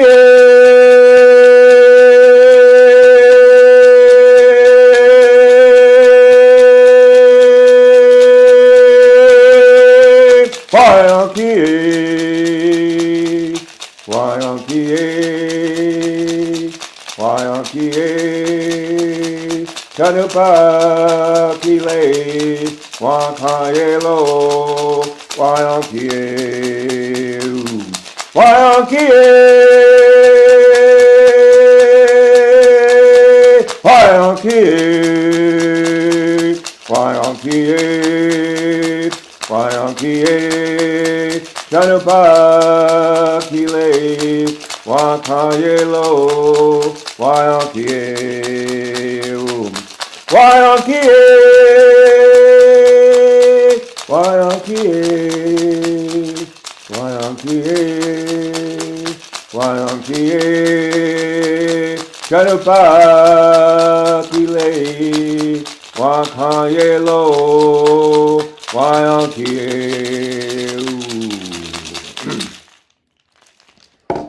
My beloved grandmother, Ella Deloria, many, many years past, shared the greatest value we have as a Dakota people, and I think that's shared by our indigenous people across the Americas, is to be a good relative to our beloved Mother Earth, who nourishes and feeds us through the power of the Holy Spirit, and to all relatives, whether it be plants, animals, other human beings, who are all created from the same sacred source, the same sacred essence, and for the same purpose. And that is for our human family to emerge from this spiritual sickness, this immaturity, this adolescence, and to step into our spiritual maturity. For thy will be done on earth as it is in heaven. And so it is that a sincere effort is being made to proclaim a new day, to proclaim the rising of our human family, sometimes symbolically called the rising of the rainbow spiritual warriors or rainbow tribe, reflecting the diversity and unity of our human family in all life. So with this, I want to extend a very warm and loving handshake to everyone gathered in NewEarth, Tennessee, especially our beloved relatives and neighbors. And I ask, Creator, with all the strength of my heart, that land again shall return to peace between all people, as we received our relatives who came from Europe with an open heart and open hands. And then we knew from our prophecies it was a great time of preparation, for we know our beloved Creator would never, ever punish us for believing and living a good life and believing in His holy power. Never would our Creator leave us alone and punish us for being and walking a good path towards our beloved Creator. So we know this last 500 years has been a time of preparation, not punishment. And this preparation has prepared us for this sacred day, the day that shall not be followed by night. And so we wish everyone in this sacred circle we can be good relatives, not only to our beloved Mother Earth, but especially to all children. All children are children of our human family, and all and each and every child should be treated the same. As my good uncle, Vine Deloria Jr. said, any civilization in the future will be judged of how they treat those at the twilight of their lives, at the sunrise of their lives. For our elders teach our younger generations. And when you remove and don't respect our children and our elders and everyone, we see what's occurring today. For what? For what are all these wars going on? For why? When really, I can tell you at 80 winters and almost 81 winters, life is like Chief Crowfoot said, life is like the breath of a buffalo on a cold day, or a firefly on a warm summer night, or the shadows vanishing before the setting sun. That's life. And when we leave here, we only leave with those spiritual qualities we've developed in the path of our Creator. To be kind, to be loving, to be just, to be respectful, to be humble before the holy power of our Lord, who created all things,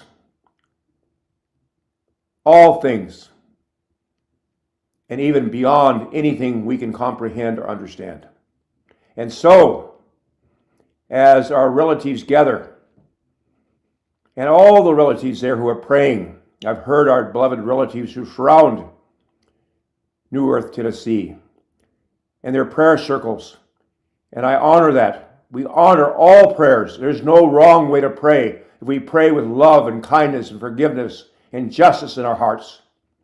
And so this is the day, Mitaki Epi, this beautiful day, the 21st of June, as you've heard from all those who have previously spoken, the day we shall come together in unity and respect and honor for one another, as our ancestors who walked that sacred lands did, as an example. They took care of each other. They respected each other. They knew how to care for the land, as I've seen there, and thank all those who've been caring for that land since our ancestors were taken away.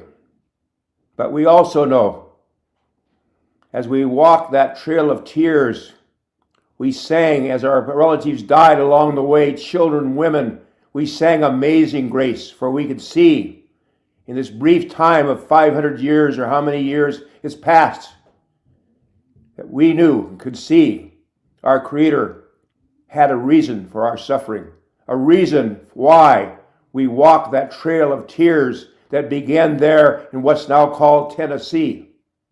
So I ask all my relatives there to remember to be kind and loving and forgiving to one another.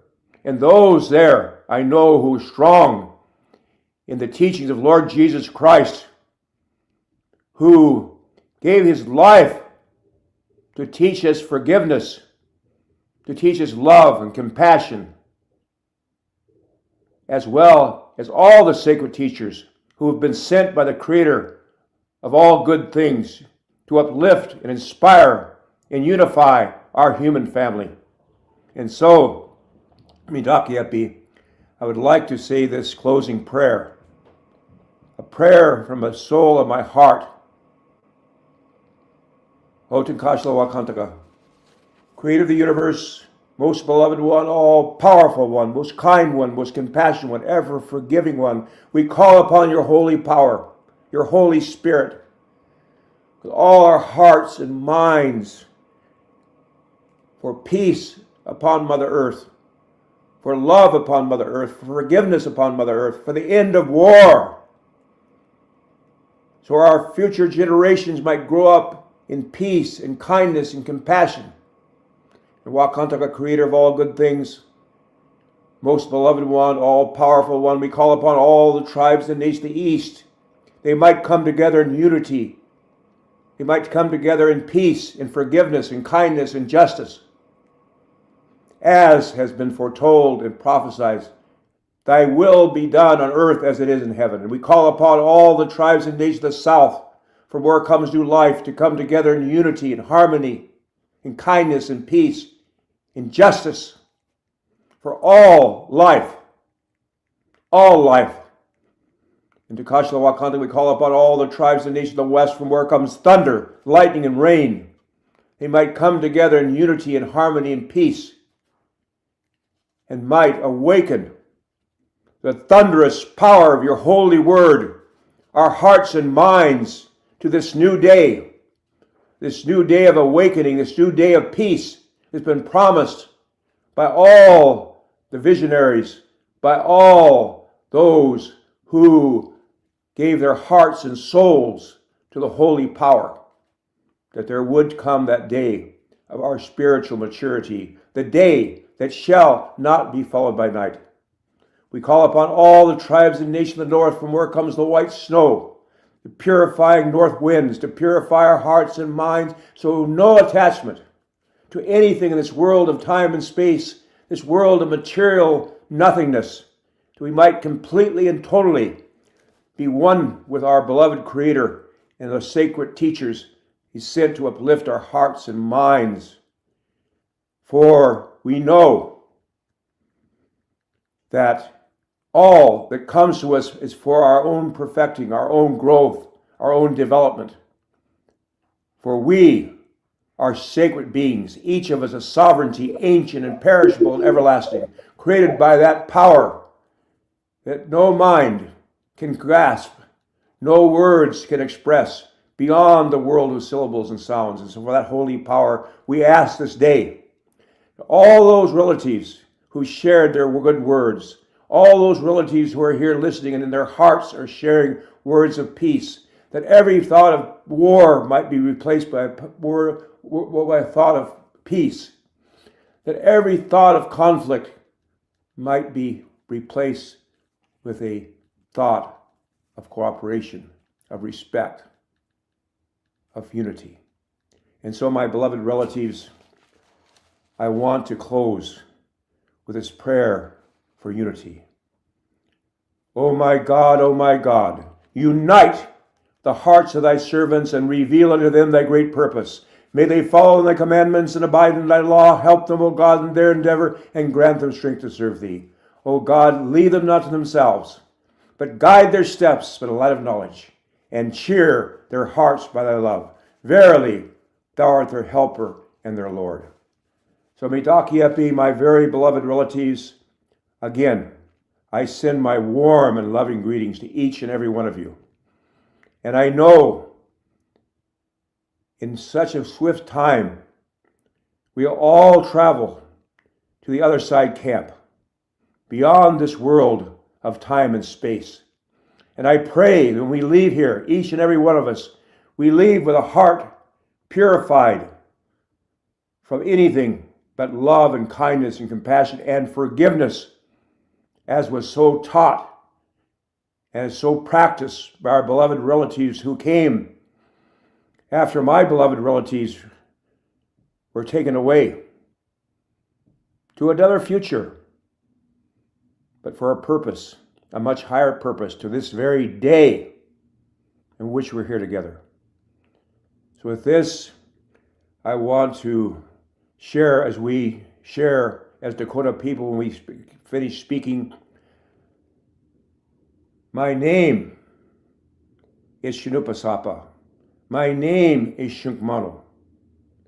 And I stand fully responsible before the Creator for all my words and my actions.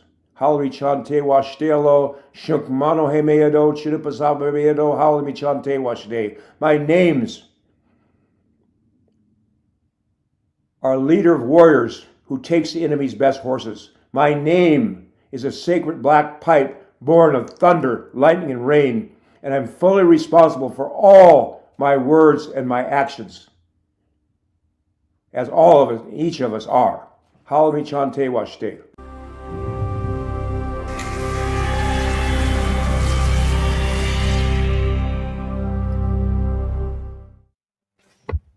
That was Chief Bill telephoning at that moment.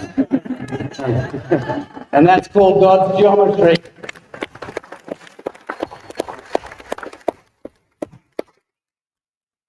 Oh, friends, that brings us to the close of this proclamation, ceremonial seating. As I mentioned a little earlier, when I was admonishing you, not for the first time today, for all streaming out, when I was only giving permission to the bench to take a short walk, and I said to you, any of those of you who need the potty break, now's your time, and hundreds of you got up and left. And actually you left just as we were beginning the proclamation with all of the hereditary leaders and kings from around the world. So you were standing out there whilst they were broadcasting their messages to the world. I couldn't stop the broadcast, so it continued, but you missed it. So you'll have to watch the broadcast, I'm afraid. It's on social media, and the links will be made available. But there you go. That's the Divine Comedy for you. People were asking if you could get these. I got about 50 if you want to meet me at the corner right where. Great. So those of you who wish to get on board with our New Earth support for the CSPOA, I got that right. I've had that wrong a couple of times over the years. It didn't bode well, trust me. The Sheriff Mack's organization, the Constitutional Sheriffs and Peace Officers Association. Those of you who want to learn more about that, Sheriff Mack is going to be at the door once I release him from the judicial bench, and you can please meet with him. He's got some literature, and you can take up the conversation there. I would like to invite, once we close the broadcast after the prayer, which Chief Mel Standing Eagle is going to lead with Hopi Messenger Bertram, and our musicians here are going to strike up. Nothing has been planned or scripted. We'll see how it plays. Obviously, I cannot name all of these beautiful souls. Technically, I could, but it would take an awful long time. So I just want to acknowledge, standing behind us on the bench are the noble souls, the thankless task of building ground. So give it up for them, please.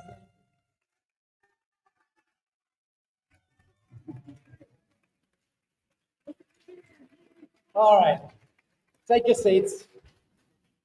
Thank you. Otherwise, the cameras don't get to see us, you see? Right, to the side.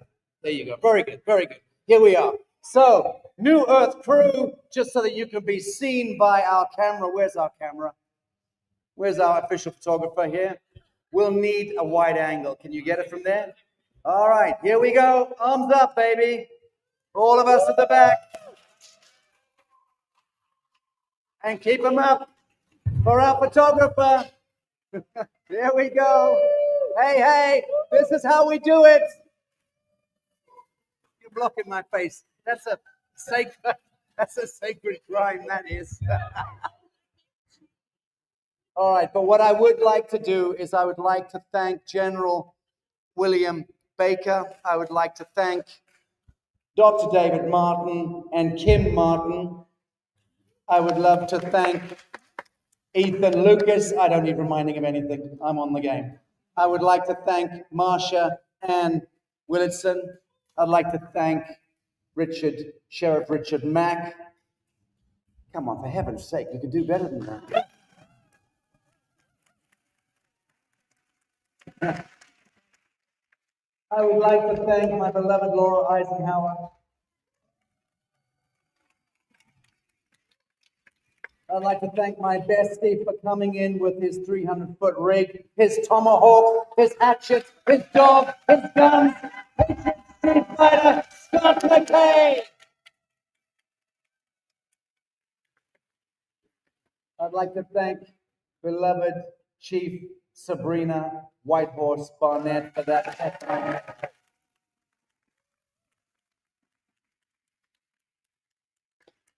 Hopi Messenger, Elder, the most humble man I've ever met, Hopi Bertram.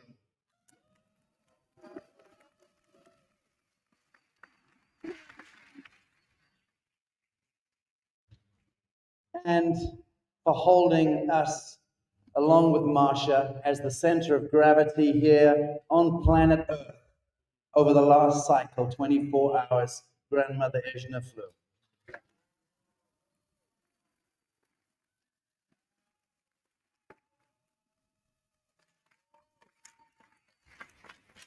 And I'd like to introduce here, to lead the prayer and the ceremonial music on the way out, this extraordinary man who I met, I have to say, Daniel Brinkley says you're his bestie. I thought Scott was his bestie. Scott thinks I'm his oh, what the hell. Chief Mel Standing Eagle will be leading us out. Give him some applause. He's got to stand. Scott, you can keep the kisses. I'll take the hugs. Creator does have a sense of humor. I mean, I am Metis. For those that don't know, that means I'm part European and I'm part Native American. My brother here, when he reached out to me, he found out I was the son of a Southern Baptist, hellfire and brimstone Southern evangelist, and thought I was going to break out in a sermon. Thankfully, in the Red Road, I found my spirituality. I found balance. There we go. I found understanding. For those in the neighborhood, we're going to have a prayer, and I want to pray for a few things. First of all, I want to establish a few facts.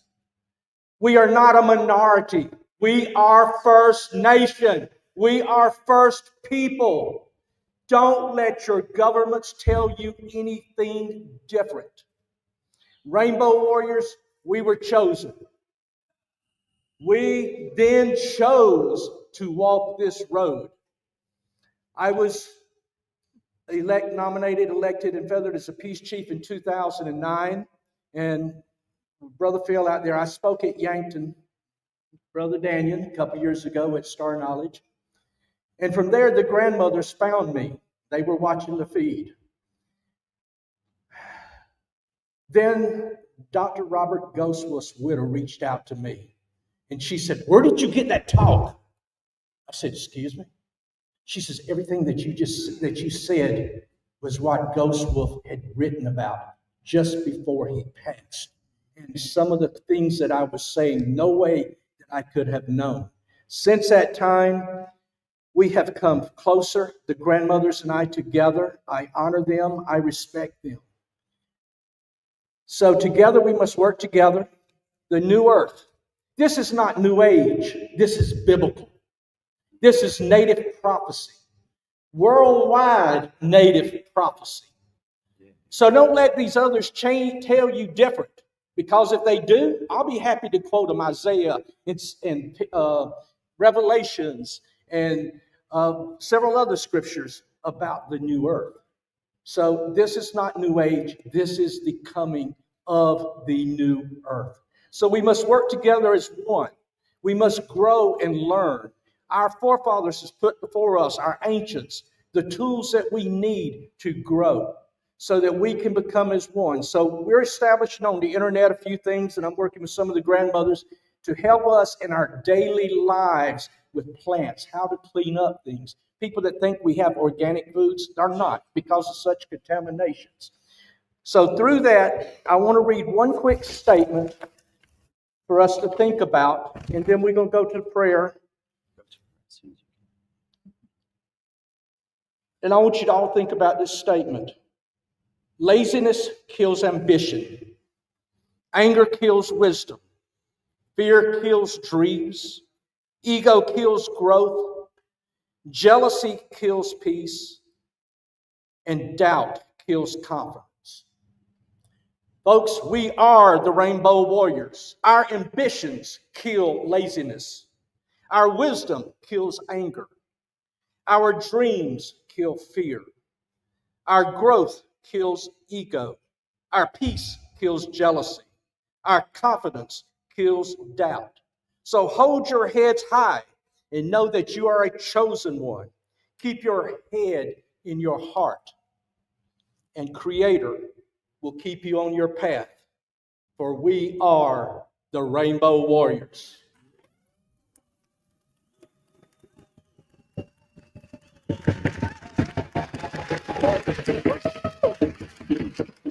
All right, my Hopi brother, for those of you that follow Daniel, each week we put out a little piece that you can follow on the internet, and it's all focused on breath. So our prayer, our breath is important.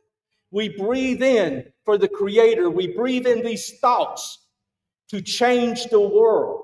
He said, where two or three are gathered in my name, I shall be in the midst. For my physicists and all my other theoretical friends, they know that this is energy and it multiplies. Here is a very, very powerful tool in this room here today. So first thing, I want everyone to take a deep breath. I would like everyone to hold their hand over their mouth. And I want you to think for one moment about all the missing Native American women and children And we ask Creator to help them be found and help stop this and help us clean up this mess. Breathe. Brother, may we have some heartbeat.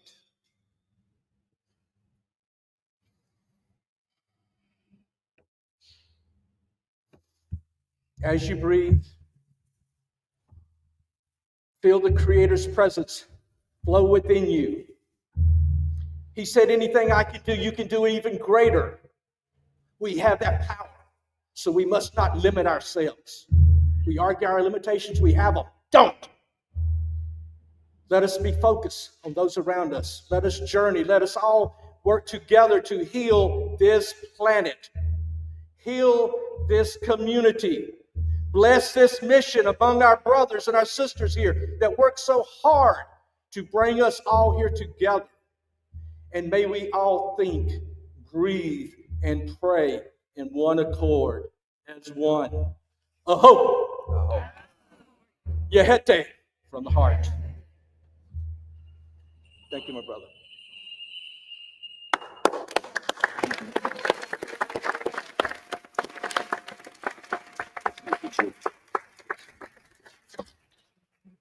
Friends, thank you. That ends the transmission. Ali next to me, Ethan. There you are, Sir Josh. Where are you? Thank you, Josh, representing the local community here. Okay, you're an absolute hero. Marsha, thank you. All right, friends, and thank you to our beloved denizens of the NewEarth Tanasi project. Most of you are here. You are the ones who have made all of this possible, and do not forget that. And I'm looking to the camera broadcasting. This has been a marathon, almost 5-hour transmission. It was intended as 3 hours, but that is how it goes. Christy in the studio, Anna, all of the team around the world. We love you, friends, remotely. I know many of you wanted to be here. We're here in your stead, sending love through the ethers to the world as we close this transition. Give it up!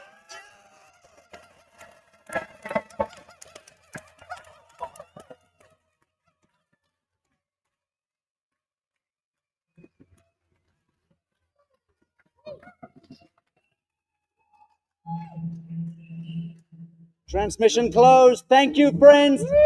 Just so you know, I just need some